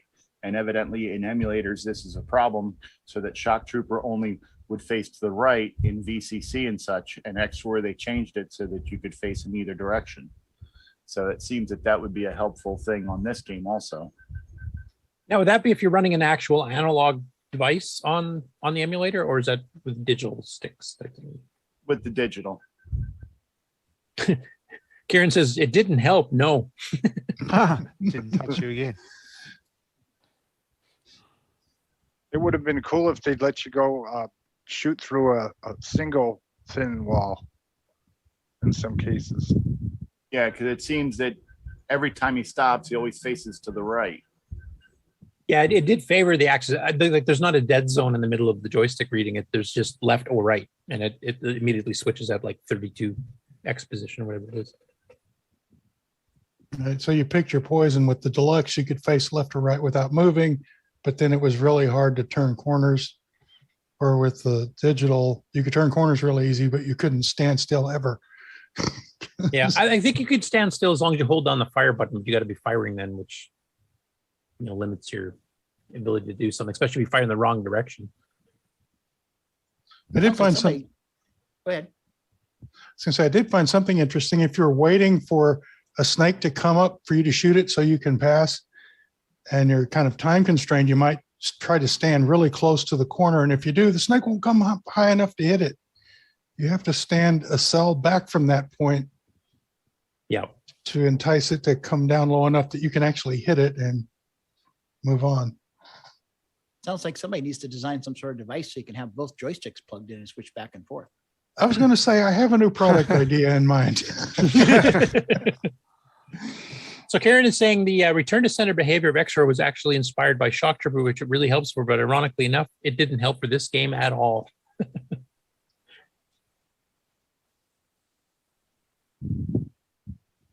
No, I quite like the game. I remember playing it when it first came out, and it was one of the more visually impressive ones. And of course, it had little bits of four-voice music, which was always a nice thing to hear on the CoCo too. And fun. The controls were a bit maddening in the hitbox. That was something that bugged me even back in the day. Mind you, my reflexes were a bit better, so you just kind of adapted to it. But it's got that kind of exploration thing too, where you got these new chambers. As you get better and better at the game, you'll start seeing like new things, and it gets a bit harder and harder. Go ahead. So this is run on the CoCo 2? Yeah, this 32K CoCo 1, 2, or 3. Or Dragon. It was actually runs like a Dragon. In 3, would it be in color or not? Only if you're running on composite or if you have a Gimme X. Oh, okay. But this game, unlike some of the other ones, wouldn't look too bad on monochrome because, like I said, he did design like the bricks and stuff to be as if it was P Mode 4 with just 2 colors. So that actually looks pretty close. You don't get the the little vertical stripes like you would on the player and a few other things, but basically most of it looks pretty well dead on. So this is one of the better ones to run on an RGB CoCo 3 if you have it. Do we know what else Rob Shaw wrote, or what other programs he created? Well, he did Shock Trooper. Yep. I think he did some of the original. Maybe that's Ron Krebs I'm thinking of. Rob Shaw. He did some other ones too. I'd have to take a look because I can't remember off the top of my head. Remember if he did Time?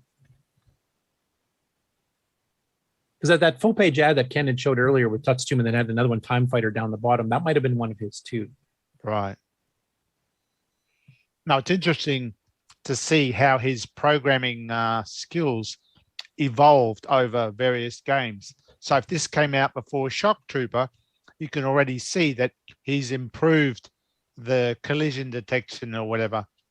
This definitely came out before Shock Trooper. Definitely came before. So curious to see what other programs he's done, to see him where he started and where he went to.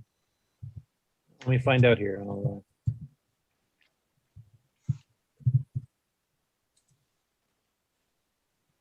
Okay, so he did do Shock Trooper, did do Tatsuma, and he did do that Time Fighter game as well. Right. And that was one of his earlier ones because, of course, it was announced the same time as Tuts Tomb. And that one's a bit of a different beast. It's got some unique bits to it, like the little night scan mode and stuff like that. But it's another one where the hitbox is a little bit wide. So I think he did learn after those first two. Yeah, you can actually see his progress. Yeah, I'm still waiting for yours to happen, Nick. So let me know when you start. I'm an expert at bad.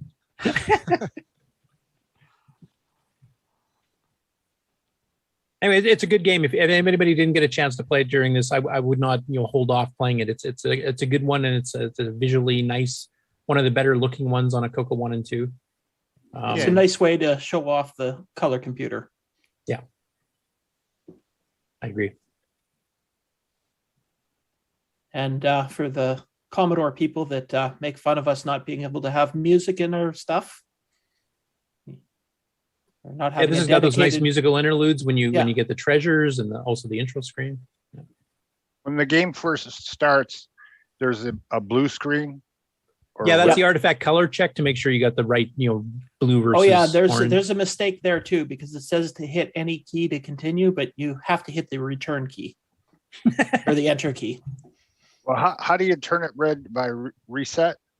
Yeah, reset until it turns red on a CoCo 1 or 2, or you can hold down F1 and hit reset on a CoCo 3. Because I can't seem to get it to change. Are you on a CoCo VGA? Yeah. Yeah, you don't use the reset trick on the CoCo VGA. You use the switches on the CoCo VGA itself. One of those will change it. Oh, really? That little button box. Yeah. Oh, okay. Can't remember which button it is, but one of them will switch through. Okay. Forgot about that. Great. Thanks. So yeah, just remember Ron, it's the enter key to get out of that screen. Ron, you're not playing a game, are you? You never play. Well, maybe he's going to start a little bit to the changeover in host. Maybe Ron's going to become the #1 player now. Oh no, that ain't going to happen. It's just that this game has Ron in it. This one, I think that's why it's an ego thing for him. The vanity project. That's right. And next thing you know, he'll be humming to Gimes music. I don't think that's ever going to happen. You guys should know me by now. I've been on this show, 2 years, 3 years? Yeah, you do about one game a year, right? Something like that. Because you did Defense, you did Timberman. Yeah. And Timberman starred you too. So I'm definitely detecting a theme here. Any game that you star in, you play. Yeah. He's ego driven. Yep. So Nick, now you know how to get Ron to play any of your upcoming games. That's right. Have my main character have a beard. Yeah, there you go. That'll increase your sales by 1. Yeah. Yeah. And in these days of tough times.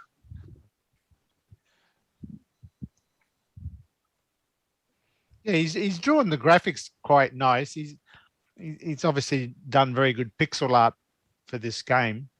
Yeah, and same with his other one. Yeah, and his other stuff. Yeah. Already blew him up. That's definitely a skill I do not have. I can't draw stuff to save my butt. So. Any further comments? I'm just taking a look in the chat here. Daddy Burdio asks, did anybody have the same trick bug? I remember from Shock Troop, I recall there were places in the game where you could stop an elevator on an elevator platform perfectly adjacent to a brick and walk through the brick and then erase the brick and fall. So I don't recall hitting anything like that in this one myself, but.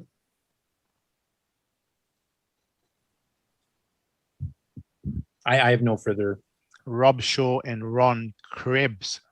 Yeah, Ron Krebs is the founder of Mark Data Products. So he did the original adventure games like Black Sanctum and Clickstone Island. He did the original Berserk. I think he did the original Cave Hunter and a few others too. And he kind of was passing the torch of programming arcade games to Rob. This one they actually collaborated on. And then so I wonder if Ron Krebs did the graphics. No, I believe because he's not a co-author on Shock Trooper, so I'm pretty sure Rob is the one who did the graphics for this. Yeah. I did interview him a long time ago. I should try to get a hold of him again, actually, see if I can get him on the show. You know what I'd like to do is get a collection of game over screens. Because I'm good at that. Alan, do you want to volunteer for that? Low Because score you've kind of got challenge? that down pat already. Yeah, I was about to say, just look in the Discord channel. That's all of my screens. Low score challenge. Those aren't screenshots. Those are my video gameplay uploads. Okay. Yeah, one frame and you're dead. So there you go. Yes. Yeah. You know what I like playing is battle stations because the computer can do it. And I actually win. Well, the computer wins. Looks like Rocky Hill. Pedro's just joined us. He says, hello, all. Hard to get him to stay in place to shoot. Yep. Kind of discussed that ourselves. Battle stations would be my suggestion for a game in the future sometime. Yeah, now that we're expanding beyond score-oriented games, that's actually not a bad idea. There's a bunch of them. I mean, there's hundreds of games we would have been skipping if we didn't kind of loosen up the rules a bit. Yeah, there's this guy that has this site about CoCo games. It's got just like this huge list. Yeah, less than half of what it actually is out there. Guy's a slacker. We need to just use that as a tick-off list.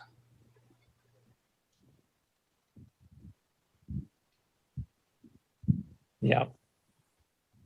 Anyway, I don't have any further tips, and if nobody else has any other comments specifically on this game, Tut's Tomb, I think we can have Ken do his very first, what is our game next week? Okay, well, let's see here. Are you kind of missing it already, Nick? I thought I'd ask. Mixed feelings, definitely. Yeah. Berserk. So here is a screenshot for next week's game. Does anybody know what that one is? I do, I obviously. see aliens. Ghosts. It's not the Mark Data Berserk. It's the other one, is it? One of the other ones. Yeah. Yeah. Correct. It's Android. Android Attack. Attack. That's it. Yeah. Spectral Associates. Yeah, Spectral Associates. There's two versions of it. There's a 16K and a 32K. They both play the same. It's just the 32K actually has speech in it. So. Oh, neat. Is it speech pack speech or? Nope. It's raw digitized software. Really badly digitized speech. It's the one that Dwayne Downing, a local friend of mine, and when we first got in the CoCo, we used to call the Elmer Fudd Berserk because the digitization sampling rate's so low, it sounds like he has a lisp. So it'll say stuff like Intuida what? Intuida what? I'm hunting webbits. Oh, So if you guys haven't heard that, the 32K version, definitely fire it up. I mean, it was a very early speech game. It came out in like 82 or something like that. Or one of the first. This game, was 1982. So, yeah. And it was originally called Robot Battle when Spectral first started advertising in 82. But then Tandy came out with a cartridge game called Robot Battle, and they had to suddenly switch the name to not conflict with Tandy. And also, I'll just mention that you get to choose what level you start at the beginning. And it's really easy if you start at the low levels. So I was thinking we'll start at level 6, and I'll post that in Discord. Okay, good to know. You can meet everybody on set- the same playing field. You can start from 0 to 15, and 0 I played for like a half an hour without dying. So it's yeah. The ramp up difficulty is pretty low in it. So That's the level for me. Now, I level want to 6 mention isn't that hard either. So I want to mention a couple of things about this game. For those of you who are familiar with Berserk in the arcade, this is based on Berserk, but it's not an exact clone. There are some different things. So one, there's little crowns you can pick up as treasures. That doesn't exist in the original Berserk. 2, there's no evil auto. They have a different thing that happens instead. 3, instead of just being able to run around and shoot, you can also, if you hold down the button and move the joystick up or down, you can, is it jump and... You can jump and duck. So you can like duck a shot quickly and stuff without moving. Yeah. Also, once you kill an android, he'll leave a little pulsating pile of garbage behind that will pulse, and if you run into it, you die. Gets the shits. But after a few seconds, it'll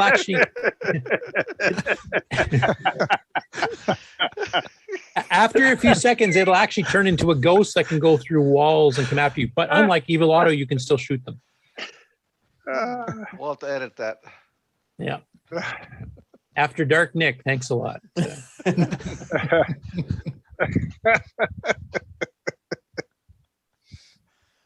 Ron liked it. This is a high-res action game? Yeah.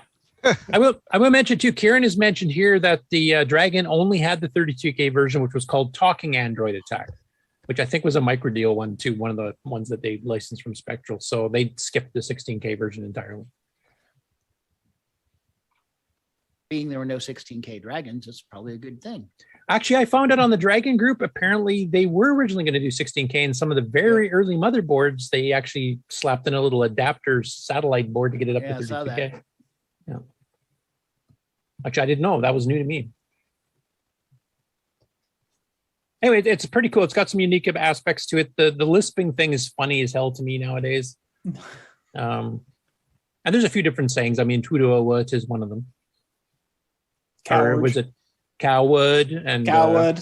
If you run away without killing everything on the screen, it calls you a coward. Yeah. And get human next time with a little bit of a lisp in it too, which I'm not going to try to duplicate. But yeah, there's a few bits of speech. It was pretty innovative for the time. It was one of the earlier games to have digitized speech in software. And it came out. I remember my very first Rainbow I ever bought. I think it was already advertised, still under the robot title thing. That was in summer of '82. So that's early for third party.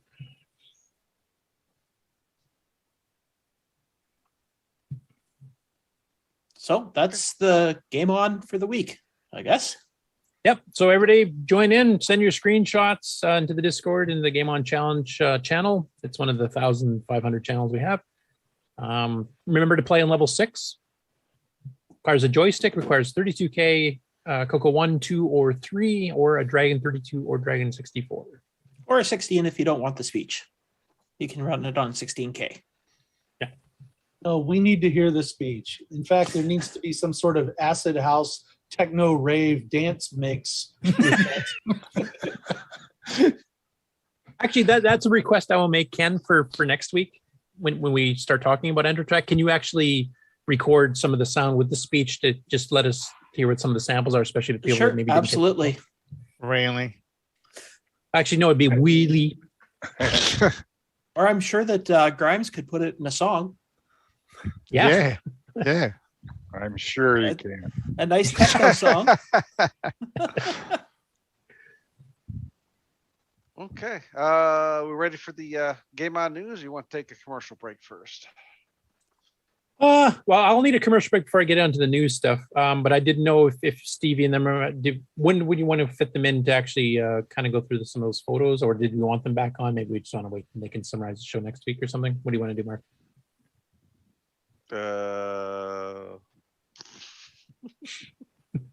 In Twitter award. I'm hunting the Webbits. Whatever. Okay, I'll go into Game On News because I think Steve had mentioned we're going to have to text him to let him know when to bring him back in. So if you want to run a commercial now, I will get the Game On News stuff queued up and we will carry on that, and we'll get it on the news after that. And then we can kind of add in the VCF stuff at the end of the news, maybe. Okay, let's see. How about this one? Here's a hi-fi bargain from your nearby Radio Shack store. Save $100 on our exclusive realistic 77 AM/FM stereo receiver. Only $159.95 during the sale. With audio component features like FM muting, push-button tape monitor, main remote speaker switching, in a genuine walnut veneer case. The ideal control center for your new music system. The sale-priced realistic 77 receiver. Only at Radio Shack, a Tandy company. Tired of your color computer art input device being low res? Joey has you covered again. Switch between 3 joysticks or mice. Select the left or right port on your CoCo. No more swapping joystick ports. Switch between standard and high resolution mode. Supports the Tandy and the Max high resolution mode. Pre-order yours today at CoComan.biz. The music is back.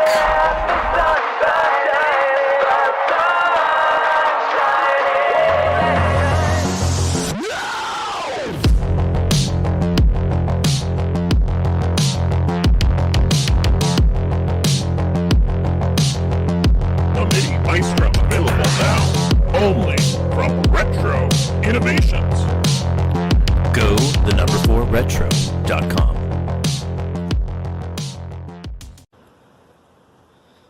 Fletcher, I don't need that report tomorrow.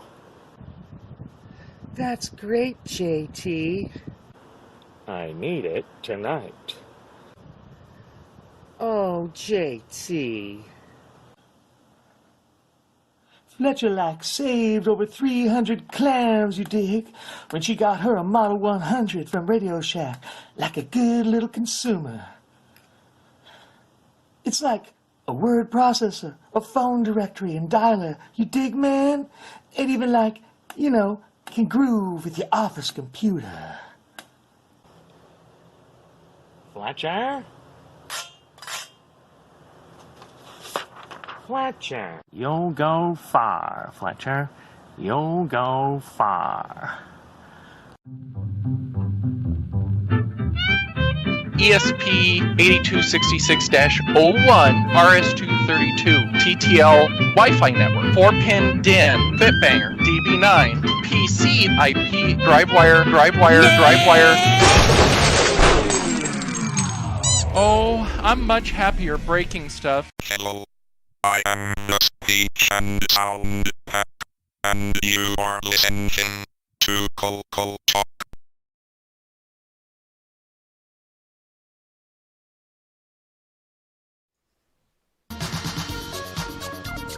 Now for everybody's favorite segment, the Game On News with L. Curtis Boyle.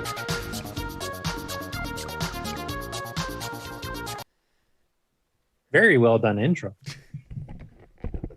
That's my ego trip for the day. Okay, so I'll share. There's not too much Game On News this week, but we do have one of the topics originators actually here on the panel, so we can talk about it a little bit. Do we have to? I was got to figure out which one of my bazillion windows I've got open here. Go play with your Ferraris, Nick. Yeah, exactly. Where is the right screen here? I think it's this one. Hopefully I got the right one. Is it got Paul Thayer's article on here? Yep. Oh, good. I picked the right one. The preview window actually looked almost the same between the two, so I was kind of confused which one I was bringing up. So anyway, some of you know Paul Thayer, who of course did Timberman, is working on multiple other games, and one of them is called CoCoBan, which is based on, I think it's an Android game. And he's actually got a level editor now pretty well done. And he was looking for some people to help beta test it. So on Facebook, he put out a reach out, I think he did on Discord as well, where if you want to become a beta tester on the level editor, just send him a message and he'll send you one to try. It just requires a 128K CoCo 3 and a disk driver at CoCo STC. And if you're really good at designing maze puzzles and stuff, maybe you can actually make some levels that he'll put in the game. So contact him on Facebook or Discord, and he'll send you a preview copy of the editor disk so you can try it out for yourself and report any bugs, etc. back to him. Next up, we have Paul Shoemaker. Has been learning a lot of machine language programming lately here. And this is a little sprite demo he's done for the CoCo 1 and 2. And these are using hand-compiled sprites. So he's trying to get them running pretty quick. And these are actually made up of 3 sprites. And it's for a game he's working on based called H.E.R.O 8 with periods in between. I can't remember what it stands for. But basically, the characters are made up of a head sprite, a torso sprite, and a leg sprite. So they can actually run independently of each other. You can mix and match pieces and parts together. I think this actually is running a little bit too fast to really see properly, but we'll give you a quick show what it looks like.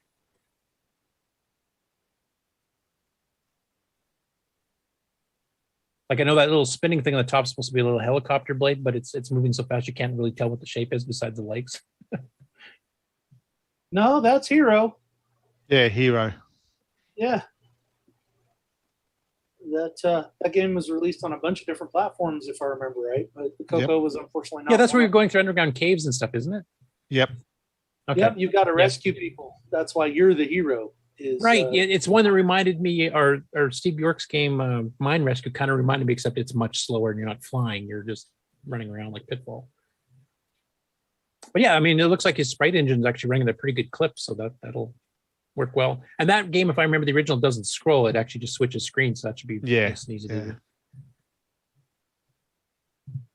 So speaking of Star Trek, I'd done a conversion of the Star Trek 3 version 4 from Adventure International that we were mentioning during the interview with Gene to fix it for disk system, so the graphics and some of the special routines actually worked. And Ciaran's now ported that over to the Dragon. So if you're on the Dragon forums and on worldofdragon.org, you can actually download the Dragon version of that. So it'll work on a Dragon 32 or 64. It has, medium res graphics on it, some machine language graphics effects, some machine language sound routines for explosions and things. So it's a bit beyond a regular basic Star Trek. It's quite a well done one. But he did all the work getting it all ported up and ready to go. And I think he actually made a fat binary disk. So actually the disk kind of boots in a schizo mode, and you can run a Dragon and CoCo version off the same disk image if you want to try it. So that's a free download over at worldofdragon.org. This was an interesting one. Phil Wheatley posted an ad from Personal Computer Games magazine, which I believe is a UK publication. And this is a full-color, full-page ad from Microdeal selling its various third-party games. But the difference here is that you'll notice at the bottom, this is an ad for Tandy. It's not an ad for the Dragons.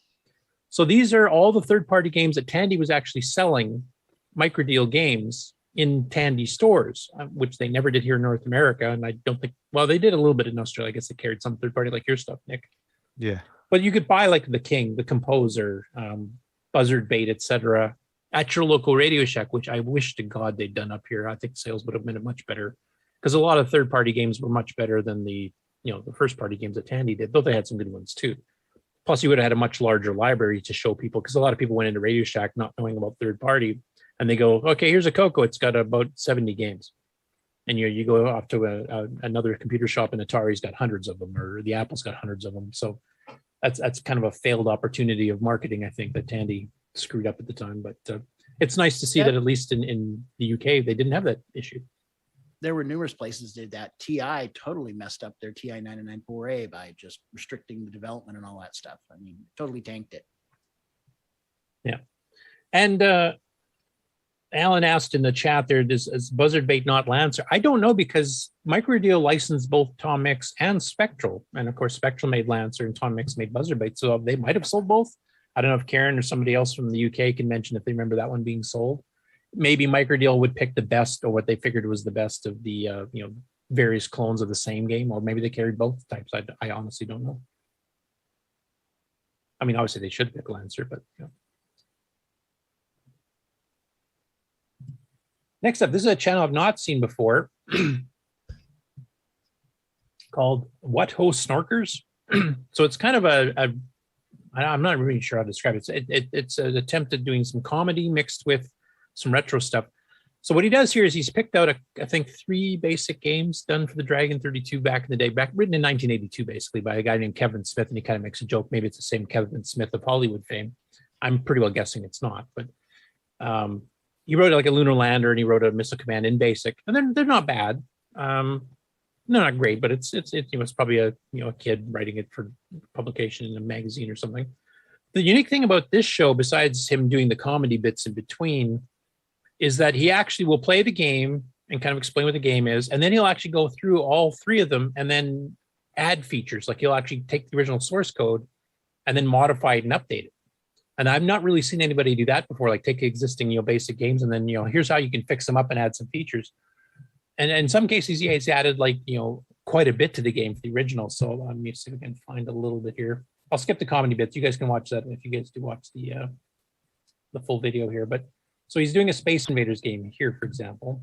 Bonus life at 10,000, hit a key to start, and you control the game using the arrow keys. Left is left, right is right, up is fire. We draw 3 bonus graphics on the screen. We're in high definition mode, but it's black and white, which is fine. And here we are. We're at the bottom. We fire up. There is the bonus mothership. Notice there my fire went a bit funny.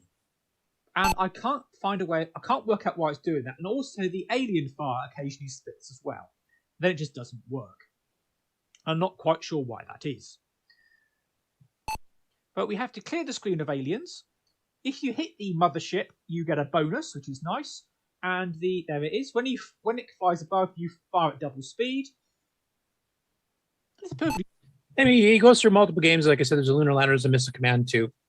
But then he goes and like I said, he rewrites part of it. Let's see if I can find the equivalent Space Invaders when he kind of starts explaining. He also has this in-joke thing where he rewrites everything in what he calls Welsh. And I'm sure the Welsh people in the audience, like Tom Gilberts, can maybe explain what the joke's about here. I'm assuming it's just trying to mimic a very heavy accent, because of course you can't read any of this stuff.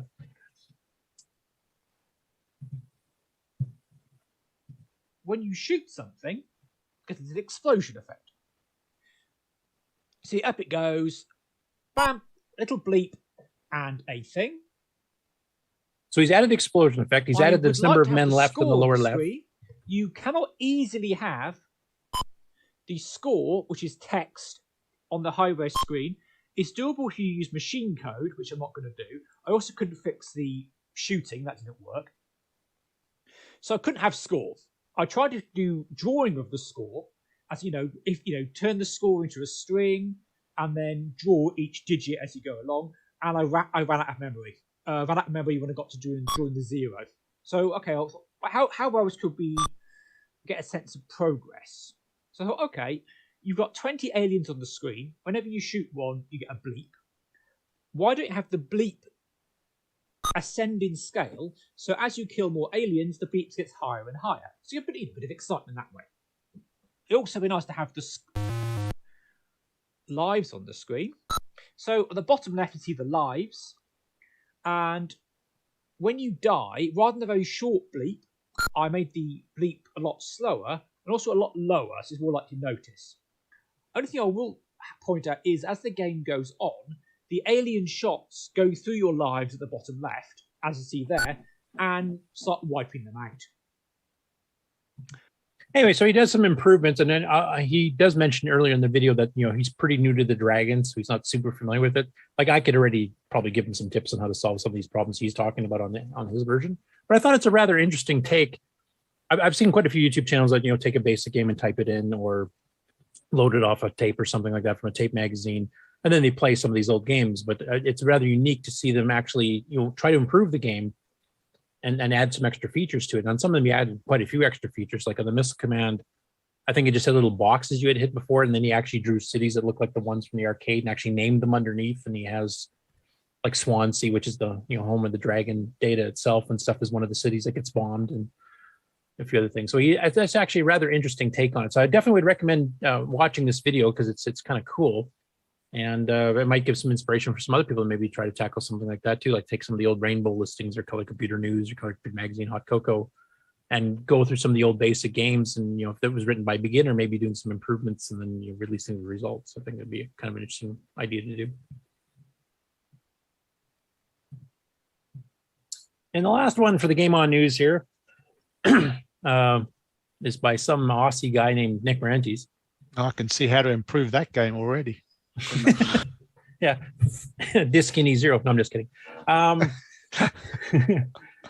So you've got the chapter 10 of your running blog, and once again, for those who have not seen these before, Nick is not going into technical details like coding tricks and stuff like that. It's more the design elements of the game. And in this case, he's kind of showing off 2 levels, which include a mini game in one of them, and then some different gameplay. So if you want to kind of set that up, Nick, and then I'll switch the video, or do you want me to start playing the video and just mute it and you talk I'll through just it? Leave it here and I'll tell you when to switch. So basically this blog is basically me going through all the levels. The game itself has 13 levels, but each of the levels, there's either a mini game or some animation on the screen. So I've been going through it level by level, doing that. So for this chapter, I've done 2 more levels, the machine press level, the top picture, and a slot machine level. Levels, I think they're levels 2 and 6 in the main game. So the top one with the machine press is simply just these big presses that go down, and all you have to do is when your character is on the screen, you've got to get to the other side of them. So you just have to dodge them and don't get squashed. The bottom one, though, is more unique in that it's a slot machine. And so in the game itself, in the game, you're meant to collect these EMF bombs. And the EMF bombs are used to disable the robots. But I thought probably be good to not to have too many EMF bombs for you to collect, so that you're not getting an excess number of bombs, which makes the game easy. Then I thought limit the number of bombs that you can actually find. That way, if you need more bombs, well, you can come to the casino screen and gamble your way into getting more bombs. So what you do is you gamble some of the credits that you accumulate in the game. So you sacrifice some of the credits is like score. So you gamble some of your score away in order to take a punt at trying to win on the slot machine. And the slot machine, if you do get 2 colors in a row, gives you, well, I haven't set it permanently yet, but at the moment it's showing 5 bombs. So 2 colors the same, you get 5 bombs. If you manage to get 3 colors in a row, you get an entire extra life. That's a bit harder to get, but in the video you'll see it operating. So it's just a bit of a side note. If you run out of bombs in the game, you've used up all the ones you've collected, you need some more, or you can't find any others, you can go to the casino screen and gamble your way there. So what you're trying to say is your game's now encouraging bad habits. That's right. That's right. I'm giving people some good life skills. So we're ready to show the video now? You're ready to show the video. Probably get some stupid commercial thing here because, like I said, I had to switch from Chrome because Chrome is doing bizarre things on the machine. So the first level you'll see is the plunger things, or whatever I call them. I keep changing the names. You can hear the Star Trek sliding doors. Is the sound coming through? Oh, no. Good for everybody? It's the slot machine. Is this right at the start? Yeah. I can't remember. Maybe I did the slot machine first. So I go to the slots, I turn on the slots, and it uses colors. So you stop the wheels, and if you get 3 in a row, you win, whatever the score is. In that case, I didn't, so I'm going to try again. Bingo, 2 whites. So yeah, it's fairly simple, but it does cost you 10 credits per game. So you've got to weigh up whether you're going to waste some of your credits or you're going to go out and try actually find more of the bombs.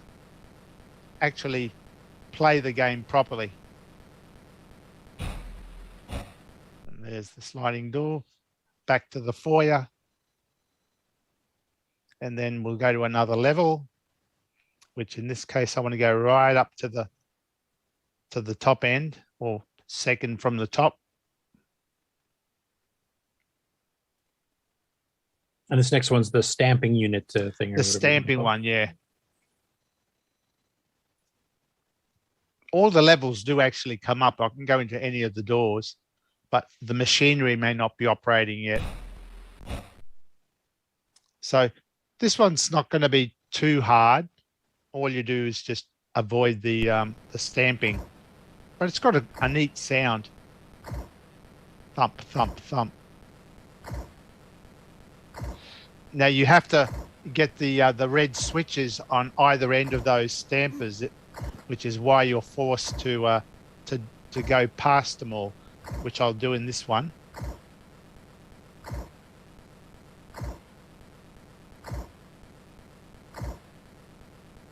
And there's the switch.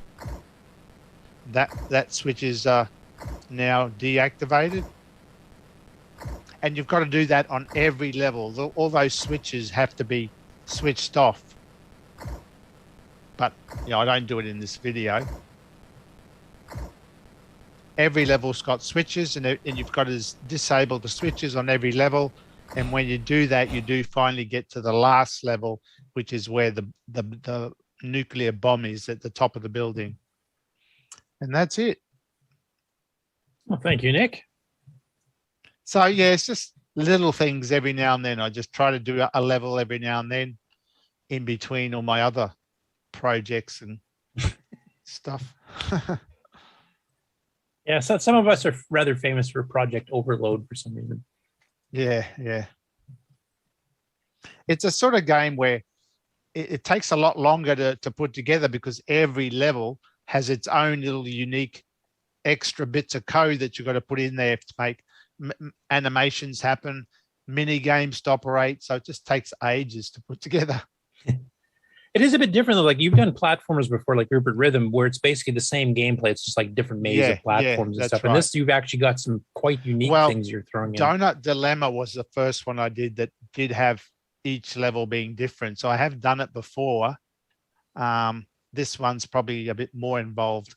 So it just I was just gonna say, like Donut Dilemma. I mean, you add some different machinery to try to kill you and stuff, like you have sugar drops and stuff. But basically, the gameplay is still the same. Yeah, it's basically whereas here, like the casino has absolutely no gameplay commonality with anything else. No, in the game itself, so I've taken it. I've given myself more work.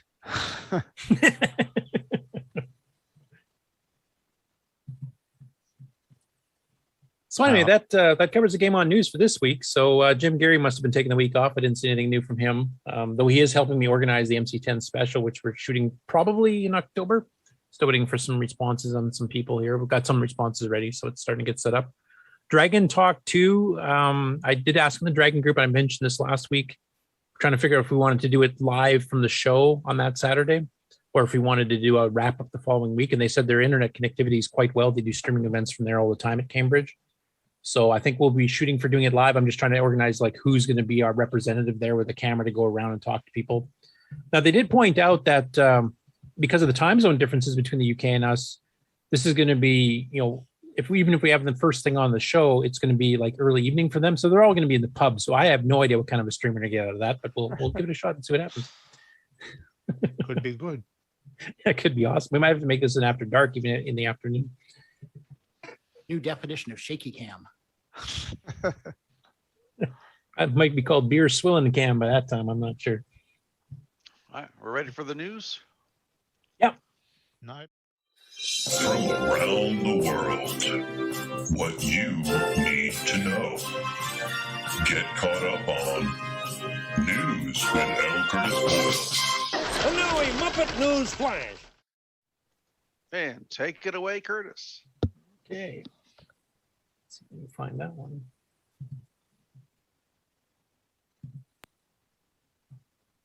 Oh, Nick, I just wanted to mention Tim Gilberts, one of our guests from the Dragon Talk there. He said, talking about Zero, he said, that is looking really impressive. A true labor of love.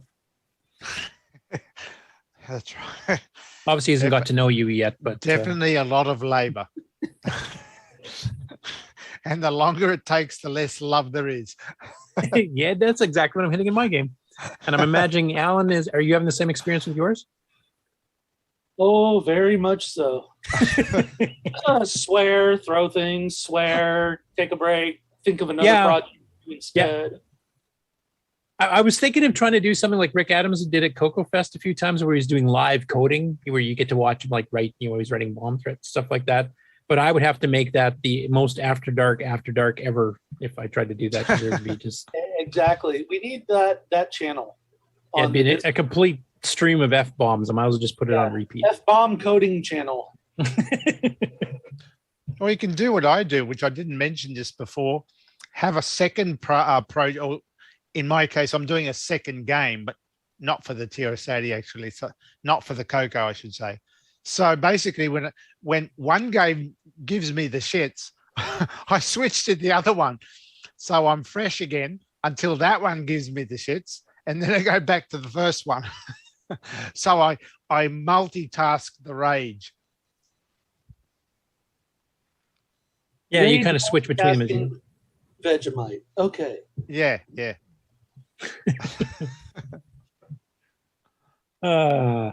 Anyway, on to the regular news.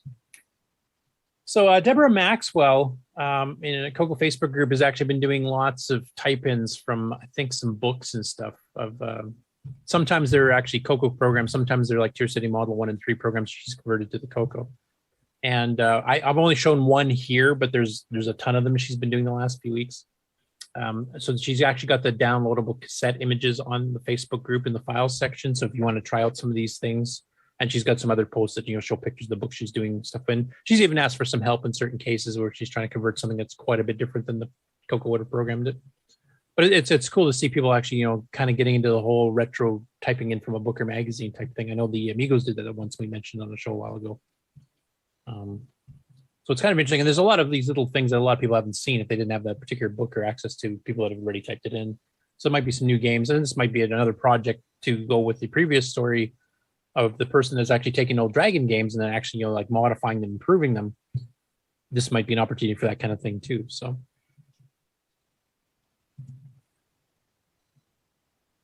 Okay, next up, Robert Gault posted up a memory test program. There's some requests to figure out if you've got 512 or if you've got 128 or if you've got 2 meg or whatever type thing. And there's the full-blown memory test you can download. And I'm trying to remember who wrote that one. Richard, I think. I think it was him that wrote the original full-blown that does a full memory test. And you can run it. Stress. Yeah.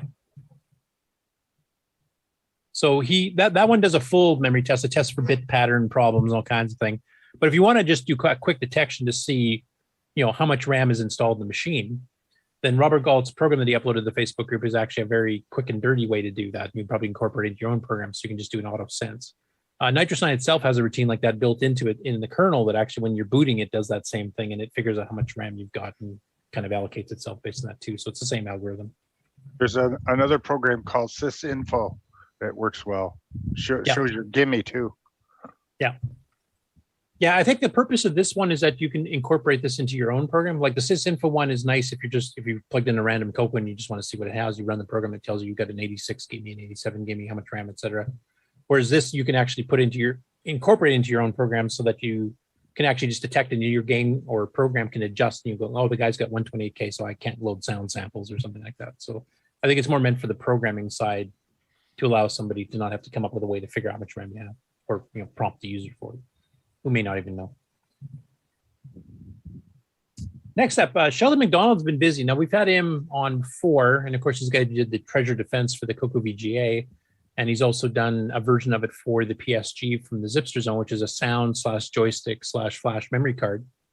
And we've talked about before that he's working on a whole GUI for the flash system on that, so you can actually have a GUI when you boot it up that will let you pick a graphical icon, click on it with the joystick or mouse, and launch that particular ROM image right from the flash.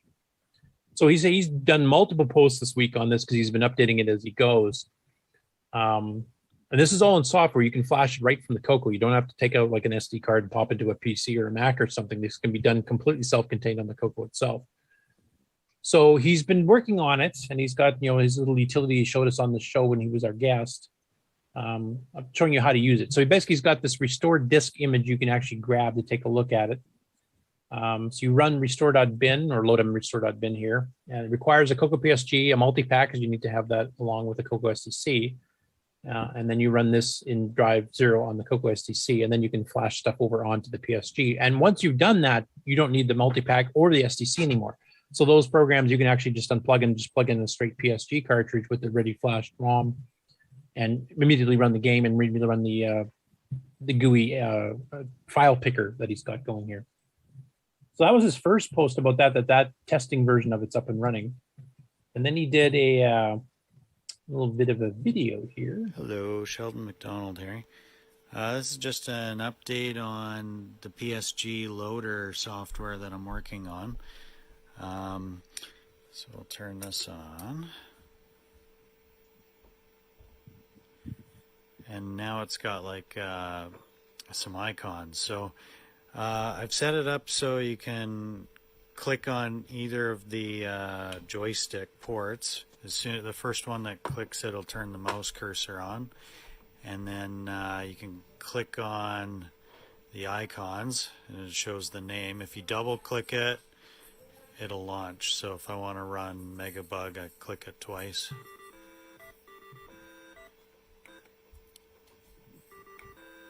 And another cool thing, if I hit reset now, it just resets that game. But if I power it off and we turn it back on, we'll get the PSG loader that I'm working on. So that's a pretty cool. He's kind of like showed us a little bit of it before, and he's actually got an icon editor thing that you can actually start creating your own icons in this artifact. It's a lower res mode because it doesn't take as much space. But it'll be nice. It's almost like having a mini G shell just for ROM cartridge games type thing that you can set up with the PSG.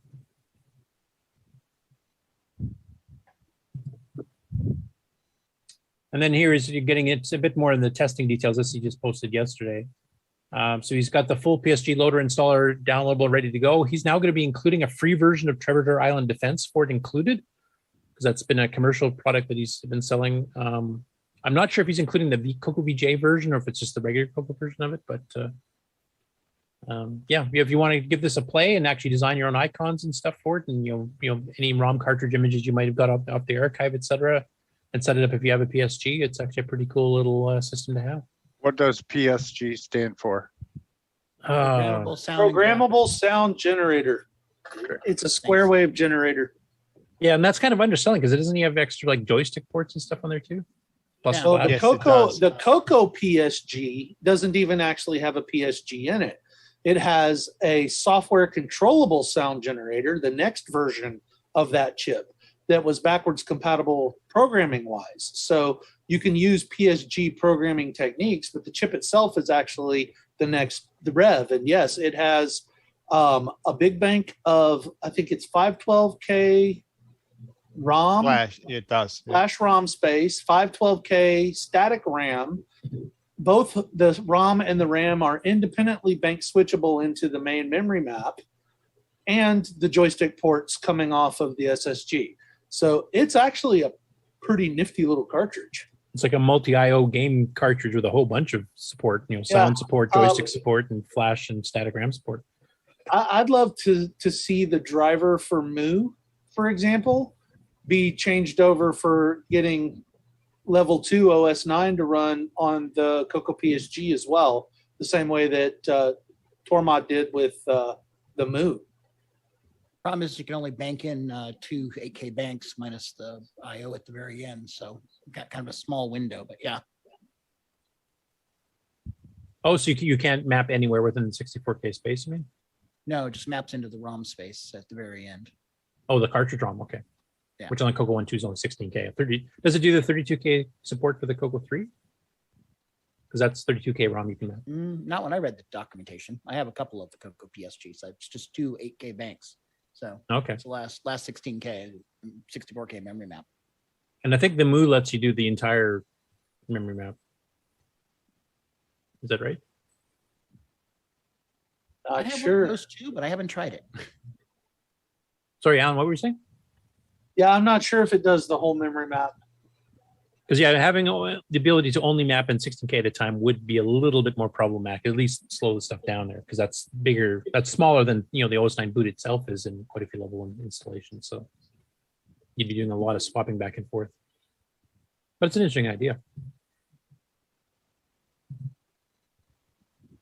Okay, next up, for those of you that have Apple 2GSs and have the AppleColor display RGB analog monitor, Mike Rojas had actually posted about this a few weeks ago, saying that he'd figured out a little board that will actually let you drive the CoCo 3 analog signal to an Apple 2GS analog monitor and give you full high quality analog RGB if you don't have a CM8 or a Magnavox 8515 or something.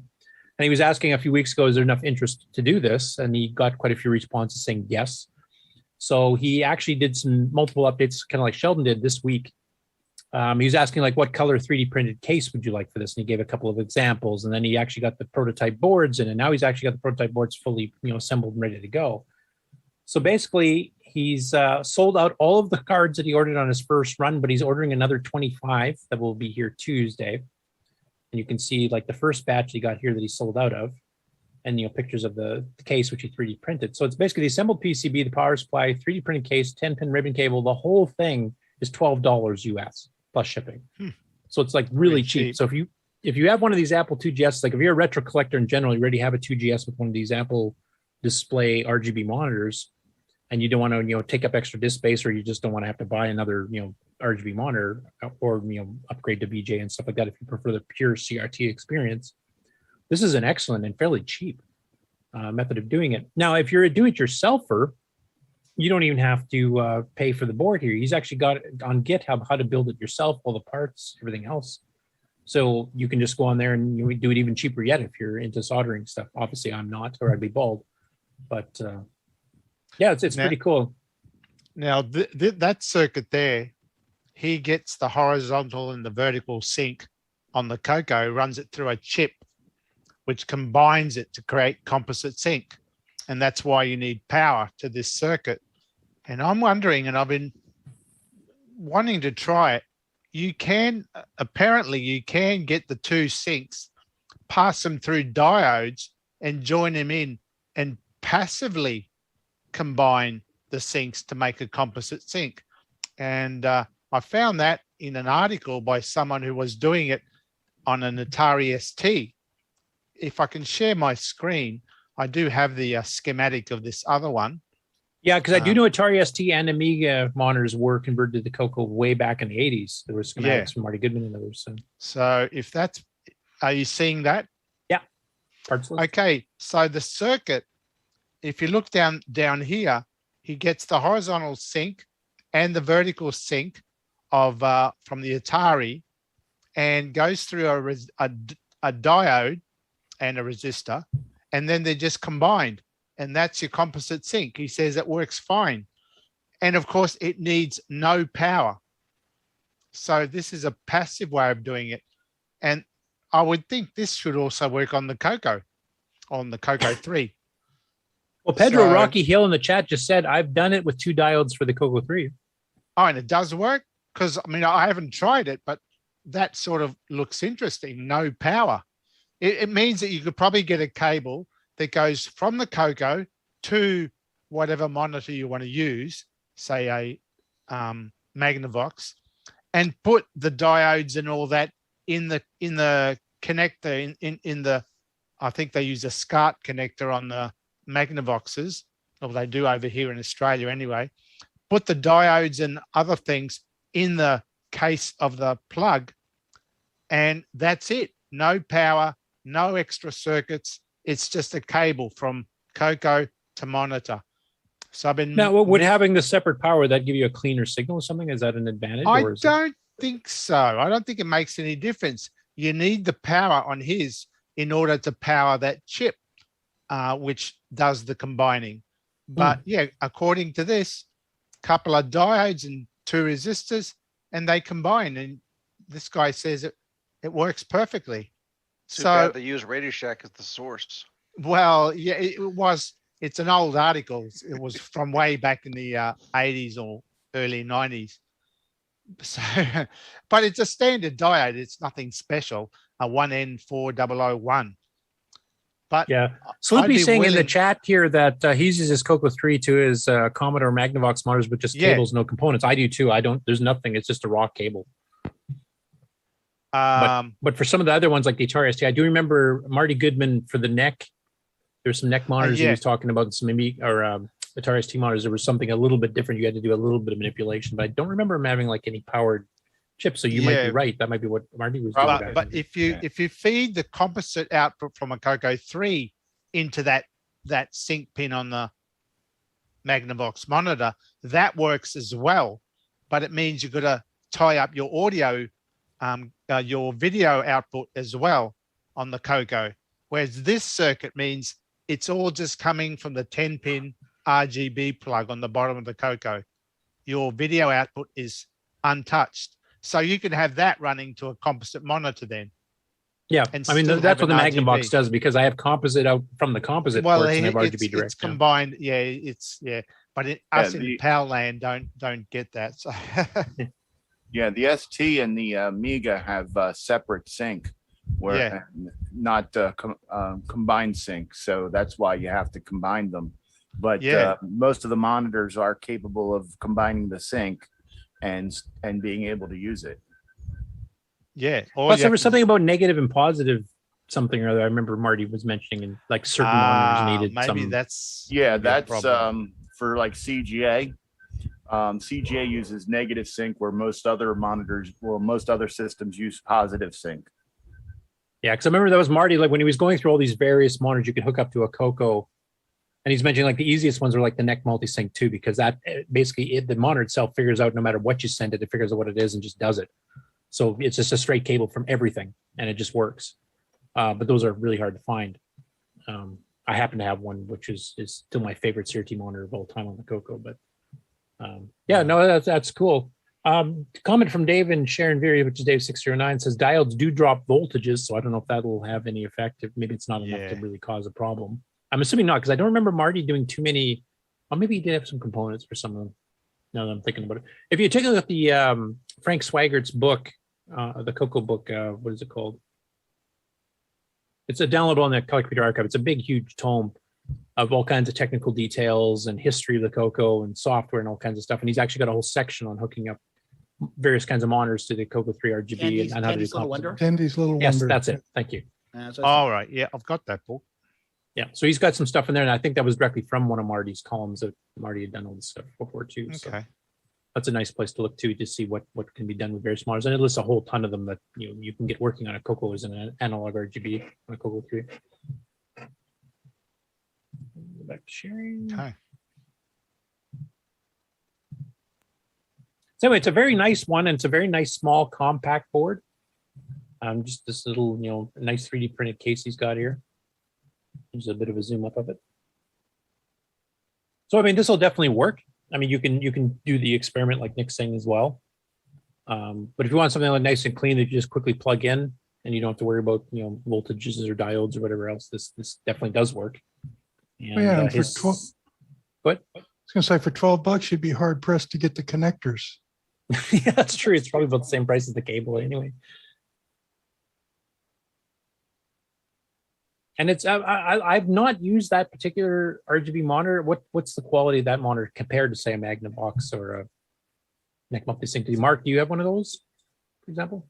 I actually do have one. It has like a 12-inch screen, and I don't remember offhand what the resolution is on it. It seems a little fuzzy to me, but it may just like worse than a CM8. Like, is it 0.56 dot? I think it's slightly better. Yeah, that's what I kind of thought too. It's more like the Magnavox. I guess we'll have to line them up side by side at some point and check them out. Yeah, because if I remember the specs, the CMate had a 0.54 dot pitch, which is the size of the actual pixel elements themselves. The Magnavox had a 0.42, which is quite a bit smaller, so it's finer detail. The necks that Marty Goodman was using were 0.37, and the Neck Multisync 2, which was a PC type monitor, that one actually was 0.28. That one's awesome. But also, thanks for posting in the chat there. For anybody who wants to look it up, the Tandy's Little Wonder book, which Frank has freely made available for everybody. You want to get the second version too, because it's a bit expanded from the original version. I think both versions are on the archive, but it has a ton of information on every CoCo, hardware stuff, software stuff, history, all kinds of things. It's a beautiful little volume, and it's 100+ pages at least. Now this is here where we was experimenting, like what colors would you guys like to use, and he gives some examples here. So usually he did an orange and black combination version of it. This was done a little bit earlier from those white ones you saw in the other one. I don't know if he's actually kind of decided now at this point that he's sticking with a certain color, or if he's maybe taking requests. You guys can hit him up on Facebook for that. But as I mentioned before, he sold out the first batch and he's got 25 more in order. So it's apparently pretty popular. And for retro collectors that happen to have a 2GS with one of these monitors, what the heck, it's a free RGB analog monitor for your CoCo 3, basically. Okay, next up.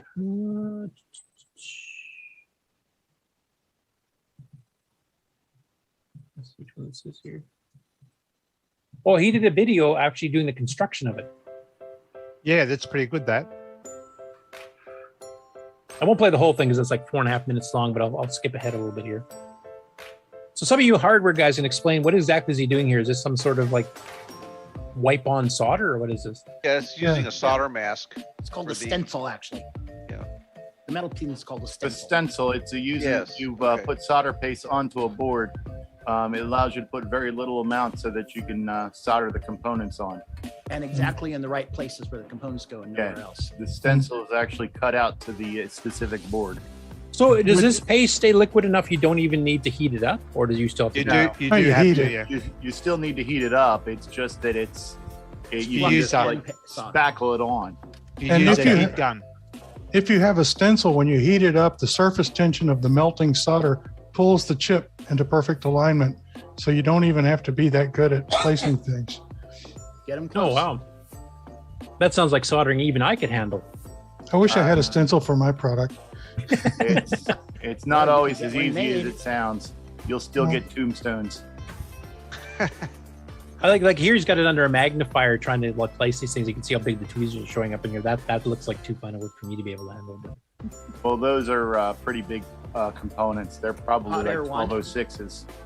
Those capacitors, those resistors. So what is this doing? I don't understand that. It's hot air. Hot air. Hot air. Oh, so it's like a CoCoTALK stream or something. Yeah, you're hot enough to solder CoCoTALK. In fact, you see it blowing around the little components, and the air actually moves the solder around a little bit. Yeah, sucks it. So at that point, he's done the mask, the stencil stuff, and then he's heated it up, and then this just basically dries it back out so it solidifies. It warms it so that the solder melts, and then sucks the components in place, and cools down. So now you inspect it to see. Yeah. Basically, you just take your regular rosin core solder, you chop it up into like a fine powder, and add a little bit of flux to it, and it's the same thing. You can actually buy it pre-done. Where I work, we use it by the gallon. Yeah, it's you don't actually chop it up, but it's to give you an idea. It's just basically the same stuff as the regular solder. Gotta find that solder is powdered. Oh, you mentioned something about here having a bridge, which means the solder didn't quite flow right, and it's bridged between two pins, right? Yeah, so it just needs to remove third and fourth. Now, is that what you're referring to, Sloopy? That it doesn't always work perfectly? Is that a common thing? Yep. Well, if you put too much solder on there, it can bridge between the two of them. Or when you're putting hot air onto it, you have to remember that you're pushing air, and it can actually make the parts turn. He's using rather large resistors, which are they look like they're 1206 size. When you're using the smaller, like 403 or 402 or 603, they're much smaller, so they can easily jump up because your solder is significantly larger than the actual piece. Where the surface tension of solder will turn into a ball, which is enough surface area. It'll stand it up. Yeah. Yep. But here's the parts you need. A magnifier and solder in a little squeezy syringe. Yeah, if you want, I can do a video. I mean, I have all this stuff, and I do it quite often. So, yeah, I'd be interested in seeing that actually myself. This is all like alien territory to me. So, yeah, I mean, I just finished up a whole bunch of drive wirelessly boards, but I'm about to do some more and some of the internal drive wire boards, and I'll do a video of the assembly for you. Okay. I recognize that monitor. If you don't have the stencil, you have to do it by hand, and it can get very, very tedious or very exacting. Yeah, I actually have this. And you have to clean it off. Yeah, I actually have this screw thing on my solder paste tube that I just turn the wheel on it, and it pushes the plunger on the solder paste very, very slowly, so that it comes out in very, very small amounts. Okay. Also, we got a comment from Pedro in the chat there. It says you have to heat it up, which was my earlier question. He said, I've done it in a modified toaster oven. I don't think I'd want to make pizza in that afterwards. Yeah, that'd be called a reflow oven. So yeah. Yeah, I have a $20 Kmart toaster oven that I've used for 10, 12 years for doing mass quantities of boards. Okay. Anyway, I want to thank Mike for one, creating the project and actually making it into an actual sellable product within just like weeks of his initially floating the idea. Did anybody want this? And actually doing a really well produced video here showing the construction process. And I mean, unfortunately, he didn't run like a higher, like to really tell the quality of an RGB monitor like this. The 32 column screen is not a great way to do it. You'd want to like kick in 80 columns and see what it looks like. Yeah, and go to like black and white, see how sharp the characters are.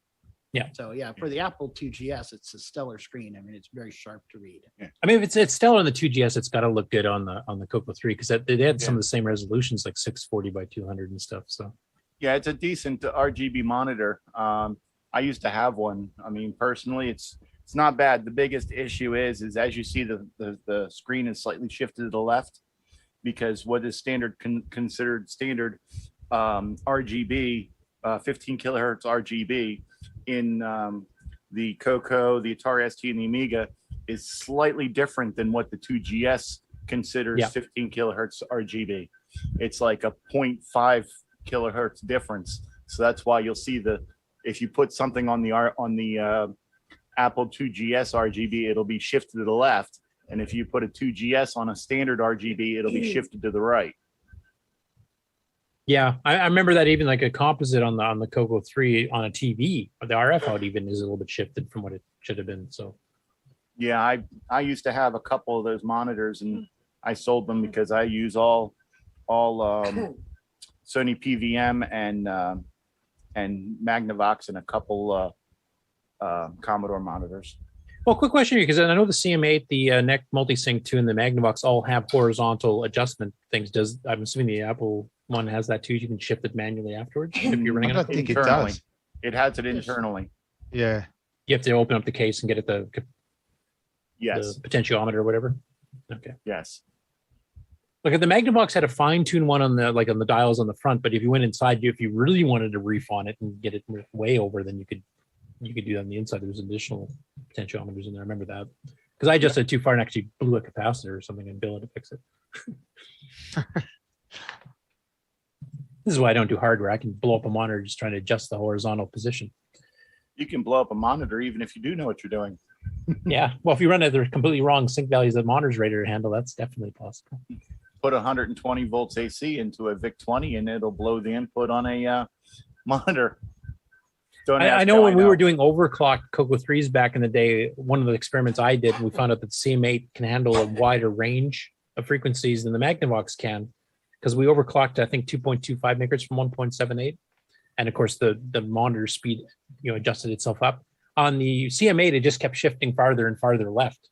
And you had to really crank the horizontal just to get it to even show up on the screen at that speed. When I plugged it in my Magnavox, that's when, puff, there was a little popping sound and, it burnt out a component or two. It was probably a CM40, not a CM80. Well, mine was the 8515, whatever that equivalent is in Commodore land. Did it have RGB input? Yeah, an analog RGB composite input and RGB TTL inputs. Oh, interesting, because that's the CM80 and Color Monitor 80, and they're usually a lot more resilient and can handle a lot more than the CM40. Yeah, I don't think any of the Magnavox 40, like that's the 4080 column rated ones, right? Yeah, the 40s are the 40 column, and then the 80s are 80 column. Usually the easiest way to tell the difference between them, besides the front door that's usually missing, is if they have RGB input.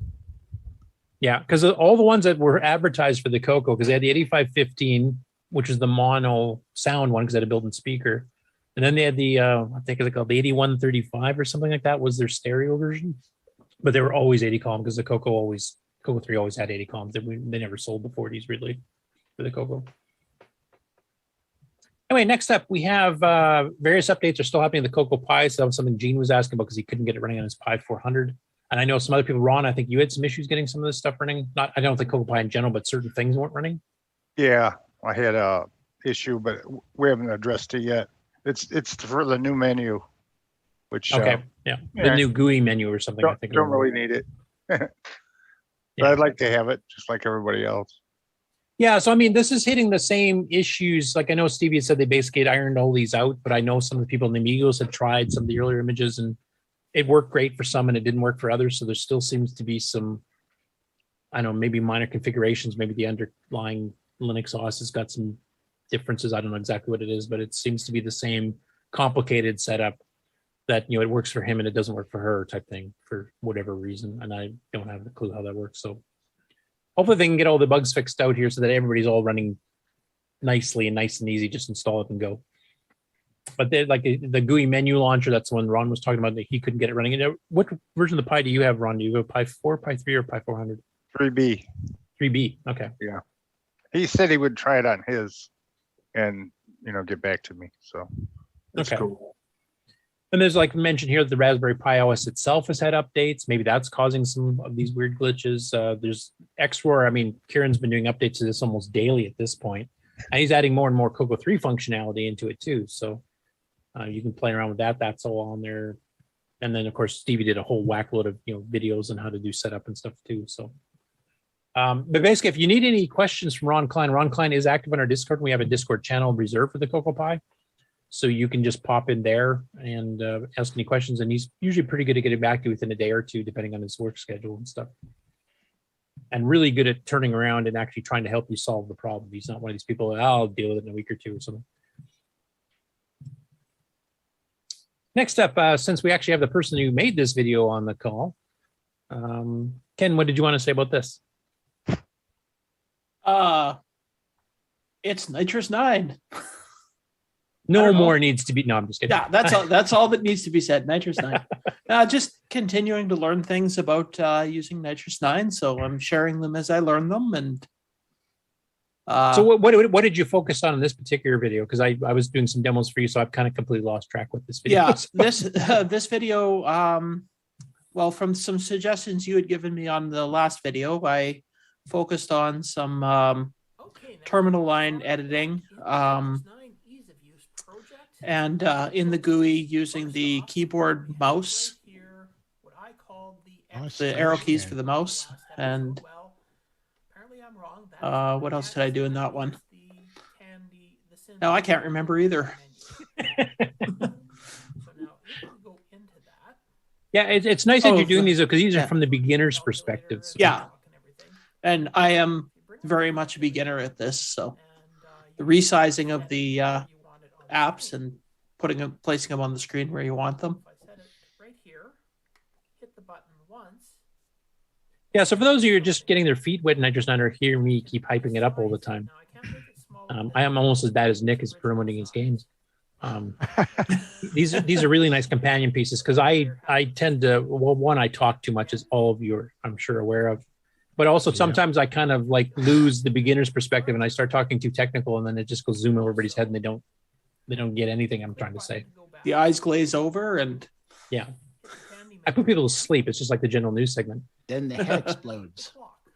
So this is really nice because this is coming from the perspective of somebody who's never touched it before, isn't a Linux guru, because a lot of the Linux people will kind of know some of this stuff because it's very similar. So it's much easier for them to pick it up. But if you're from like the Windows or the Mac world, this might be, completely alien. So it's nice having these beginner videos out there. In fact, I've been directly linking some of them from my page. I don't think I put this one up yet, but I'll put it on the main ease of use project page so that people can actually find it nice and quick.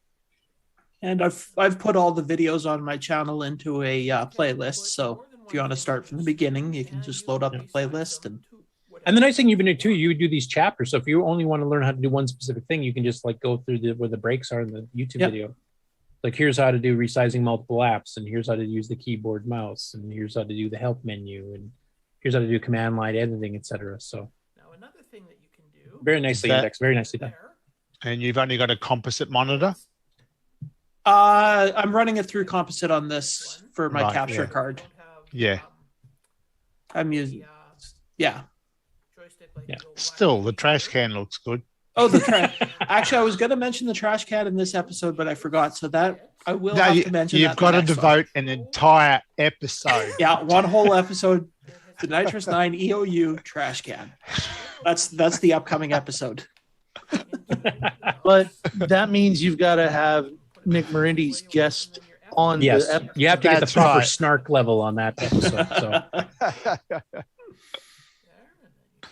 Anyway, they're really well done. I'm really appreciative that you're doing them, and I will hype them up as much as I can anytime I can. So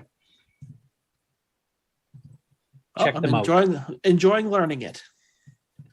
So next up, Danielle O'Connor. Speaking of convention and gatherings of CoCo people and other retro enthusiasts, while VCF is going on this week, last week was the Adelaide Retro Computer Group in Australia for the month of September. And Danielle went there and she's taking some photos of some of the stuff that she was showing off, and including a System-A. That's a Dick Smith System-A. Yeah. With the built-in cassette. And that was a Model 1 clone, I believe, wasn't it? Yeah. You see actual craft joystick with the CoCo 1 with a CoCo 2 keyboard in it, playing Stellar Lifeline on a CoCo VGA monitor, Remy's 3D texture map demo on a CoCo 3 with an SCC. And you can see some of the other machines, some of the other people there. So it kind of reminds me a lot of the VCF footage that Stephen showed us here earlier too. So if you're in Australia near Adelaide, I mean, if you want to catch this apparently is a monthly event, so you actually can come and check out some CoCo stuff, Tier City stuff, and all kinds of different machines. Oh, Fletcher was there. It's Model 100. Yeah, that's right.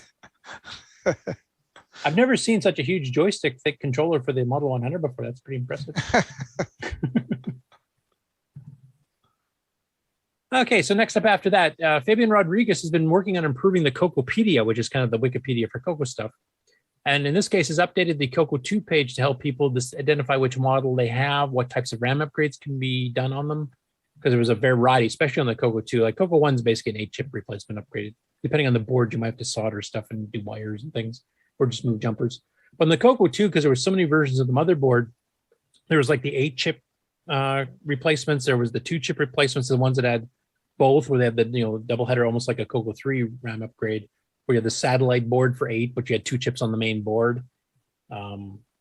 So he goes through all the different models here and what the differences between the models are and what version of RAM upgrades you need for each. So if you're just got a CoCo 2 on eBay, and you're new to the CoCo world, and let's say you've picked up a 16K model and you want to bump it up to the full 64K, or if you want to upgrade it to extended basic, it might be a 2-chip or a 1-chip version. All that information is contained here in one nice succinct page, so you can actually get all the information you need to do the upgrading. So I'm glad he's doing this, and he's actually working on the rest of the CoCopedia as well. So he's updating other stuff as he goes along. So if you have any contributions, you can help, or go check out some of the pages he's got now. And you think some things should be added or changed or corrected, then please let him know, and you can keep it going. It's nice to see the CoCopedia pages becoming actively worked on again. Yeah, the CoCopedia is for all of us. Yeah.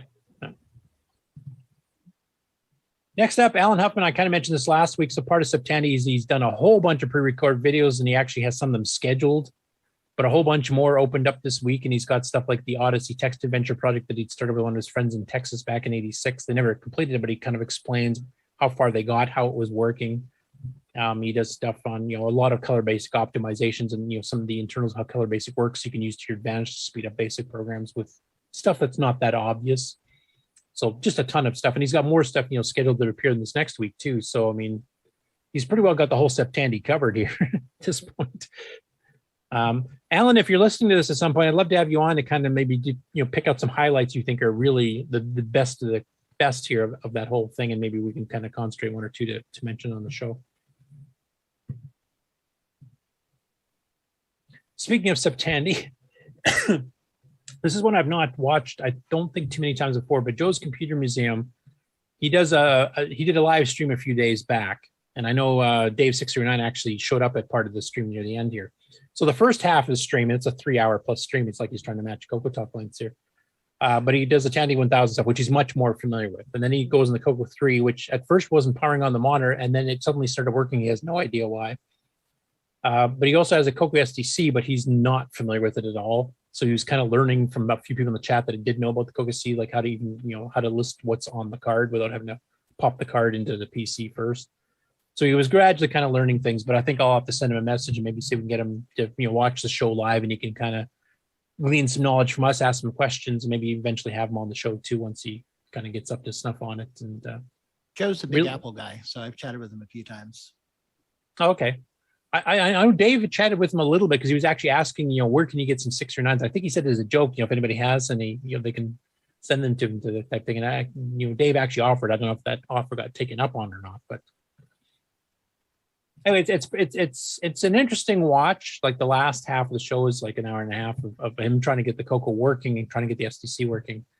And it shows you that if you've just come into the CoCo community and you're coming in completely green, it's not the easiest thing to pick up if you have no idea what you're doing. So this is like going back to the Nitrous 9 EOU stuff that Ken's doing. We do need some stuff for beginners because our community is expanding with a lot of people that are brand new to it, especially if they get a CoCo Pi and they start installing stuff. They might be able to get the Pi part working easily because they're used to the Pi. Once again, the CoCo stuff, they're just as lost as, as this guy was at the beginning. And I think we have to remember that we have to sometimes not just push the bleeding edge, but we have to sometimes go back and show people from the beginning, like how do you do the very simple things. Pick up the trailing edge. Yeah. Next up, you want to talk about this, Mark? You can kind of paraphrase it here, but it's an official news release you've done. Yeah. So Richard and I have chatted on off for the last year or so. Richard Lorbieski of Boys in Tech, just for those who know. Boys in Tech, yep. And so he was looking for somebody to hand off his Paragon and boomerangs to, and so I was interested. And so this week it finally came around to issuing the official press release. So I will be handling Richard's products, basically distributing them and doing troubleshooting repair work on ones. And that's basically it so far. So now, are you going to be manufacturing them too, or is he manufacturing? You're doing all the reselling stuff. No, as far as I can tell, I'll be handling all of it. So yeah, I'll be having parts manufactured or doing it myself, and then programming and testing, and then distributing. Okay, so that's really good because the Boomerang 2 meg especially was by far the cheapest 2 meg upgrade. I mean, you can get the one from Ed, there's 2 and 8 meg boards with the Gimme X, etc. And of course the Cloud9 one too, but Richards was always famous for being a really low entry point cost-wise. And I know I've had multiple people requesting about joystick adapters for more modern controllers. And the Paragon is like nice and small and compact, and it was cheap, and it did 2 at once, etc. And I've had to steer all that away the last year because I had no idea what was happening with it. And it wasn't what I would consider always the best fit for certain people. And it's nice to have these options come back on. Now, from your press release here, you're basically saying in the fourth quarter of 2021, which is October through December. Do you know if that's more towards the beginning, the middle, the end at this point? I'm thinking before CoCo Fest kicks off. So I haven't been given a specific timeline, but as far as I know, it's more toward the end of September there, I should have something available, but not sure. That's why I said fourth quarter. So. Okay. And then you also said you wanted to price it similarly. So I'm assuming with the chip shortage, that might be a little bit higher at this time. Yeah, it's there is, I guess, some volatility there. So it'll be, if not the same, maybe a little higher. We'll just have to see. So. Okay. And I think you mentioned here later on that you've got your own website here for product detail and ordering information. I don't think that's up yet though at this point. There's a web page there, but it's just a template thing. It has nothing on there with the Paragon or the Boomerang. So you can go take a look. Currently, Richard's website is still up, so you can go look there. It has information. Okay, but the ordering would not be done through Richard. That would just be to get product information, and then once your page is fully up for ordering, then that's where you would order. Okay. Yep, exactly. I just set up a Facebook page too. So, Mark, are you gonna have MDO on the new boards that you produce? Yeah, after the current boards are depleted, yes, I will have MDO on the new boards. Cool. No, one thing Richard had done is that he actually kind of color keyed, like when he was doing CoCo STCs and stuff, he'd have a certain color that would identify his boards or somebody else's. Are you going to make a unique color circuit board or something like that for yours? For us, no, that'd be a possibility. There's usually not too much price difference in that. I'll have to look into that. So. Okay, because that was one way. It was one really neat and easy way to keep track of, like, if you picked up a certain card, you could tell which manufacturer made it just by the color at a glance. Yeah, exactly. Which also supports if somebody gives you the wrong color, you go, go talk to him. Are you going to expand to other things? Yeah, I'd like to expand to other things, not just in the classic computer market too. So I have a few other ideas. Yeah, I'm also I'm working on building some of David Ladd's simple mouse board. I have one right here that it's put together, but I haven't got the Here, let me stop sharing so you can show this to the public because I haven't seen one. Can you highlight him, Mark? Try. Is that going to be like the one sold by Cloud9? I don't know if they have one like this. It's basically. Do they have a PS2 mouse adapter? This PS2. I know the keyboard adapter, but I don't think they have a mouse adapter. Yeah, this is a mouse adapter. So this is just a straight through mouse adapter. It's really envisioned to be used with like the Joey switcher. So you basically dump this into one of your inputs and then hook up the PS2 mouse to it. But anyway, so I'm having difficulties getting the processor to program. So my fault, I'm sure. So once I have that done, then I'll have these available also. Yeah, you've shown prototypes out of the CoCo Fest, and actually, like for running G Shell, like the GUI and Nitrous 9, it actually runs much smoother than the regular mouse. Oh, it's beautiful. Yeah, you can get a $12 Microsoft mouse. It works excellent with it. So you know how to program those chips yourself? Yeah, I have this little board that Mr. Ladd put together here for me. Oh my! So, Yeah, it's got two portions. This portion here is for getting the initial program loaded, and then this portion is used for putting the actual working program on there. Oh, okay. But you can do other things with that also, or for other. Well, this is actually just a programmer. This basically mimics an Arduino Uno with the Atmel 328P. So I mean, it's basically how you target it. This is what's called a USB ASP programmer, and so in the Arduino IDE, you set this for the programmer and you set this for the target. And that's how you get stuff on it. So when the cable works right. Yeah, it's a nice product. I was kind of wondering what had happened to it here, but I didn't realize you were having problems getting the chip to program. So I thought maybe you were getting hit by the chip shortage like everybody else is. No, I haven't had too much difficulty acquiring the two major chips. There's only two, the processor and then the analog, digital analog chip, which are kind of expensive, but not too bad. So does the CoCo see the mouse as a serial mouse? No, it sees it as a regular joystick. Well, Basically, the source is available on David Ladd's GitHub site, and I could post a link to that. Basically, the processor has a library for reading the PS2 mouse, and then basically it's just driving the digital to analog converter. Basically, it drives the digital analog converter to put out a varying basically resistance to what the CoCo sees as and so it does the same thing as if you had a analog mouse, except that it is use an optical, So it's a mouse emulator. Yeah, it's a mouse emulator. Yeah, it just lets you replaces the actual potentiometer Tandy mouse with a PS2. Yeah, and because it's based on a digital signal getting converted to analog at the last minute, it doesn't have all the jittery crap that the regular one does. It's rock solid smooth. And does it work with a high-res joystick interface? I'm trying to remember. Yes, it does. I've used it so you can actually get OS a 9. non-jittery high-res mouse interface too. Oh yeah, it's beautiful. Do you think in the future it's going to be harder to get PS2 type mice? It's a possibility. Currently, Microsoft has a line of USB mice that have PS2 backward compatibility. Yeah, maybe in the future, but there are some options for some USB type interfaces. There's a chip called the CH376. It's a bit more expensive than just going PS2, but there should be some options. Well, and remember, gamers love PS2 over USB, so there's kind of the latency is a lot better. And that is true. They drive a lot of the market, so there's a good chance you'll always find some PS2 mice. So, like I said, I picked up a bunch of Microsoft business mice on Amazon for like $12 that are basically a USB mouse with the PS2 adapter. And so, they work really slick. The center button works fine on the prototype model that has switching.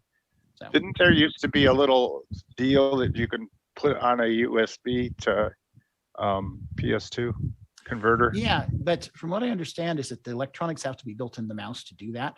The really cheap ones are USB only.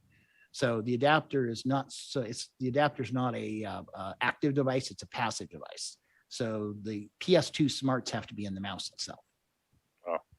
So just because you have an adapter doesn't mean your USB mouse is going to work. Just looked on eBay. You can get PS2 mice brand new in a box for $6.90 Australian. So it's like $4 US. Yeah, so they're still available, heaps of them. You get one for each port. Yeah. Some of your major computer manufacturers are still using PS2.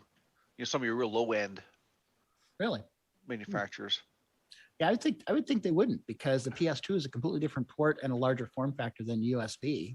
And it would make more sense to just go strictly USB as far as hardware and connection points. But I don't know, maybe it's a cost thing. Yeah.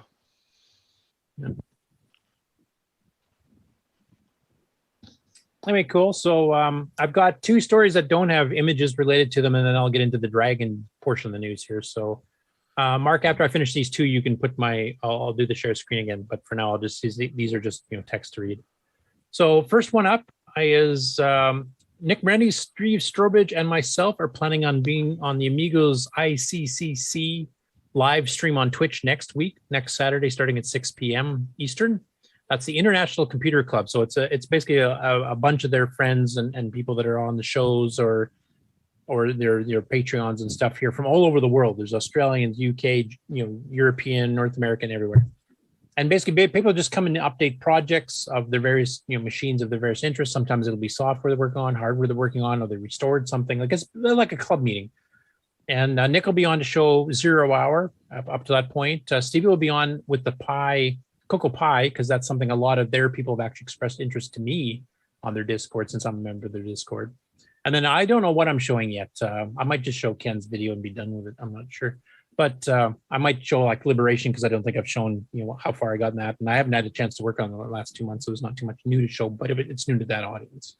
So any of you guys, it'll be pretty well right after CoCoTalk's over next Saturday that we'll be doing that live stream. Those usually last about 2 hours, 2.5 hours, depending on the number of guests. So it's a fun time. There's a live chat there on Twitch, of course. So if you guys want to catch us on there and ask questions of any of the projects, like some of you people that have multiple retro systems, it's a fun time. It's very loosey goosey and fun. It's not a serious thing at all. It's just a lot of fun. And sometimes it's just tech projects, like how to make a computer help you make beer or something like that. So we're and gonna, then the three of us, the three CoCo Amigos are going to be hosting the show, or the three CoCo Stooges, whichever. Yeah, well, we'll be hosting our portion of the show. There's other parts of the show, of course, too. But it's part of our CoCo takeover, everything. And the last one, this was actually just sent to me this morning. And Rick Euland, you'll be interested in this one too if you didn't see the original message. But Jeff, I'm hoping I'm pronouncing his last name right, Tennyson, I think. Deek in Discord, of course, he's been working on getting the Mega Mini MPI by Ed Snyder, which has two 16550 ports on it, working based on the driver you originally sold with the Fast 232 card, and he's had success. And this is with buffering and everything else. So he's currently estimating that he's still got to do some backward stuff here, because we were fiddling with different versions of the drivers and the large versus small and stuff. So he's working on getting the 639 689 parts separate. And a few tweaks on the buffer scheming and what FIFO size to use with different baud rates and that kind of stuff. Also getting it to work with the ESPs, because there's a couple signals that are a little bit different. Plus, the ESP can be programmed to only send bytes every so often, and that was causing some real slowdowns at first because it had a huge buffer itself before it even send it to the FIFO. But he's connected at 9600 baud. He's done Z modem downloads at 9600 baud just as testing. And it seems to be working, and he's actually been getting it, improved more and more. I was helping him a bit, and then I got kind of busy, so he kind of just took it over, and I think he'll be the one to finish it. But then we want to make sure it actually works backwards with your new 16550, probably your old 16550 if you still have any of those kicking around, or somebody else has those kicking around. And hopefully we'll get the whole 16550 up and running within like the next month. Nice, very nice. So as soon as we get that all done, we'll send you a copy too, because you're obviously working on your Ethernet / 16550 card too. So yeah, I may have to send someone some hardware to play with. Well, Deek's been doing most of the work on this, so I would send it to him first. I've got enough projects right now. So. Right. Yeah, I know that feeling. Anyway, I just wanted to let you know on that. So thanks for sending me the executables for those. I did the start assembly, and then Jeff did it as well. And then I kind of sent him what I'd done. He merged that stuff into what he had done, and now it's gotten caught up pretty quick here. I also sent him that new version, or that version of Supercom that Randy had done to take advantage of some of the special calls he'd added for really high speeds. So he's going to fiddle with that a bit too. So right, that one makes X mode quite a bit snappier, or Y mode actually, whatever you want to call it, XY mode. Yeah, the download protocols. I had disassembled 2.2 way back, lost the source, but I have a vague familiarity with it. And I know there were some things that were done in the original one that definitely could be sped up just because I know how the system works at a low level. So I might actually tackle at some point disassembling Supercom 2.3 and tweaking it even further, both for regular serial chips like 6551s and 52s and the 16550s. So maybe we can get running faster yet. I'll keep you posted. But I want to let you know progress has been done. And now the last stories here for the news. There's 3 dragging ones and then a special one. You're not sharing at the moment. No, I'm just about to actually.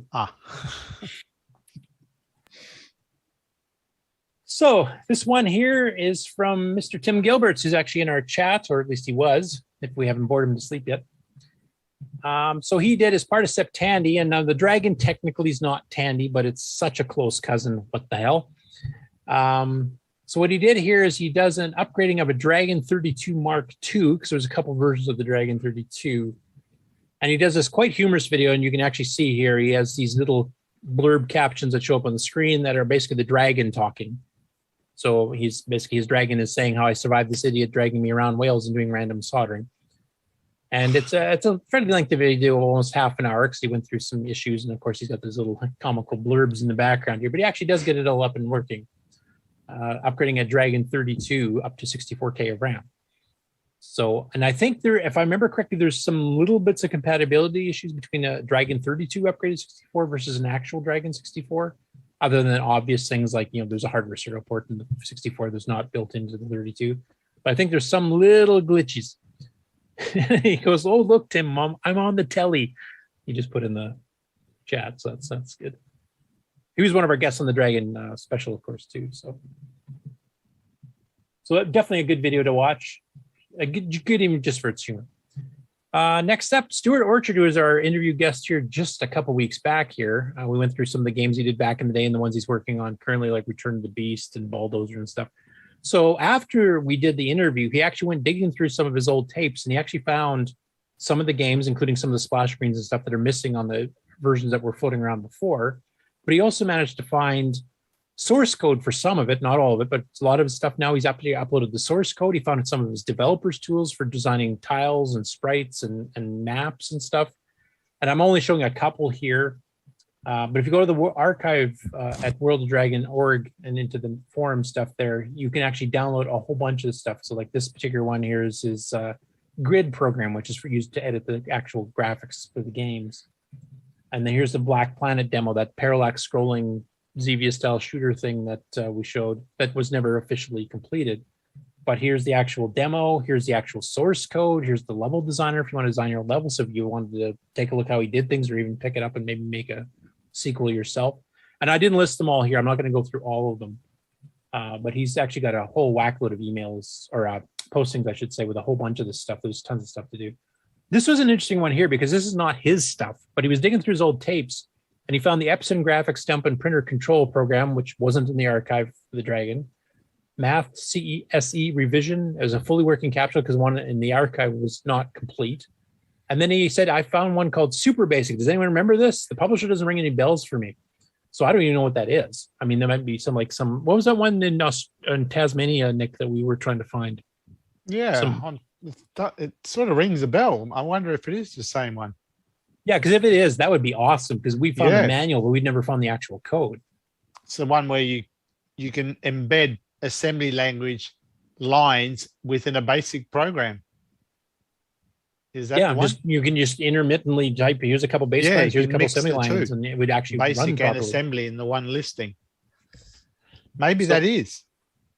That would be really cool. So if you want to check that out, because you're probably more familiar with that than I am from reading about it back in the day, but maybe get back to us on that if you can. Super basic. Yeah, and worldofdragon.org. Just go to the forums. Yeah, I'm going to go there. In the upload section. Yep. This is a cool one too. Alana Kelly in the Dragon Facebook group works with Blender, which is a 3D rendering software for PCs.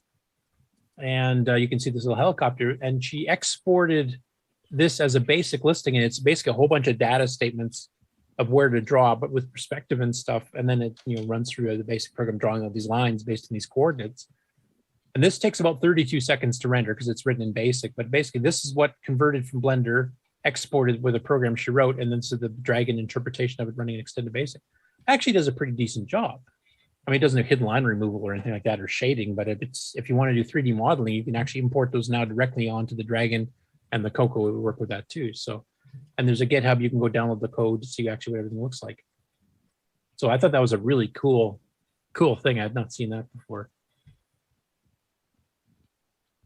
And then the very last story, and I'm not going to share because I have nothing. Well, I'll share, I guess, the screen here, but I'll let Ron talk about it first. So Ron notified Stevie and me both here that Paul Barton, who used to be a semi-regular panelist on the show, is now in hospice and not doing well. So, Ron, if you want to just kind of talk about Paul and maybe like how much of his condition you want to say, I don't know, but just talk about what he's meant to you, what he's meant to the CoCo community for you. And then I'll show some of his website stuff that he had before. Yeah. Well, I think a couple of years ago I looked him up, or I was going across looking at his old website, this one right here, and I see that somehow I found out he was in Mesa, which is not very far, 20 minutes from where I live.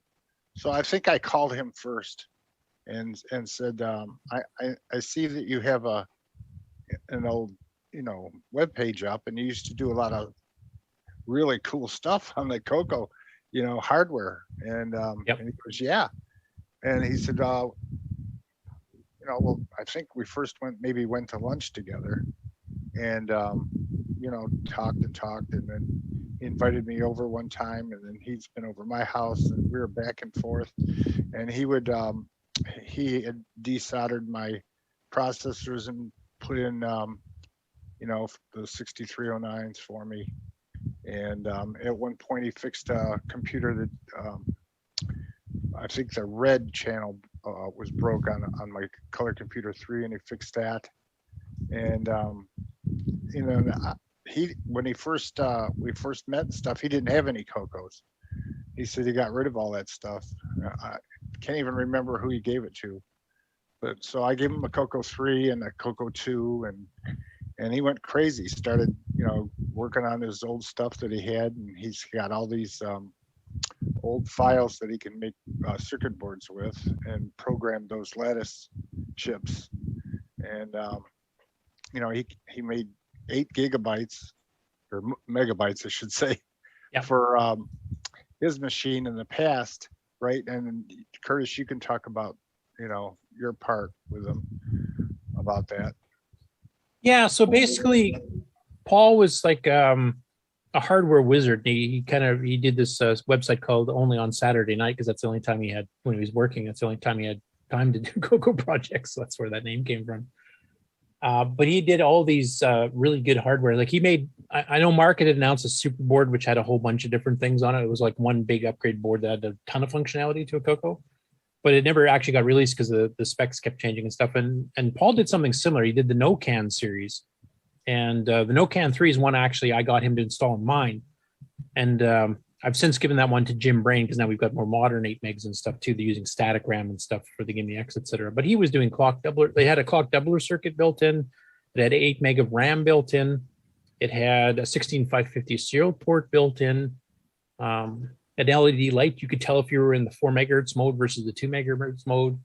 And he always was really good at doing support for the hardware. Like I shipped him my CoCo, and my particular CoCo, the Gimme would not handle the clock doubling no matter what he did. So that was one thing I never had working on mine, but everything else worked fine.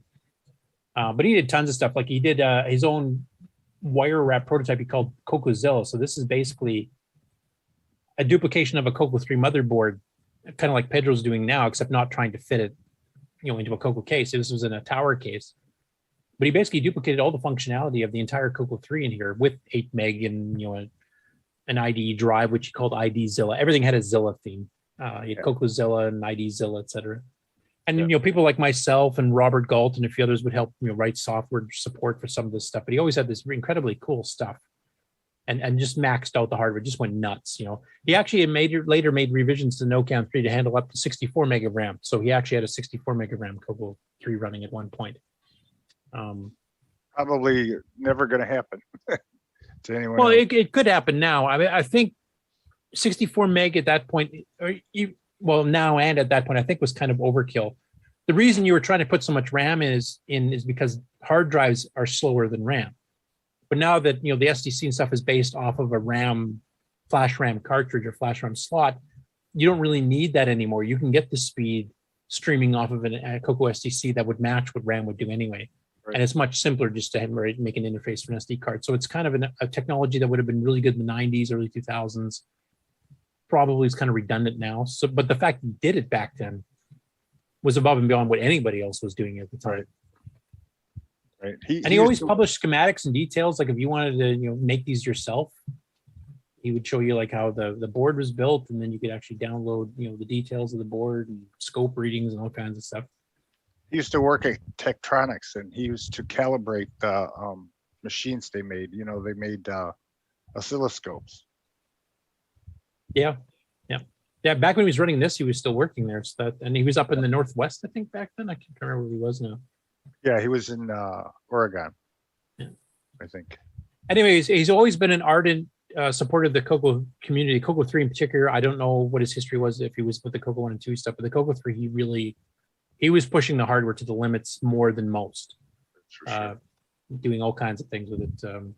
Sometimes he'd base in other people's designs, like IDzilla was, loosely based on some of the ID stuff that was been done by other people. Like I think Jim Hathaway did that one. I can't remember now. The 4 megahertz was based on Sockmaster's original circuit that he had posted on. And then he incorporated that into the NOCAN 3 so that people that got in the NOCAN 3 got the clock doubler circuit and the RAM upgrade and the 16550. And this is kind of what it looked like. This is pretty close to the one I had. So it used SIM sockets for the RAM, and I had 2 4 meg SIMs in there. You had the controller here that was kind of controlling the clock doubler circuit and everything else. And then you'd have the 16550, or I think you had the option of 6551 too. You could kind of do both. And it was just a satellite board. It plugged into like RAM sockets and stuff here, and this whole satellite board plug-in, and you get all this extra functionality. And he was always really good at support, hardware support. Like I did have some glitches on mine originally, because when he first shipped it to me, it got banged around in shipping and some stuff came loose. And since I'm not a hardware guy, and by that time Bill had moved out, so I out of the city, so I didn't have a chance to contact him. In fact, I don't think at the time I even knew where Bill was. So I had nobody here to locally help me. So I shipped it back, and he actually, I think, if I remember correctly, he did it on his own dime, even though it wasn't his fault it got damaged in shipping, and fixed it up and sent it back. So his support was always fantastic. So it's sad to hear that he's not doing well. But I'm glad we have managed to have him on the show multiple times, and he'd sometimes show off his little hard drive setups and stuff that he's running. Yeah, everything pretty intricate. And from my understanding, Ron, I think you've inherited his CoCo stuff, so at least that's not getting thrown out. Or nope, I went over there a couple days ago and got it all, and I talked to him briefly beforehand. He said, "Yeah, I want you to take all this stuff, you'll put it back to use." And I said, "Sure will." His wife said that, basically he's in hospice, and it basically won't be able to go too far out because he needs dialysis, and basically the dialysis isn't going to be there for him, and so he's going to wind up passing. He had cancer in his hip, and he got treated for that with radiation and chemo, and then it seemed like his body started slowing down and his kidneys went, and he's just been, he can't even move. He can't move his body hardly at all. That's part of his wife can't do it. He's just too heavy to move. So sad to hear. Yeah, it's very sad. But I'm glad he reached out to you to take the CoCo stuff, because if you can come down to a CoCo Fest, once this whole pandemic stuff's over, I would love to see some of the other designs. Because I did obviously I had an NOCAN 3, and I've seen his website before, but I would love to see some of the stuff up close. Yeah, the CoCo 3 I got from him has a keyboard he made from a PC keyboard, but I think he used switches instead. And he wired it himself, and I got some pictures next week. If we get a chance, I'll show you what I got from him, and just be quick. Just show you his stuff. Yeah, I'm glad he was in community, because he did push the boundaries. Yeah, he was a good guy. And that's all I have for news. I don't know if anybody wants to try to text Stevie if he wants to pop in for any last thoughts on what's going on at the Vintage CoCo Fest, or I could show some of the photos he did, and maybe somebody can try to contact him while I'm going through those, in case he's got any updates. Did any of you have the ability to text Stevie, or Mark, or somebody? No, I don't. Okay. Gotta fly, guys. What's that? Gotta fly. Okay. Later, Brian. Are you going to be popping by VCF tomorrow, Brian, or? I could bring a CoCo music, but yeah, go drown them all out. You got it. Yeah, drive out all that Sid chip music coming from that other section of the floor. Oh, no, that sounds like a challenge. I'm gonna send Steve a text on Messenger. Is that okay? Yep, that should work. I should be able to check that. But in the meantime, I'll share the photos. He's got 193 photos from PCF now. Take care, guys. Yeah, later, Brian. All right, bye.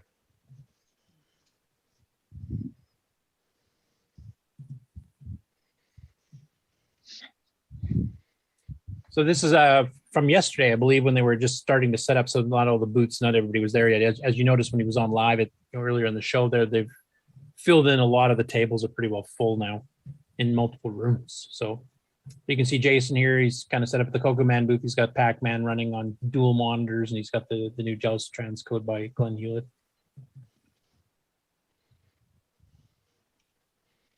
And then I'm not sure what this is showing. 65 C8 16 personal computer. So that's the Dan 2GS CPU.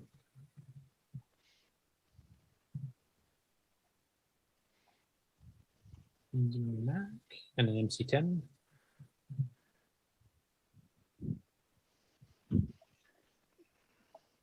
Now that's a Commodore 64 case I'm not familiar with. Any of you people that are more familiar with Commodore than me know what the deal is with that?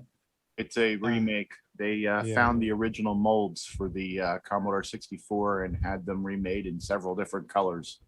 Ah, okay. So is that used for like repacking a damaged case, or is it got like a pie inside of it or something? Or It probably has an original 64 motherboard, or there's several different places that have remade 64 motherboards, and it could have one of them also. Considering the size of the connector for the power, it's probably a remade board. Okay. But that little box that was underneath the glass that says CMD, yeah, that's a nice piece of hardware. That is an original 80s hard drive for the Commodore 64. Oh, okay. Yeah, that's a chunk of change. What size was it?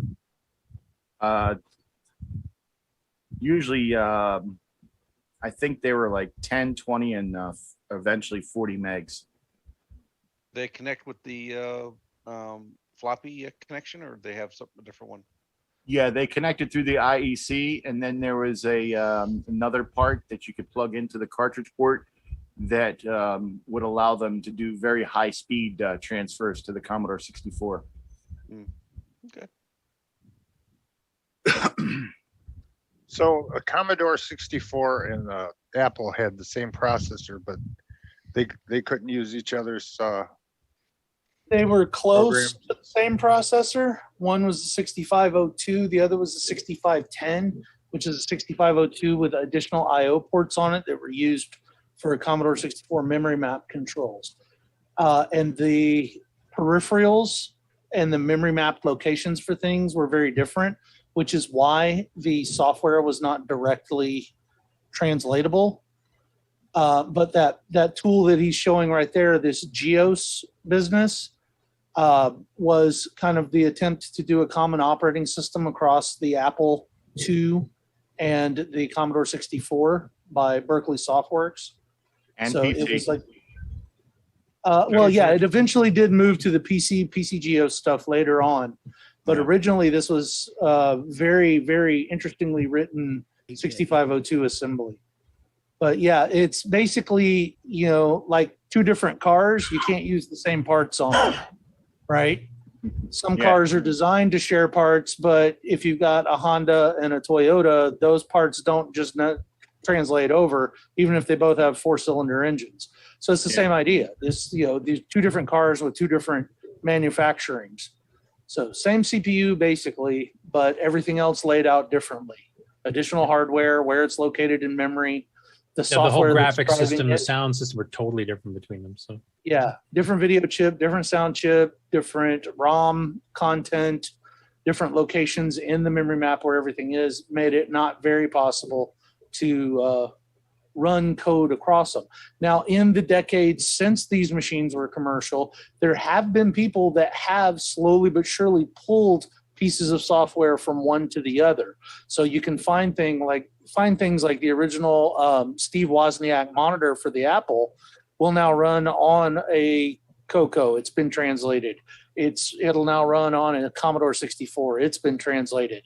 So all that software is still being used as inspiration. And so over time, things do start to run. But at the time, no, there was not any way you were going to load one disk from one to the other. I just heard from Steve. He says, we're going to dinner, but I'll jump on. Okay. I just texted him too here. So this redoing old machines here. I mean, they got the original Commodore case moldings for the C64, and now they got a VIC 2020, which is the homebrew VIC 20 clone. It's kind of like Pedro's doing with his CoCo 2 duplication board. I guess Ed Snyder's done his shrunken CoCo 2 that's functionally a CoCo 2, but a much different board that fits into a different case. And now Pedro's, of course, working on the CoCo 3 one. So that seems to be another common theme between all the retro machines that this basically started just the last couple of years of duplicating the original hardware. Yeah, the Commodore 64 has recreation motherboard has been around for at least 5-6 years. Yeah, and Ed's has been around for a few years at least that I know of. It was way before Pedro did his. I just don't remember the exact date. And of course, we want to go back to, like, we were talking about Paul Barton. He did a CoCo 3 redone motherboard back in '97.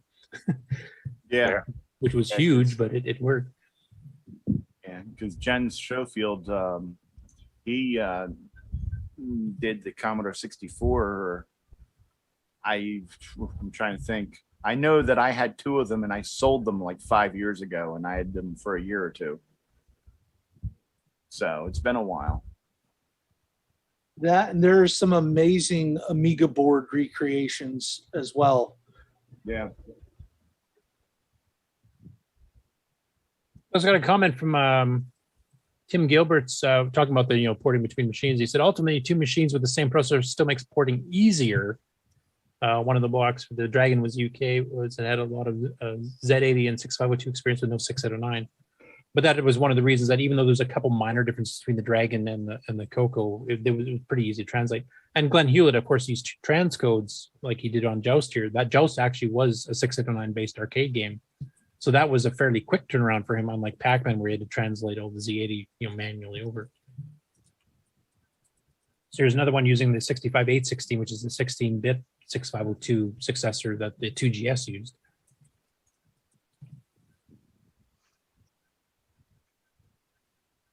Let's eat. What's that? Let's eat. Yeah, this is a simulation of where Stevie's heading out to right now to go get something to eat. So yeah. The 3 Musketeers.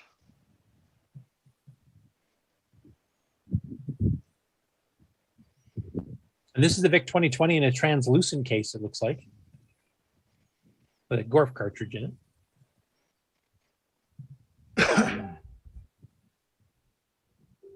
And that's a well-used programmer's reference guide, I gotta say. Yeah, I have that one. Books. And that's how they all end up.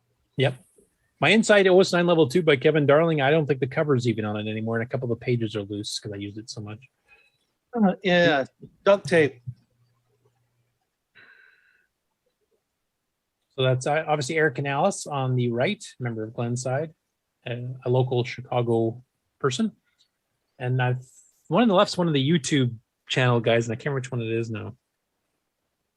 I've seen him before, but what's with the hamburger? I think that's LGR, isn't it? Is it? That's a hamburger mouse. Is it really? Oh, yeah, that would. Yeah, Eric was talking about it when he was walking around the floor earlier. Will you double click on the cheese? No, but it is making me hungry. Okay. So you think that's LGR, you said, Ken? I think so. Okay, because we've actually featured some of his videos before.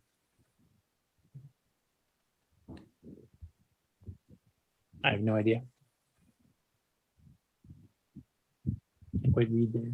Drackware?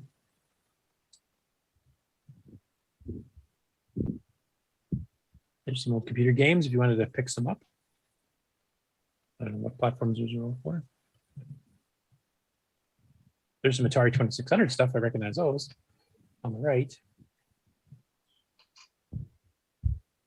And then the left, I guess those are Atari too. And then some TI-99 stuff on the far left there, I can see.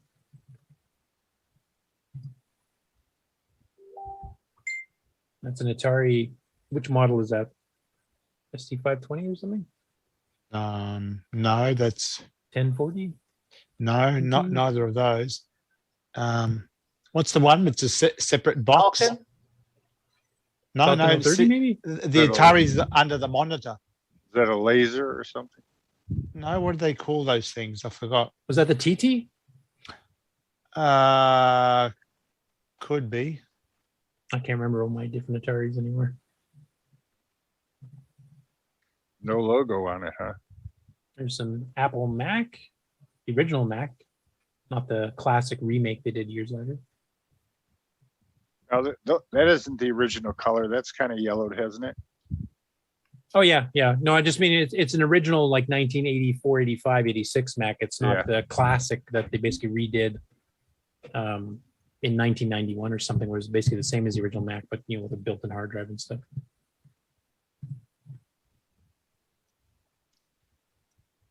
I have no idea what that is. It's IBM PS2. Oh, PS2. PS2? Yeah. Oh yeah, I can tell by the blue. That's where the mouse came from. Yep. Right, that funky old mouse and a couple pictures back. Apple IIe. Oh, I still have that modem. The 1200 or 300? 300, I think. 300 it says. Oh yeah, duh.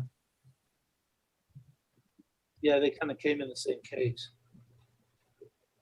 This is like just PCs with Windows 2000, etc.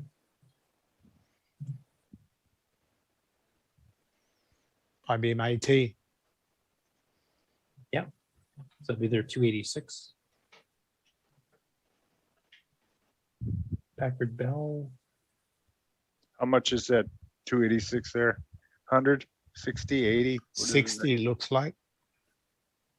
This keyboard with the angled up function keys reminds me a little bit of the trackball keyboard that I had for my TC9 actually, because I had the trackball on the far right, but actually had the function keys kind of raised up at an angle. It's huge. Yeah, it is. Look at it. There's Atari 800 XL.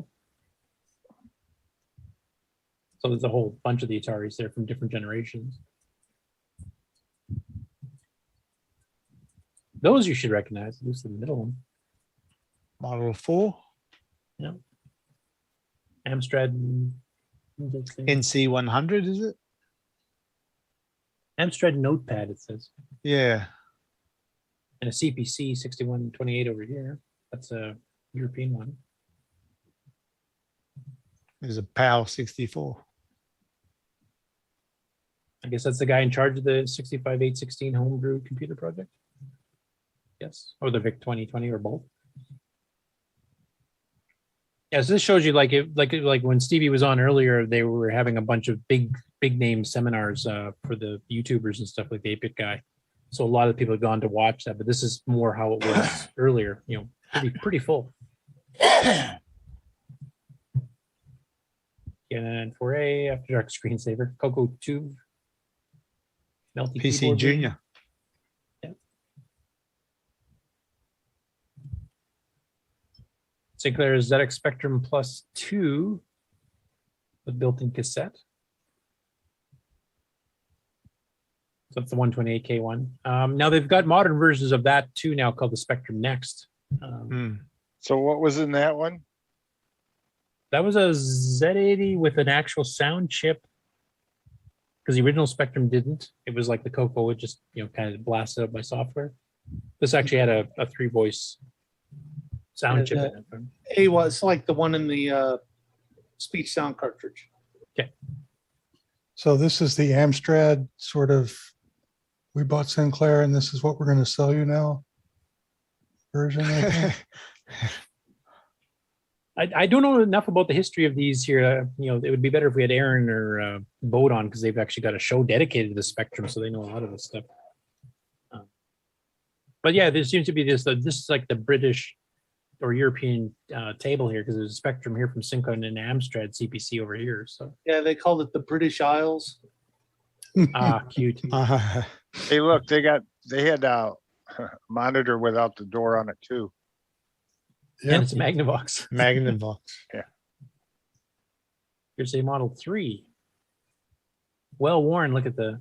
Yeah. Oh man, yeah. Now, quick question, yeah, for you people that have had Model 3s like Nick, etc.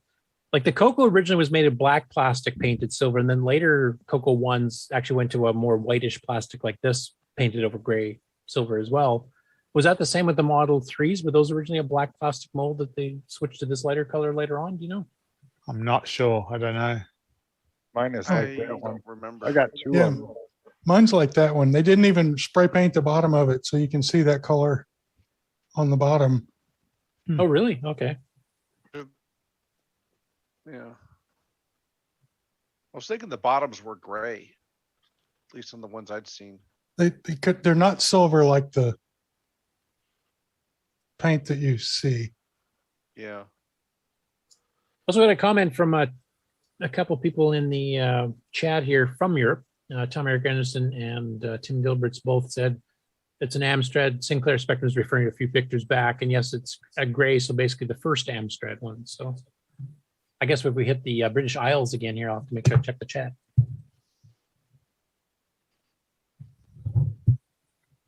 And that's an Apple iMac with the translucent, and I'm assuming you can't see the sides of it. That's probably that ugly flower power design, or version they made. I think it was the second or third generation iMacs, where they went into Weird Town, coming up with designs for the case designs here with the flowers and a bunch of other, like, not solid colors, just designs and stuff. It was just stupid. That was when I cringed. But it does have the Apple Cube here, the G4 Cube, and that's an awesome looking machine. It also overheated like crazy and didn't run that well, but definitely a nice design. Well, aside from it not working properly and all.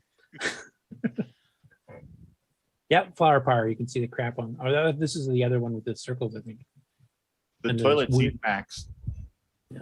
Yeah, these are all iMacs, of course. What are they? Or iBooks, I should say. They're toilet seat Macs. Those are laptops? Yeah. Yeah. With a built-in carrying handle, color-coded to match. That handle kind of springs forth on a spring, and you can carry it around like a little briefcase. Which is actually handy. I used it at work actually quite a bit. I had the Bondi blue one, the one in the middle on the left there. I have never seen those. Yeah, these were 300 megahertz G3 iBooks at the time. Are you guys still on the frickin' air? Yep. Yeah. Nobody called asparagus yet. Really? Hey, Oh, anytime- Jason did, but we ignored him just like we ignore you, so it didn't really matter. Anytime I do a show, it's a 6-hour show. Yeah, there's a statute of limitations on fair and reasonable torture to the general public. And We're now on our that way to fire and wine. Yeah, we're just going through your pictures right now, Stevie. So Yeah, I would imagine you're spending an exuberant amount of time in painstaking detail explaining each one. exactly. Aren't we yeah. supposed to do that? Talk about the mood and the lighting and the inspiration that the photographer was going through when he shot the scene. Or? No, we're talking about how did they design the plastics in the case, and why did they choose that particular font for the keyboard and all that good stuff. Ah, excellent. Next will be a reading of the ROM disassembly. Oh, excellent. It was a dramatic reading. Yes. Hey, if you if you want to go, if you want to go into overtime, I can talk about my new pachinko machine. Oh, I say we haven't done project updates yet. Holy crap! I was thinking we were going to save project updates for next week anyway, because basically Brian Weezer is going to have a whole massive update. So that'd be a perfect show to sync with to do that. We have no other guests on, so.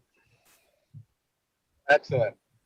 Excellent. Well, the show is a very well attended show. I'm glad we made it. Yeah, it's good to hear, because you were a bit nervous about that before you went, and actually it turns out it's a full blown show. It's not shrunk down. Oh in yeah, any way, shape, or form. It was. I would say it's as big, if not bigger, than 2019. Oh, good. And they're still doing an auction right now. So there's Okay. a live auction going on. Do you think the attendance will be as good tomorrow, or do you think it's going to shrink a bit? It's hard to say. Yeah, usually the last day is kind of like the show closes officially at 4, but I think a lot of people will be packed up by noon, and done for the day. Did you buy anything? No, bought a lot of t-shirts. But they have a shirt for this year, and they had a shirt for last year's virtual event too. So I got a couple of swag shirts. How's that beard coming? The beard's good, man. It's good. Yeah. You stop itching? Yeah. I haven't got to the itchy phase yet. Oh. So I want to mention this here because Tim Gilberts actually mentioned in the chat the TazWord word processor, which is this TazWord 6128. That was available on the Spectrum as well, he says. So wanted to mention that. So And Sleepy, towards the end- go ahead. That's what I said. So towards the end, I got a picture of a guy, the red shirt with the dagger artwork on there, and I chatted with him.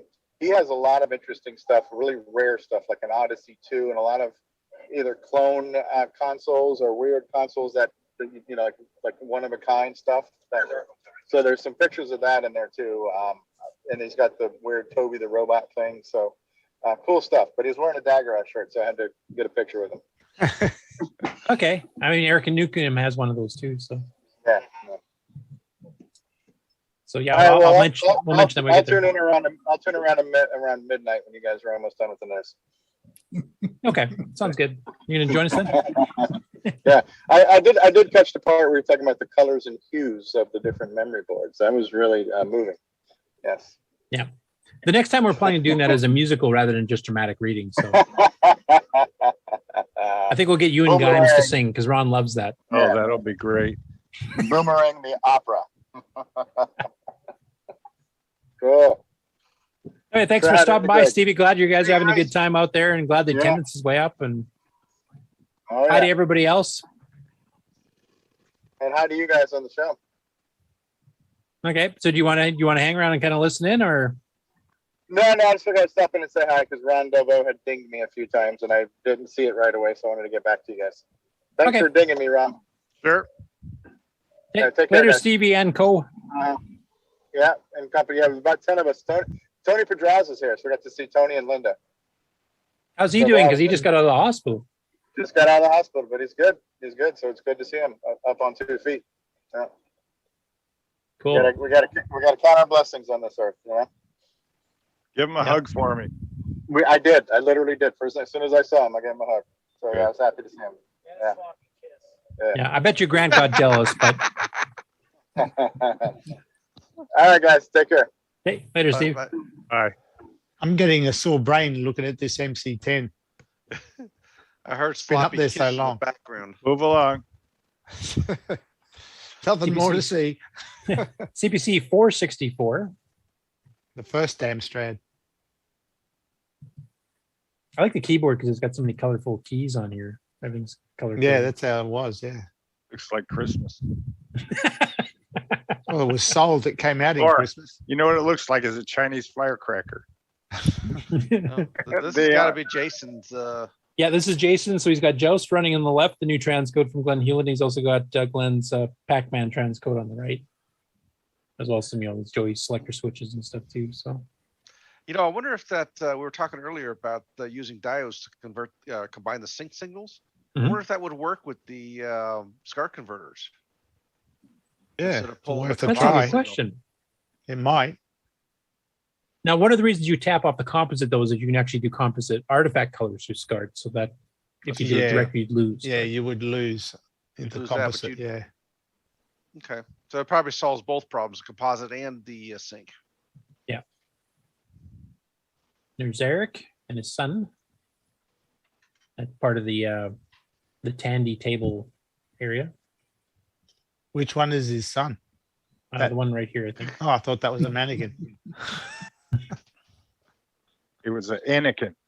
Has he got a Borg costume or something, has he? I think he's wearing a ball cap, and it just happens to be covering right up to where the mask is, so it kind of looks Alright. a little odd. Just the angle I caught the photo at. Or he's in witness protection, one of the two. What was that? Is that a Coco Man in the background? Yeah. Right? Yeah. Standing over here, yeah. And that's Richard Lorbieski right beside him. So what are all those little carts on the table there? Those are game cards for something other than a CoCo. I'm not sure. The Atari 400 or something? or- They look like they're Commodore 64. Yeah, it cards. looks like Yeah. Fours because there's some 64. C64 power bricks right behind them. Ah, okay.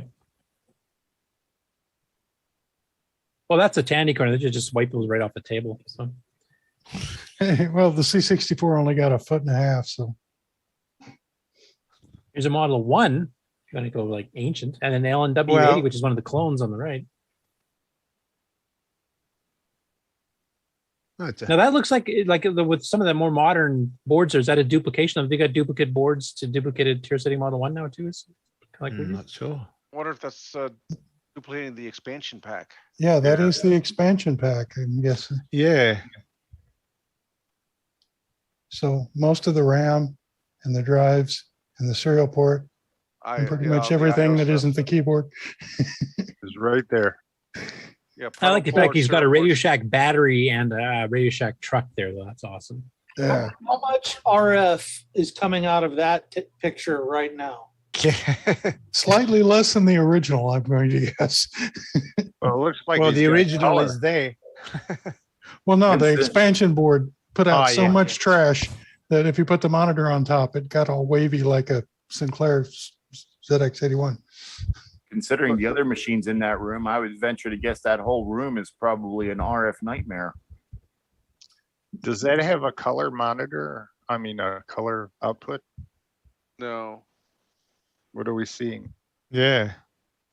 I don't know. Model 1 was only ever black and white, but I know. It says the Tiris Wiki browser is running on the screen there. So I wonder if it's the computer in this metal box. Right. Which has a Tandy looking ad on top of it. So what is it? It's very conceivable. They've got network cards for the Model 1. I remember on Trash Talkers, they actually did show the wiki reader thing where they were doing a live web page. Because that second board behind it's got a VGA port on it. The middle probably color then. Yeah, and that looks like a network card into it, a network cable into it. Yeah, the first cable there. Yeah. Bet you there's some money there. 4P with LDOS. I got one of those. A friend of mine, actually, one of my roommates back in the late 80s actually ran when we had CompuHell, which is 4 BBSs running in one basement on 4 completely different platforms, including my CoCo. He was running his Spacer's Rest BBS off of a Model 4P like this. I went online with a BBS just recently using my PC and that S-term program. It worked. Of course. And it says here this table belongs to Jim O'Keefe, who's one of the guys we always see at Rainbow or CoCo Fest too. So yeah.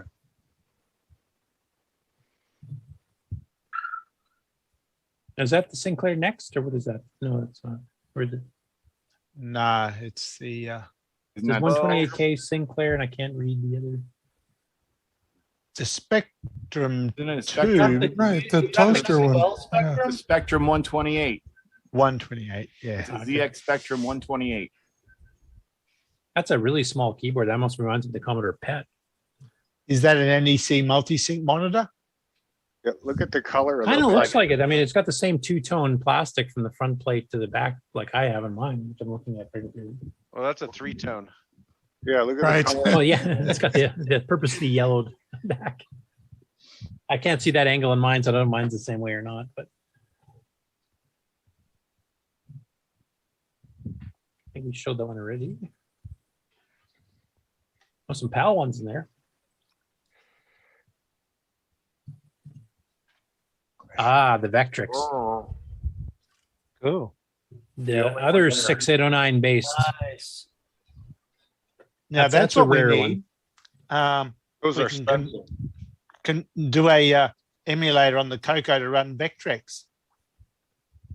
Yeah, you have to just really come up with a scalable, really fast line drawing algorithm, and the phosphor fade would be the tough thing to try to duplicate. Well, don't forget these things only ran at 1 megahertz, so straight off you got almost a 1 megahertz advantage on a CoCo 3. Well, here's what I would like to see would be a cartridge connector from the CoCo to the Vectrex so that you could do all your Vectrex programming from the CoCo. Yeah, that you should be able to do that. In fact, OS9 probably hosts that too. You may also want to hide that MSX from Mr. Dave. Oh, yeah. You're losing me on that. Mr. Dave is a big MSX proponent in addition to the CoCo. So he must be one of the people that bought the first batch of John Whitworth's Super Sprite Plus boards then, right? Because that's bringing the MSX hardware chips, like sound and the video chips to the CoCo and Dragon. I think he's halfway through building his own right there on a breadboard. Yeah. Aren't those $300 and $400 a piece now? Yeah, no, they're pretty rare. They also had problems. There's something electronics that always goes on. I can't remember what it is. Yeah, it makes noise all the time. Yeah, so they tend to die a bit, so they're a bit harder to keep maintained. I recognize his face and I can't remember his name. Oh well. There's Joust in over 3. So that's Jason's booth again. There's Jim Brain's daughter selling her goodies. She does every Coco Fest too. And this really reminding me I'm getting hungry. Ooh. That's an HP Logic Analyzer. With a There's a PD bunch of good stuff drive. in this picture. There's the Logic Analyzers, there's the mini arcades, those little super small ones, which I think actually have the full arcade version in it, if it's the recent ones. And then you've got a Radio Shack Armatron here on the left, which The I remember small a few people programmed on Cocos and MC10s back in the day. Isn't that a Small Model, TV. Model 100 drive on top? Yeah. Yeah. Yeah, the PDD and the small TV up on top. The portable disk drive for the Model 100. Oh yeah, right here. Yeah. Yeah, and then the small 1.8 inch TV up on the left of the arcade games. Yeah, that there. Yeah, I remember those being out, and a friend of mine actually had one. He hooked it up to his Coco, and that was just too small. I just The Jim, glass did he magnifier. show hooking his Coco up to that little tiny TV a long time ago? Yeah, well, it was done back in the day too. I remember people had done it locally here, and then somebody recently we had on showed that too. It's just too small for me. It's even when I was younger with good eyesight, I didn't really see the point. Yeah, that Logic Analyzer, the HP Logic Analyzer, that's the same as what I have. But that's a C. Mine's a B, but mine has the upgrade option to make it equivalent to a C. Okay. How many megahertz or whatever does it do? Depends on the board that's in it. It uses different boards in the back. I'm not sure what we're looking at here aside from the printer. Got me. Turbo Master CPU. So that's one of the 65-816s running at full 12 or 14 megahertz or something. I don't know what that is. Or is No, it that's an FPGA actually based system? That's actually a 4 megahertz 6502. Oh, okay. Yeah, it was one of the first turbo CPUs available for the Commodore 64, and it had problems, but it worked quite well, and it was actually more compatible than the turbo CPU from the what do you call it? The real common one. I Okay. can't remember the name off the top of my head. I know it's called the turbo CPU, so I don't remember who made it off the top of my head. What's the red things in the back? Epic's joysticks. Epic's joysticks. I have 2 of them to my left. Oh, this is the LGR booth. That's who we're seeing the back of in the picture a couple pictures ago. What game is that? No idea. There's Jim Brain. The typically nerdy t-shirt. I like it.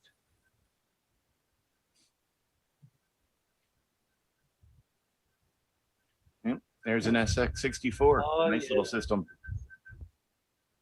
Yep. Was it with a 5-inch screen in there, if I remember? Yep. 5-inch Keeping up color with CRT. Commodores.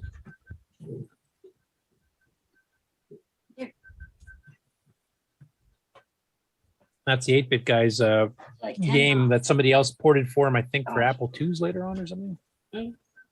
Yeah, it's been ported to the most of the Commodore machines, the Apple II, the Atari, and that's the Commander X16 system that's being designed by The 8-bit guy. the 8-bit guy and a bunch of other people, including Parafractic.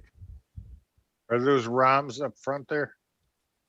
I do believe they're SRAMs, static RAMs. Oh. Okay. Also got a comment here from Tim Gilberts in the chat too, saying 2 I don't know how to pronounce this. KNOIX joysticks, top left, Wales made. So the same country of origin as the Dragon itself. Conix, sorry. And Pilot saying it's the X16. So that's the 8-bit guys project. Which kind of bring like the basic programming and stuff from the Commodore, but using much more modern equipment. I got you chicken. Sorry, 130XE. We went to Dollar General. At the Walmart. Oh, at the Walmart. That's $10, I think. Oh, cool. Mod book. I'm not familiar with that one. Yeah, I saw it, but I doesn't ring a bell. That's also biscuits. Okay. Atari 800 XL, Atari 1050 drives. That's all Atari stuff.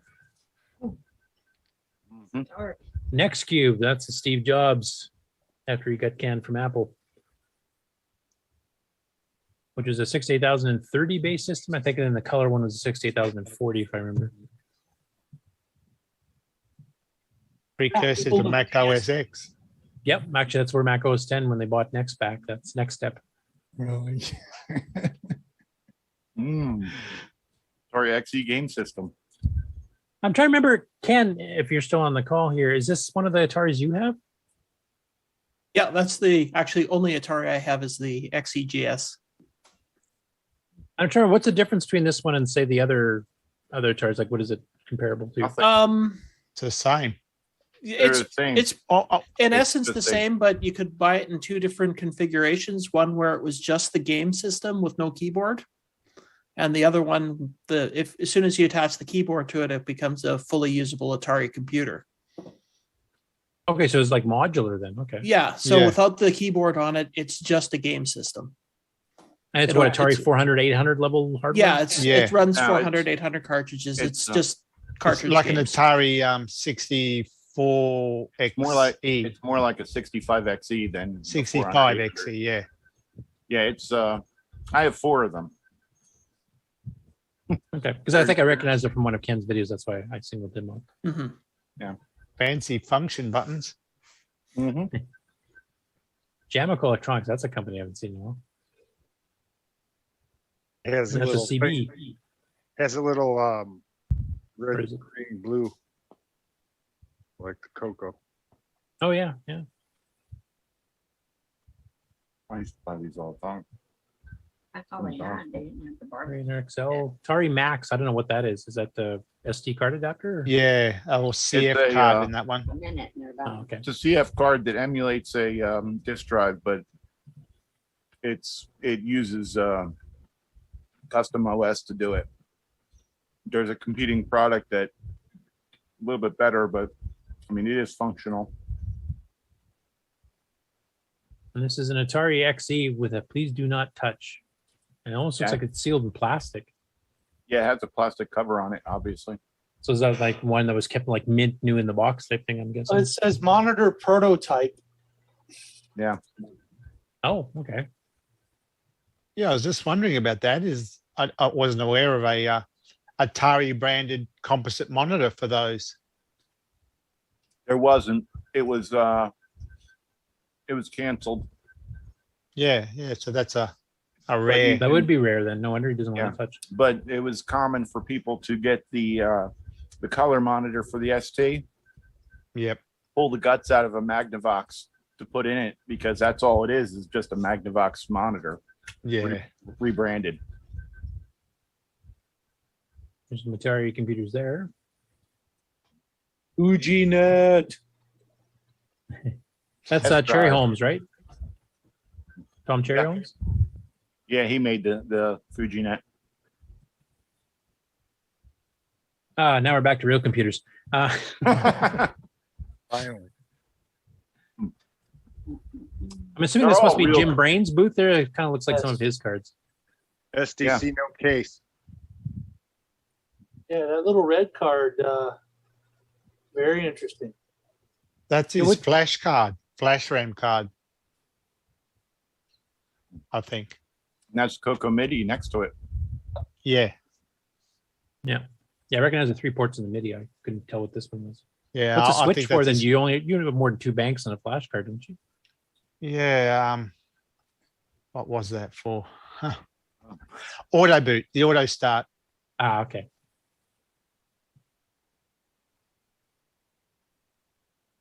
Yeah, wood grain box. Hamburger mouse. Yep, that would be It's a wood LGR. grain on the screen. It's and wood it's grain. wood grain on the box. Wood grain mouse pad too. Yeah. Yeah, it's Oh, wood yeah, it grain. is too. You have to look to even see it's a mouse pad. It just looks like Yeah. it kind of blends in. That's LGR's wood grain beast. That's his motif then. Yeah, he loves the wood grain Yeah. stuff. Has he got an Apple One? Because that's what a lot of them put that motherboard in. Is I that a wonder what shrink? game that is. Sorry, what was that? The I keyboard. was wondering what the small. game was. I don't know. The keyboard, yeah, it's a narrower IBM keyboard. Yeah. I've seen those before. I can't remember what the model was. Oh, a CoCo One, slightly later version because it's got the centered Radio Shack and no. Is that the assuming no RAM. TI keyboard that they used to sell at Radio Shack?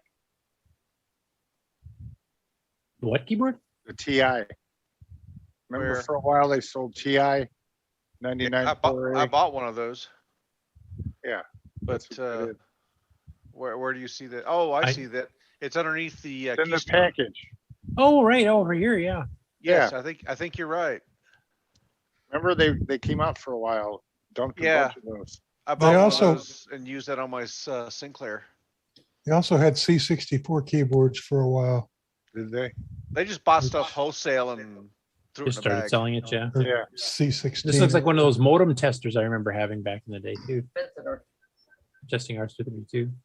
Yeah, that looks actually more like the C16 keyboards they sold. Yeah, I can't really tell what that keystone thing is. It's the right color for it, and it's the right shape and design. Oh, this is the Mac. What the hell is this called? 20th The multimedia anniversary. TV thingy.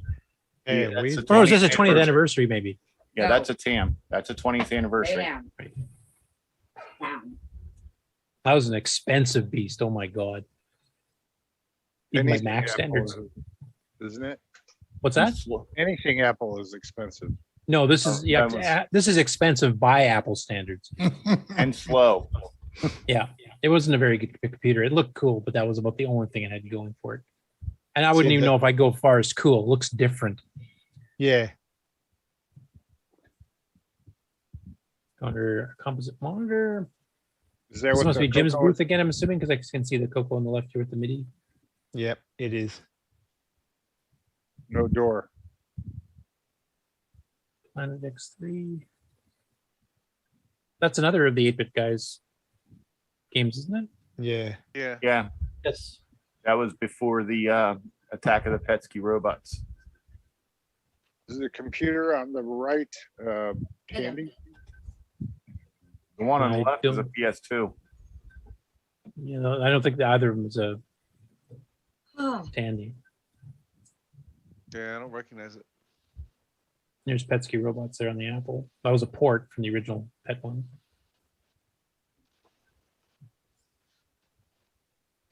What's this little addition thing here?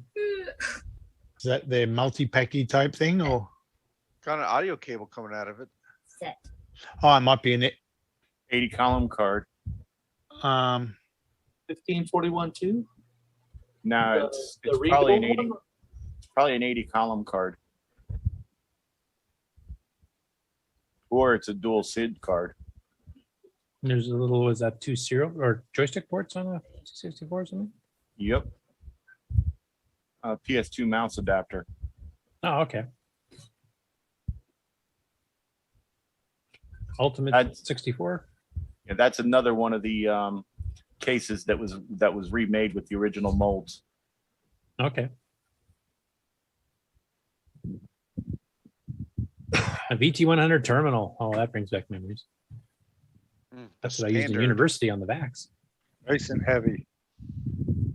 Yeah. That's what everything else emulated. Yep. VT52 and VT102. $1 each for cartridges. There's a deal. Yeah, Steve There should have it gotten is. that cartridge right there. And if he Oh, did, Yeah, Cocoa Nuts. everyone knew which cartridge I was pointing to, didn't they?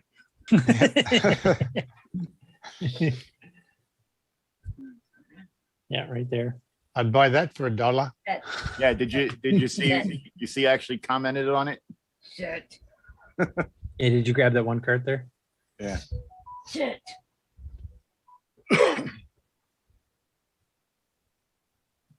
A64 stuff. New brick 64. Yeah, That'd be a power supply. Yeah, the best power supply you can get. Ah, PDP 11. That's a lot smaller than the one we had. Ours was about, I would say, twice as wide and probably half again as tall. 34 model made it work. Acorn Electron. Ah, yeah, with the expansion. Yeah. Wasn't Acorn the guys that were the predecessors of Sync? No, what's currently being used by Apple and the phone. Yeah, the ARM Acorn RISC the ARM. machine. Ah, yeah.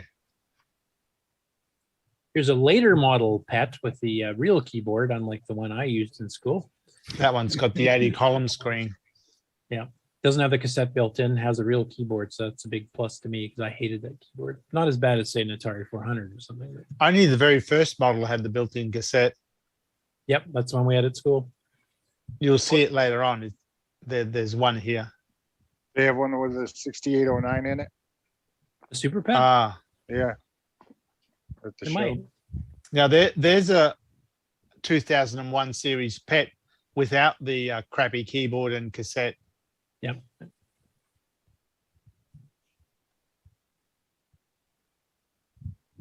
I have no idea what this is.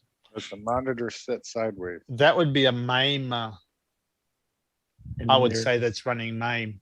On a Pi or something. Not getting Yeah. what it is. Ah, this looks like an ADM terminal. ADM 3A maybe? ADM 4? It's not an ADM 22. That was a bit different looking, but this is an ADM 3 level with that little rotary knob to change the brightness on the screen in the upper right. This is one. This is some of the terminals we had hooked up to our CoCo at work. Actually, I think about half of them were this. Like the Or- function keys conflicted with the marketing people. Right. Imagine if you got one of these and put a CoCo 3 into it. But you just hook it up to your CoCo 3 as a terminal. That's what we did. Oh, yeah, but I mean, to make a CoCo 3 in that case. You could, but yeah. Futuristic. Yeah, because it's got curvy stuff. I would rather use it as a terminal. It was actually quite handy as a terminal. It looks like a newer version of Star Trek's terminals. Yeah, that's right. The original series. Apple IIc Plus, it looks like.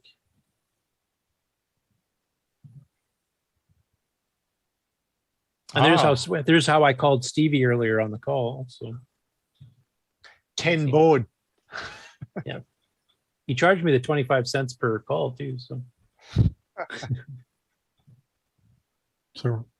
here's an Acorn. Acorn. Spectrum Plus 2. Nice monitor. Acorn A3000 with an ARM too. So that is one of the earlier ARM chips. 8 megahertz. Even Magnavox made a version for the Acorn, the monitor. Yeah. There's a lot of Magnavoxes rebranded. Yeah. It was a good monitor. I mean, mine still Yeah, it works, was. even after I blew it up from overclocking it. I got 2 of them. 3. Do I hear 4? No, just 3. What the heck is that? Computer Kit project, apparently. Yeah, it's Was a it homemade homebrew, one? something mini, but yeah, it looks like one of the homebrew projects. That is a remade PET. Isn't that a membrane keyboard? Yeah. I thought so too, but looking at the top, you can see the keys actually do press down. So I'm not sure. Yeah. I don't think it is. Yeah, it is a remade PET by Time Mouth Software. They're about $200. Okay. Because looking at the keyboard in the bottom, you can see those spacers holding the top part. And if you look on the top on top of the monitor here, you can see the space. You can see full travel keys. Like a real short stroke. Yeah. So I think it's actually travelable keys. It's not like a membrane. The one on top is not the same type of keyboard that's on the machine itself. Yeah, but you can see those same spacers on the bottom, though. That's what I'm saying. So Right. it looks like it has the same room for the travel. Well, the layout is mimics the PET, the second generation PET with the keypad. Yeah, because the original PET didn't have the numeric keypad because the cassette deck was there. Yeah, it was like the second generation or something. I paid for the fucking. Here's another one of the PETs. 4032. I haven't seen a first gen PET in here yet. There's an It's upside down coming. Atari. No, that wasn't upside down. That was okay. Yeah, here's the Australian model of the It was Atari. yeah, it was an Australian Atari. I don't see a problem. Yeah. Oh, now it's back to being bad again. So wait, which way do you flip a light switch to turn it on? Down. Exactly. I logged There into we Unix go. version 6 of Unix. Unix V6 We haven't seen any wings. for 1123 compatibility. Ron, we're not on After Dark, so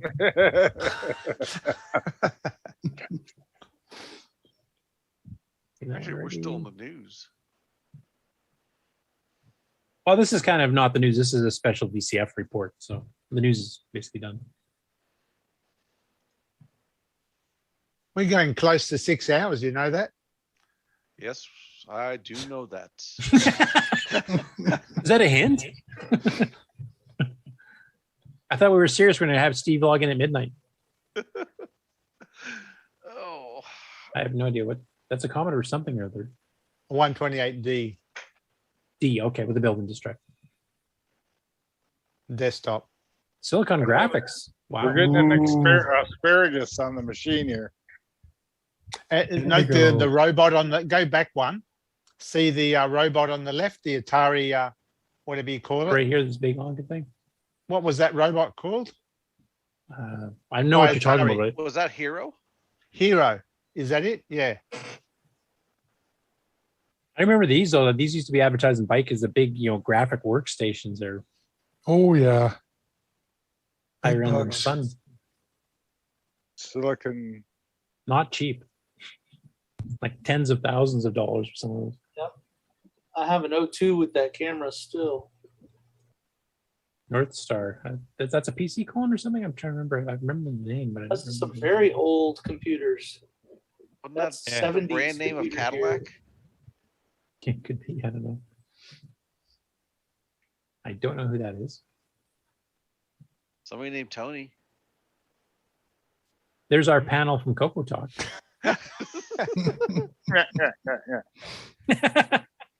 Oh, wise guy. Sewing Singer machine. electronic perforator. Wow. Oh, that's making Sweet. punch tapes. Yeah. Punch tape. That's the way we used to do it in the old days, kiddies. There's the machine I wanted to see, the Gimmicks, which is, of course, an OS9 system sold by Gimmicks from Chicago. I wonder what I it don't smells like. I reckon it's a gimmicks.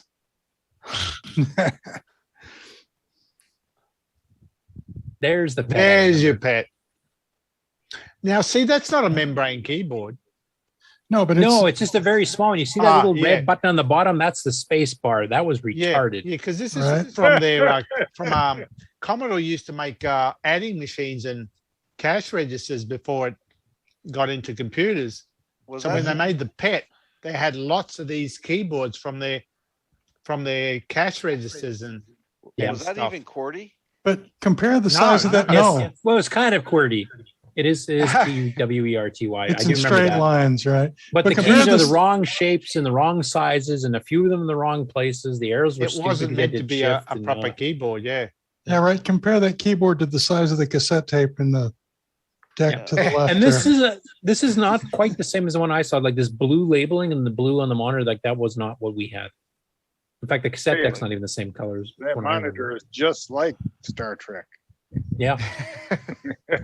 Well, they hadn't figured out that they need to make the keyboards the same as the typewriter. Right. Well, that's why the other 2001 Commodore we saw before had a real keyboard, because then they realized, oh, I'll tell you what, we better put a real keyboard in. Yeah, because the people are going to be using it are secretaries. Yeah. Yeah. Like in my case, because I'd started learning typing properly already, then you had your thumbs for the space bar. You try to hit that little stupid thing with a thumb while you're trying to speed type. It's a sideways enter key, basically, is what it was. That's Jim O'Keefe, isn't it, on the left? On my watch. I know I've seen these guys at CoCo Fest. I mean, and Jim actually did some commercial software. He did that one graphic adventure game that they've sold at CoCo Fest the last few years. I'm trying to remember the name of it. Pilot says Jim O. Yeah, Jim O'Keefe. Yeah. Okay. The one on the right, I recognize him, but I can't remember his name. It's just space on it. There's Grant in the background there, it looks like. I think, or maybe. Looks like Malcolm. Yeah, that's great. Spark Station 2. Sun. Ew. Another iMac.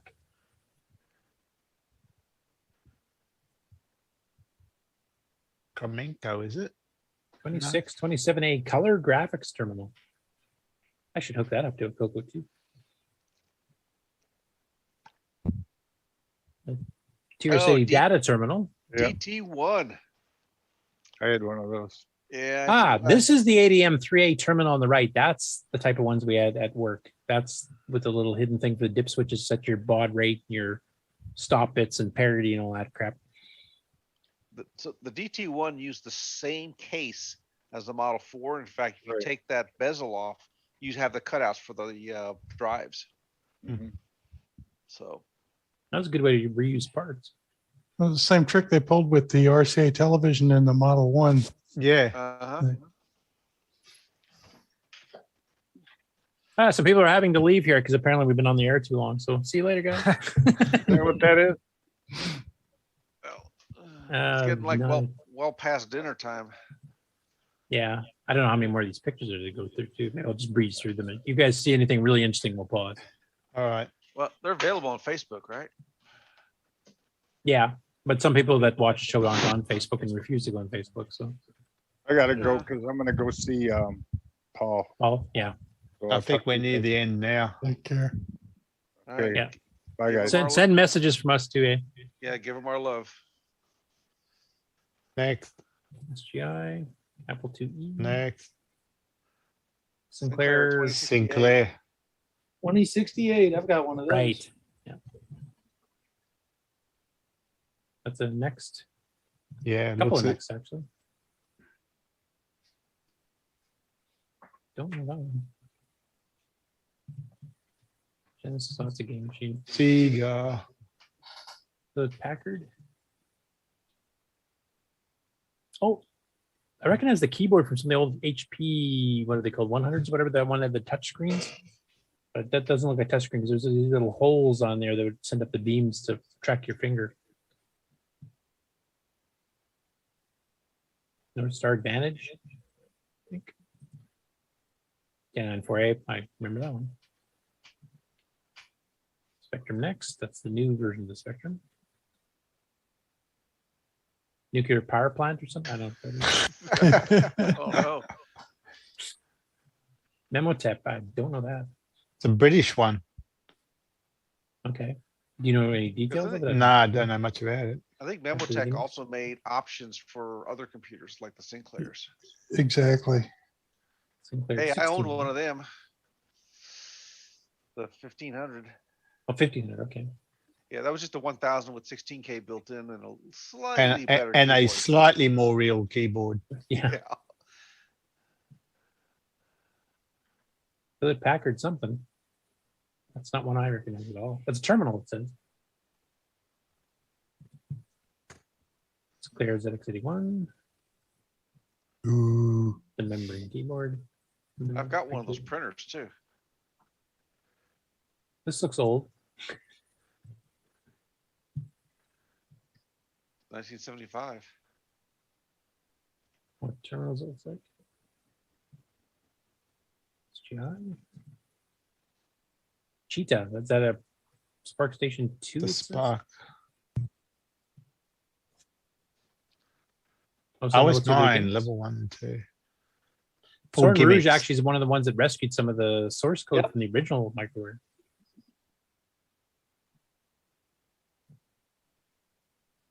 There, one of the granddaddies of them all, the Altair. How fast can you key in that bootloader? Well, once you got the paper tape reader, it was much better. That was actually a remake, Altair. Yeah, that's what I thought. There's the original St. Clair's ZX80. I remember seeing those up here. 1K, I think, in this one, wasn't it? Right? Truly, the least a computer can be. Yep. The ZX81 was 1K as well, wasn't it? It was 2K in North America. I think in Europe. 1K and yeah. There's the gimmicks itself. Oh no, it looks a bit gimmicky for me. Bah. It's like we're repeating. I think we're in. There's that robot. Oh, anyway. That's a robot. That's pretty good. Yeah, no, if you go left, you can see a bit more of it on the side there. Oh, that H.E.R.O. Oh yeah, and here's the eyes. Yeah. I remember seeing that, but I don't have a clue what it's called. It was on a TV show. Yeah. Yeah. Space Academy. I was going to say it's a Model 4, but it's not. Panasonic. Senior Partner. I don't remember that one. Panasonic Portable. That looked like a variation of those old compact luggables. Here's one of your soldering stations, isn't it? Holder. Board vise. Yeah. How many photos did he take? 193. So I'm starting to breeze through here. Plus, I'm Holy seeing shit. repeats now too. So whole history, a bit of the gimmick stuff there. Yeah, in fact, we're pretty much repeat on the same theme, sir. Yeah. Keep again. I'm seeing a lot of the same stuff here. So.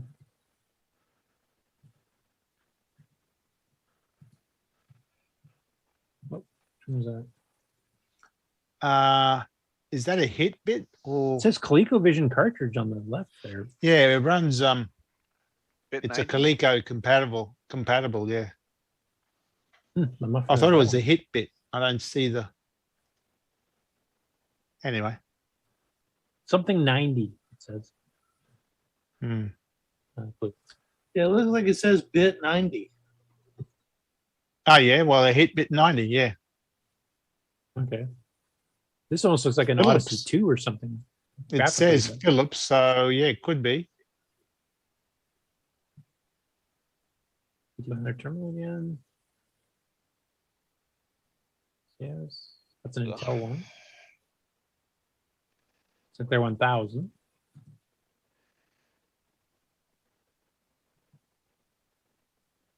If you see the original one, it looks like. That's weird with these extra color bits on the keys. A Mega Duck Super Junior computer. Well, there's one I'd be proud to own. Mega Duck. Duck. Actually, I don't have any more. I upgraded to a Giga Duck after this. So. You know, that CompuMate reminds me a lot of an Atari 2600 with a keyboard on it. It is. What Well, it the is. keyboard VCS, it clips says Atari on a VCS. Atari. Yeah, I've got one. So if you look, you'll see the wood grain Atari logo Yeah. stuff right below the keyboard. It's just underneath it. The keyboard plugs into the cartridge, and the cartridge plugs in. So it's Making the Atari into a computer. A computer. With the Not a very good 128 one, bytes of RAM. Yeah, probably. I'd imagine they must have added some RAM on the cartridge, wouldn't they? I don't know. Like the supercharger did. A basic for easy programming, compose and play music, Magic Easel for painting pictures in some number. Yeah, of so they files. definitely did add some extra hardware in that card. Well, they added software. I don't know if they added.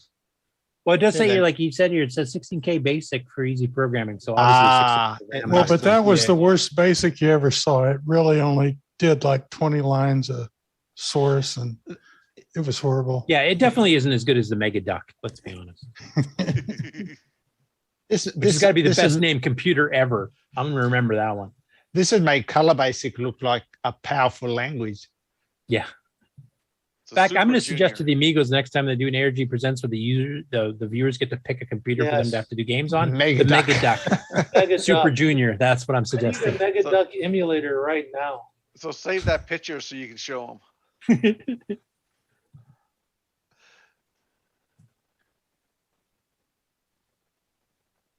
Video, I don't need to see Steve Jobs. An eye lamp. Yeah, An eye Matt fish stuff. tank. That's supposed to be the presentation room.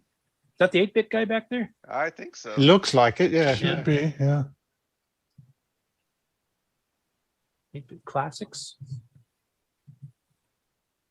PowerBook G. That's hardly retro. I have one. Dragon's Lair for an Atom. Eric after his first shot of espresso.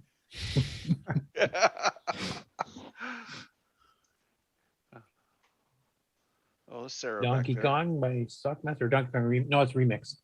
I can tell by the screwed up levels.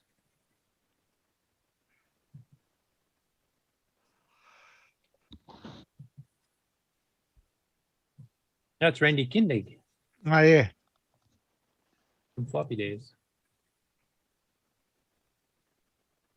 Hey, Joust on. Yeah, one of those wimpy versions of Joust for some. Yeah, other I was reason. about to say. On an Atom? I think that's a C64, isn't it? I don't know. Well, the monitor is a Commodore monitor, but The computer is like. I'm trying to figure out where the cable. Okay, the cable goes back. yeah, I think it No, is it's in from the Atom. Yeah, right. I think the Atom was composite. Yeah, and the Atom added some more power to the ColecoVision core, so I mean, it was a bit more powerful, more RAM and stuff. So. And that explains the printer being there because that was the power supply. Yeah. And here's what every other 8-bit version of Donkey Kong looks like to us after we got Sockmasters. and the thing is that thing there probably costs more than a CoCo 4, a CoCo 3 rather. I actually used to have one of these. They're quite LED collectible, ones. those. They're very rare. I don't miss it at all. Wouldn't buy it again. Oh no, they're crappy things, but Yeah, Super Zaxxon. That was the Super series they did in the Atom when they had the increased hardware. Atom Drive Simulator. Did they ever fix it so that you didn't need to have your printer plugged in to have a power supply? Yeah, some people came out with a standalone power supply Oh, good. Fun. because all the printers blew up and caught on fire. And That was such a stupid design. That was nice. oh, what's this crap? Yeah, this is the stuff that Stevie was shilling and saying was selling out so fast. So I'm glad he's doing well. Maybe you can afford the flight back, unlike with Nick. Here's the Atom again, up close. It had a good keyboard. Yeah, it did. I had a pretty decent printer. Actually, it was a daisy wheel. So Yeah. if you wanted really good text for like reports at school and stuff, it was actually one of the better ones. it also had a feature if you turned the power off with the tape in the drive, it erased the tape. So Yeah, that was awesome. That, was, that actually hit a friend of mine. I remember that. Feature. Yeah. Copy protection at its utmost.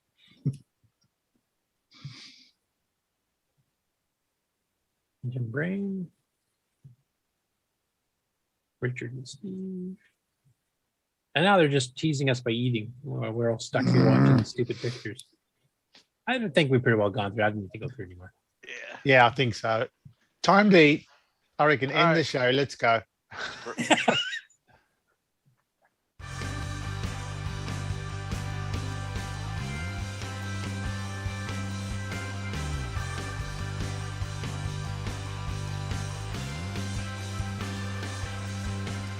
This concludes another episode of CoCoTALK, the world's leading live talk show featuring the Tandy color computer. For all things CoCoTALK, visit us on the web at CoCoTalk.live. We'd love to hear from you. Send feedback, suggestions, even segments via email to CoCoTalk@CoCoTalk.live. Consider supporting the show with a purchase of merchandise from our retro swag shop at 8bit256.com. If you'd like to become a patron of the show, click on the Patreon link on our website, CoCoTalk.live. CoCoTalk would not exist without the community, its cast, crew, and contributors. Thanks go to Alan Murphy, Bill Noble, Brian Joyce, Brian Weasler, Curtis Boyle, D. Bruce Moore, Danny O'Connor, David Ladd, Eric Canales, Grant Leedy, James Diffendaffer, Jason Reichard, Jim Brain, Ken Reichard, Mark Bosley, Mark Overholzer, Mikey Furman, Mr. Dave 6309, Nick Marentes, Nick Marotta, Nick Marotta, Nick Marotta, Paul Fiscarelli, Richard Lorbieski, Rick Adams, Rick Hewlin, Rob Inman, Ron Delvaux, Samuel Gimes, Sloopy Malibu, Steve Bjork, Terry Steggy, Tom C., and many more. Please help support the CoCo community. A list of various contributors and resources are available at imacoconut.com. That's imacoconut.com. The original CoCoTalk theme song is copyright 2008 by D. Bruce Moore and Greg Sheeler. The new CoCoTalk theme song is copyright 2020 by D. Bruce Moore. Both are mixed, mastered, and produced by D. Bruce Moore. CoCo forever, people!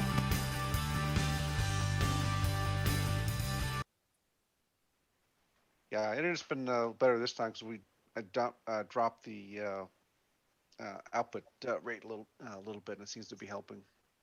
Anyway, thanks for all you hardcore fans of the show here that actually stuck out the full 6 hours. But I just wanted to do a reminder that next week we have Brian Weezer with his massive CoCo haul coming on, and he's got a ton of stuff that filled the U-Haul literally of some various CoCo items of quite rare status in some cases, and it's going to be very interesting trying to talk him down from being such a hoarding person. Hopefully he's got duplicates and we can get some. Yeah, exactly. That's definitely in the cards. Yeah, he did say that he's got a lot of duplicates. He's gonna, once he gets through everything, he's gonna start, getting rid of it to the general public. So, anyway, join us next week for that, and the week after that, we've got Glenn Hewlett, the author of the Joust transcode. So, any questions you guys have for that, you can save them up for that show too. And we'll see you all next week. So, Mikey says he can't stay. He stayed awake, but he was here the whole time. Can't stay. I stayed awake. All right. Say goodbye. See you all everybody. next week. Goodbye, everybody. It'll be shorter next week, I promise.